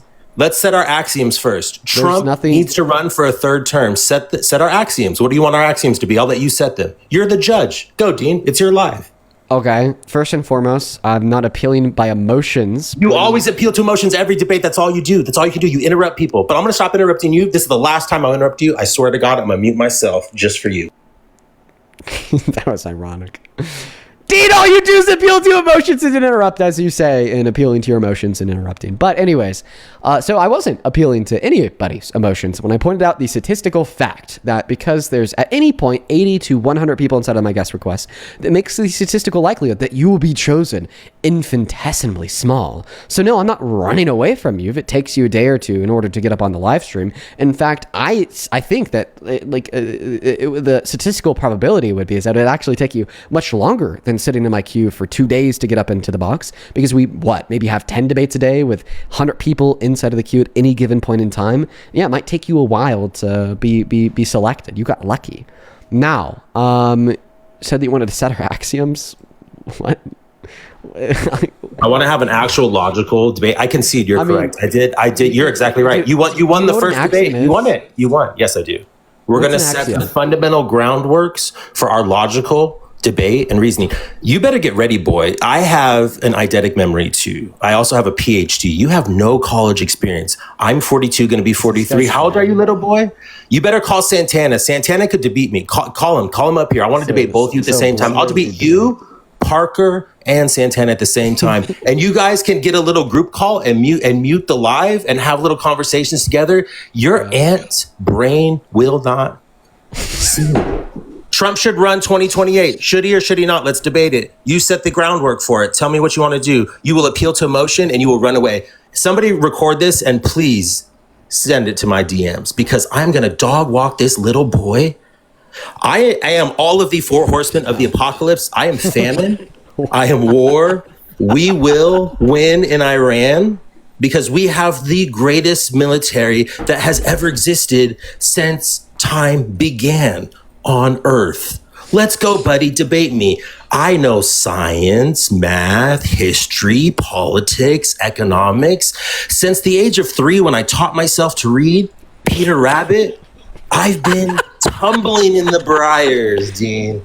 Yeah, hey, pull up pictures of corn. Let's go. Set the groundwork. So we're going to set the groundwork. Here's my first axiomatic foundational truth. You're a fucking cornball, buddy. Do you accept the axiom? He's gonna kick me. I have. Do you accept the axiom that you're? I have satellite set up to my phone. I have can you everything. Please, I won't lose internet. Do you accept the foundational truth that you're a fucking cornball?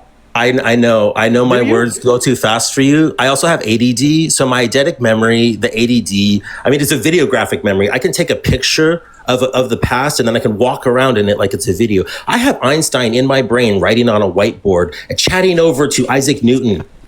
And they're about the differences between founding calculus to solve problems. Oh, too funny to troll? Again, you won't set the groundwork. You won't set the groundwork. That was actually hilarious. That was funny as shit, dude. Hey, Dean, thank some of your donos, okay? Thank those old women with their bank accounts that are emptying to you because you do provide a service. You are entertaining, my little man. I've been watching you since you were a little boy, as if I'm... Oh, I can't say that. I don't want to get booted, because TikTok will boot me if I. What were you about to say, dude? I know you know what I was gonna say, Dean. You know. What the fuck were you gonna say? You know, Dean. Go. What were you set the gonna groundwork. say? No. What were you gonna say? I'm not going to let you make me mad. I'm calm. I am inside the eye of this storm, Dean. And even if we don't debate, this will get clipped.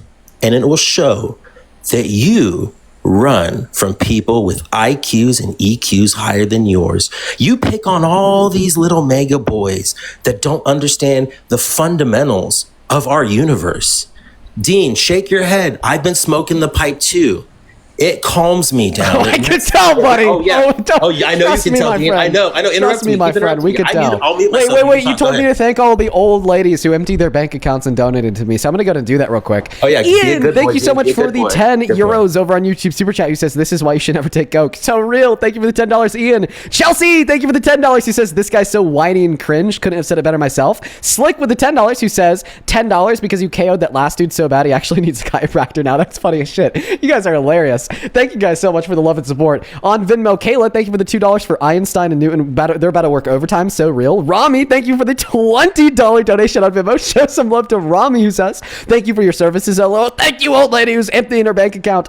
Abby, thank you for the $20 donation, who says, I'd like to invest in the gift shop. Thank you, Abby. Then Lauren with the 10, who says, did that guest send you the manifesto yet? I haven't seen it. Payne, thank you for the $5. Diana, thank you for the $10. And then Gerald, thank you so much for the $25 donation, who says, platform's only up there because he fell off and is trying to gain clout from your stream. Well, he's not up here anymore because he got kicked. Jason, thank you for the $10. And Ryan, thank you for the $10. You guys are very awesome. By the way, Jason and Ryan, just want to let you guys know that you are now old ladies who are emptying your bank accounts to donate to me.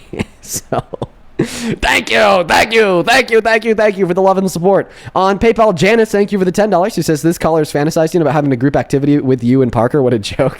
Dee, thank you for the $10. Who says pre-HD, pretty hopeless dinkbat. That's hilarious. Then Vanessa, thank you for the $20. Who says, hey Dean, I just want to say thank you to you and Parker to have led me to be more interested in politics. Never liked it, but both of you have helped me get into it. I'm so happy that that's been the outcome. Like, seriously, that's what we want. And I'm just so proud of you for getting interested, Vanessa. Thank you for the $20. And then Jacob, thank you for the 10. Eli, thank you for the 5. Then Janice, thank you for the $15. He says, I love the poorly educated.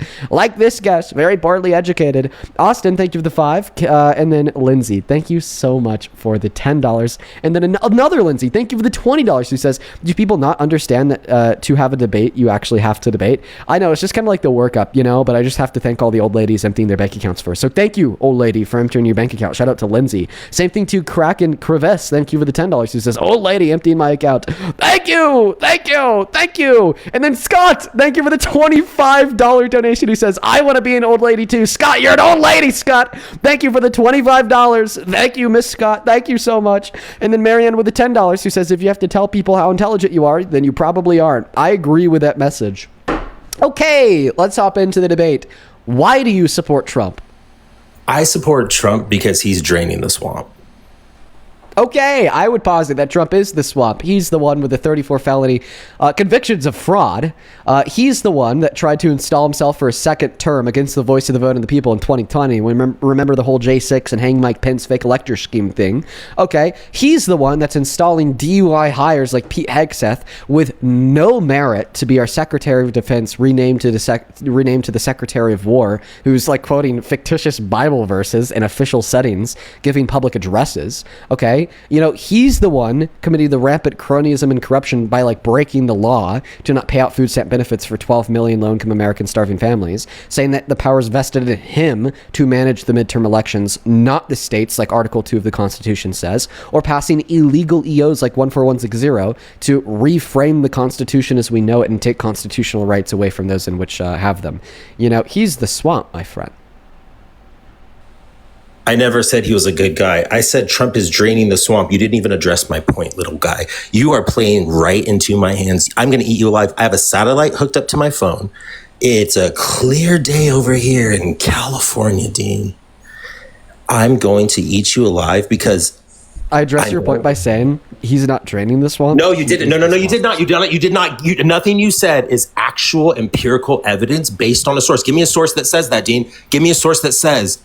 Give me a source that says that. Come on, Dean. You didn't address any points. Give me your source. What's your source for what you said against my claim? So my source that he's not draining the swamp, but he's rather the swamp. The first claim that I made is that he illegally refused. That is not logical. You are assuming the antecedent right now, little boy. That's an error in your fallacy. Have you ever taken an honors philosophy class in college that is taught by the head of the Department of Philosophy and a theoretical mathematician that received a degree from California? Yeah, I went to LMC, yes. Lost, but actually, funny enough, yes, that's actually hilarious. I actually have been taught a philosophy course at a university taught by the head of department that received a degree from California because Michael Humer, who's now the head of the philosophy department at CU Boulder, legitimately got a degree from CU Berkeley. My grandfather was the dean of multiple. It's funny. My grandfather was the dean. Can I talk, Dean, or are you going to keep? I don't know. Can you? You don't even know what the word "can" means, and you're up here trying to claim to be an intellect driven by the power of Einstein and Newton in your fucking head. You know jack shit. Never ask, can I do something ever again? Because clearly you possibly can engage in the action to continue to speak. You say,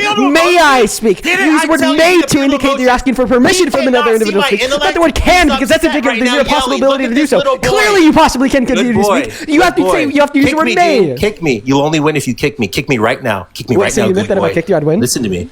You would win if you kick me. Yeah, I admit. And I hope all the donos come in. Dean, I love how you bring people to politics. I've been following you since you're young, and I've always supported you. I've actually donated to you before. Dean, you bring so many people to politics. It is such a positive thing. And I hope you get a fucking $1 million. I hope Elon Trump hops in, agrees with me, and then gives you $1 billion. I love that you bring people to politics. I love education. I love learning. I used to be a teacher for special education. The last school I taught at before I quit because I have so much money. I've been in finance since I turned 18. Dean, it's okay. It's okay. It's okay, Dean. I know. You're going to appeal to emotions the entire time because you can't see my intellect. I have the foolproof, valid, and sound argument that Donald Trump should run in 2028. And you will lose that debate. You will lose the debate. What's the argument?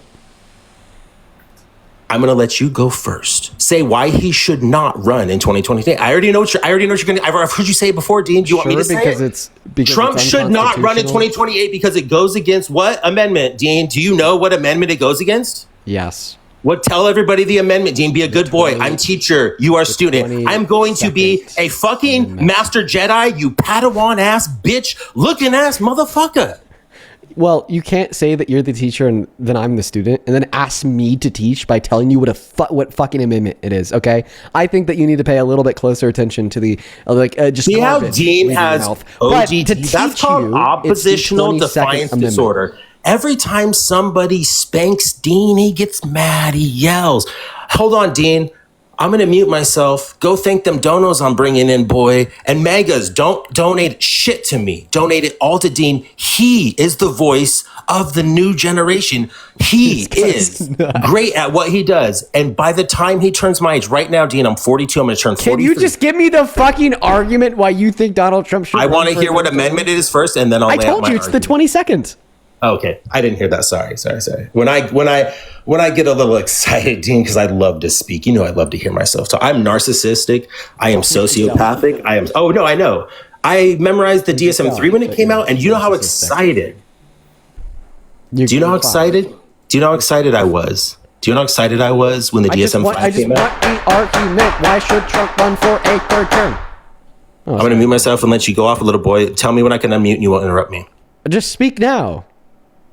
Just tell us why you think Trump should run for a third term. I'm making the floor yours, dude. Come on. Trump should run for a third term because he is draining the swamp. How so? Counter argument. I'll ask you for your supporting evidence first. How is Trump draining the swamp?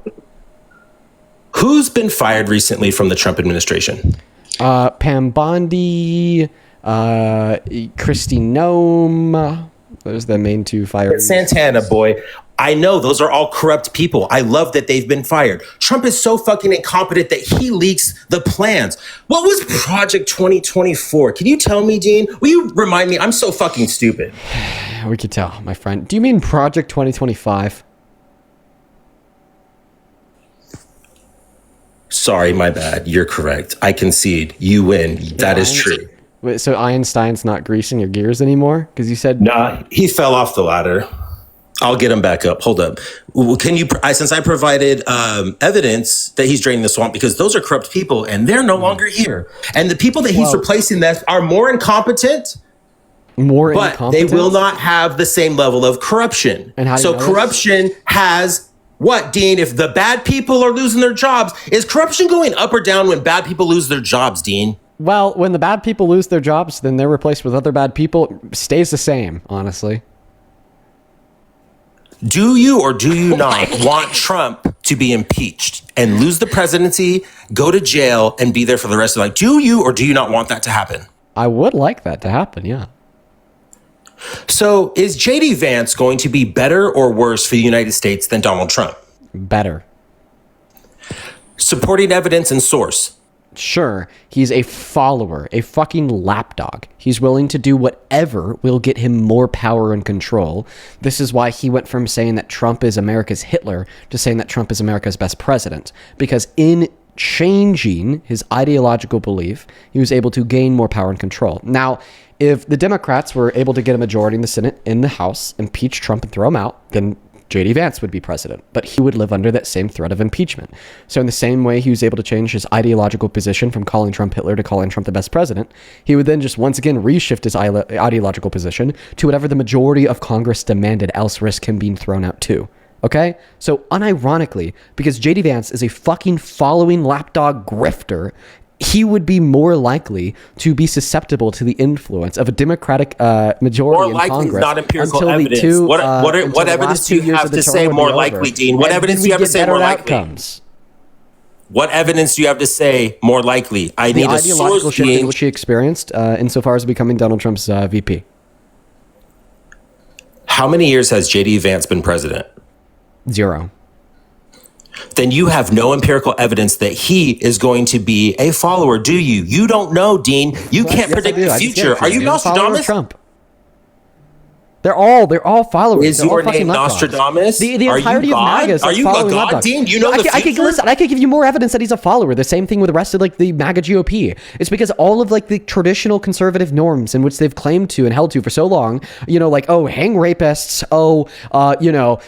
law and order for all, nobody's above the law, prosecute the crime harshly, fiscal conservatism, we don't like spending money, so on and so forth. That all goes out the window the moment Trump does it. The moment Trump is a rapist, rapists, they no longer hang rapists. The moment Trump's in the Epstein files, they no longer want accountability and transparency. The moment Trump spends the most money out of any president in modern American history, they don't blink twice, even though that is the antecedent to like traditional and modern day conservative values. The moment that Donald Trump becomes a 34 count felon and breaks the law every day of his term, they no longer argue law, order, and accountability for all. They let felons run the country and ignore the new crimes they commit. Okay, clearly JD Vance is a follower. In fact, the leader of the followers, because he's the leader of all of the GOP that bows the knee to Donald Trump every single day. So because he's a follower and willing to do it, we'll ever give him the most power possible. The moment Trump's out of the picture, and then he will be serving to the demands of the Democratic majority Congress, which is exactly why I think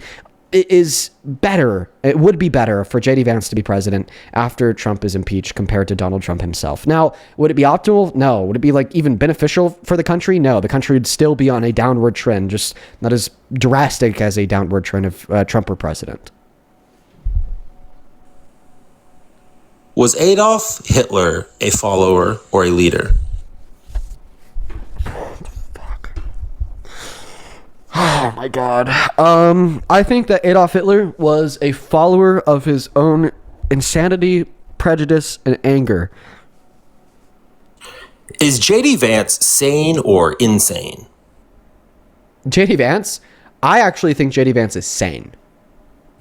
Source, evidence. The reason why I think that JD Vance is sane, and let me be clear with what I mean when I say this, the reason why I think that JD Vance is sane is because he's not ideologically incoherent like insane people are. Reference Trump. He is ideologically coherent in the sense that his goal, although it be evil, the culmination of more power and control, money as well, okay, it would adhere to every single action that he engages in, every single ideological shift in which he makes, and every single line of praise he gives to the almighty Trump. Okay, and that makes him dangerous. Okay, that makes him very dangerous, and it also doesn't make him a good person. In fact, I'd argue it makes him a worse person. But that's why I'd argue that he's sane.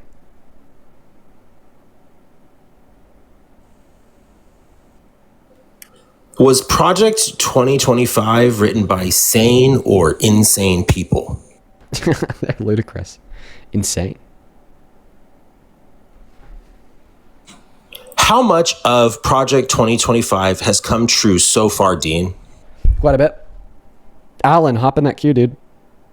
So what you're saying is insane people can do things that are very great works? And I'm not saying that it's okay.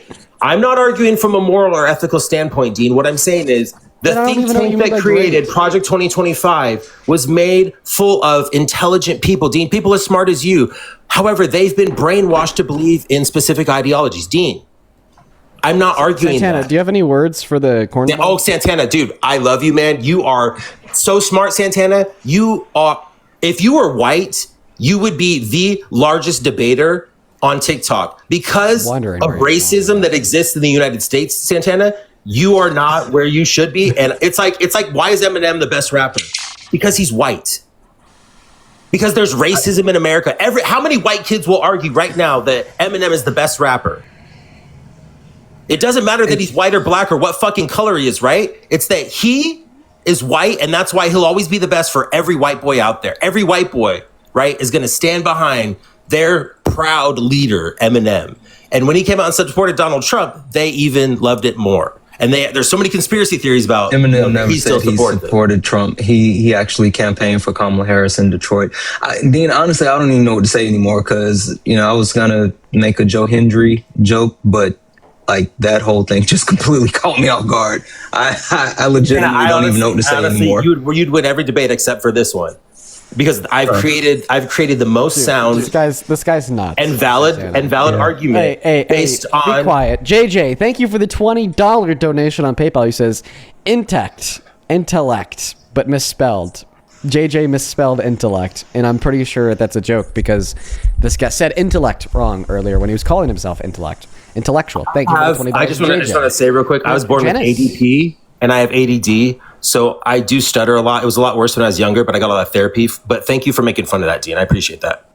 Okay. Well, clearly I didn't know that you had a stutter. Now that you've shared this information with me, I will take back the joke about you. So you can see that I've won a debate with you. We're 1-on-1. You won the first debate, and I just won this one. So we're 1-1, right? Right, Dean? We're even, right? Yeah, I won the debate. Let's call it Trump even. is a rapist. Dean, You won the Trump debate should about- be. He is a rapist. I believe he is. I'm not arguing that Trump is a good person. He's a piece of shit. He's one of the most vile people to ever be fucking president of a country. But if Trump wins in 2028. Janice, thank you for the $10. Who says MAGA men sound like this when their inner predator arises? Thank you for the $10, Janice. Marianne, thank you for the $10. I appreciate you so much for the love. Then Evan, thank you so much for the 5. On Venmo, thank you so much. Casey for the $1 says, dude sounds like he got his PhD from Trump University, so real. Izzy with the $5 who says, guest is talking like it's Yu-Gi-Oh. Then Oakley and Jacob, thank you guys for the $3 and the $5. Happy birthday, Jacob, by the way. Thomas with the $10 to buy this guy a tinfoil hat, hilarious. CD, thank you for the $10. He says it's clear this guy isn't as smart as he thinks, clear. And then Marco, thank you for the $5 as well. Then on Super Chat, holy shit, thank you so much for the $100. Papa Wheelie, you are awesome. Thank you so much, Wheelie. Show some love to Wheelie down below in that comment section, who with the $100 donation says, this man's wife has to get pissed off when he pulls into the driveway after work. She has never been happy to see him once.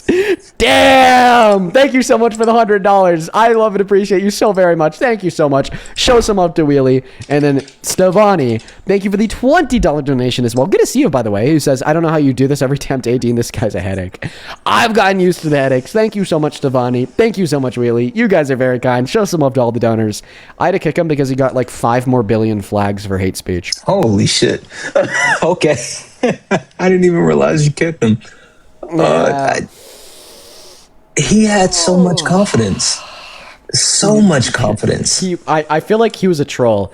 And if he was a troll, he was pretty good at it. I mean, that guy should be a stand-up comedian. He could do it for sure. He was really throwing together, a lot of, the self-praise real well. And it was honestly, I think he was a troll. If he was, he'd definitely be a good stand-up comedian. Now, Santana, I mean, I know that you just joined. I'm actually in the stream for the day. Are you? Yeah, no. I know. I've been listening. Yeah, I'm in about an hour though. So. Like an hour, but I've been listening, so I knew you were getting ready to hop off. So, all right. Well, I appreciate you for coming up, man. All right, bro. Have a good one. Enjoy time with your lady. Thank you. Hey, for everybody watching, it is that time of the day. Unfortunately, I'm going to be hopping off the stream. Thank you guys so much for pulling through. Make sure to hit that follow button on TikTok. Drop a sub on YouTube. It is free. I do this every single day, so if you ever want to see me again, make sure to hit that follow button now. And go check out Santana. He's going to be live on @SantanaSpeaks4You on all of his socials, TikTok and YouTube here in around an hour. He's a great guy. Check out his live. And with that being said, peace, love, good night, and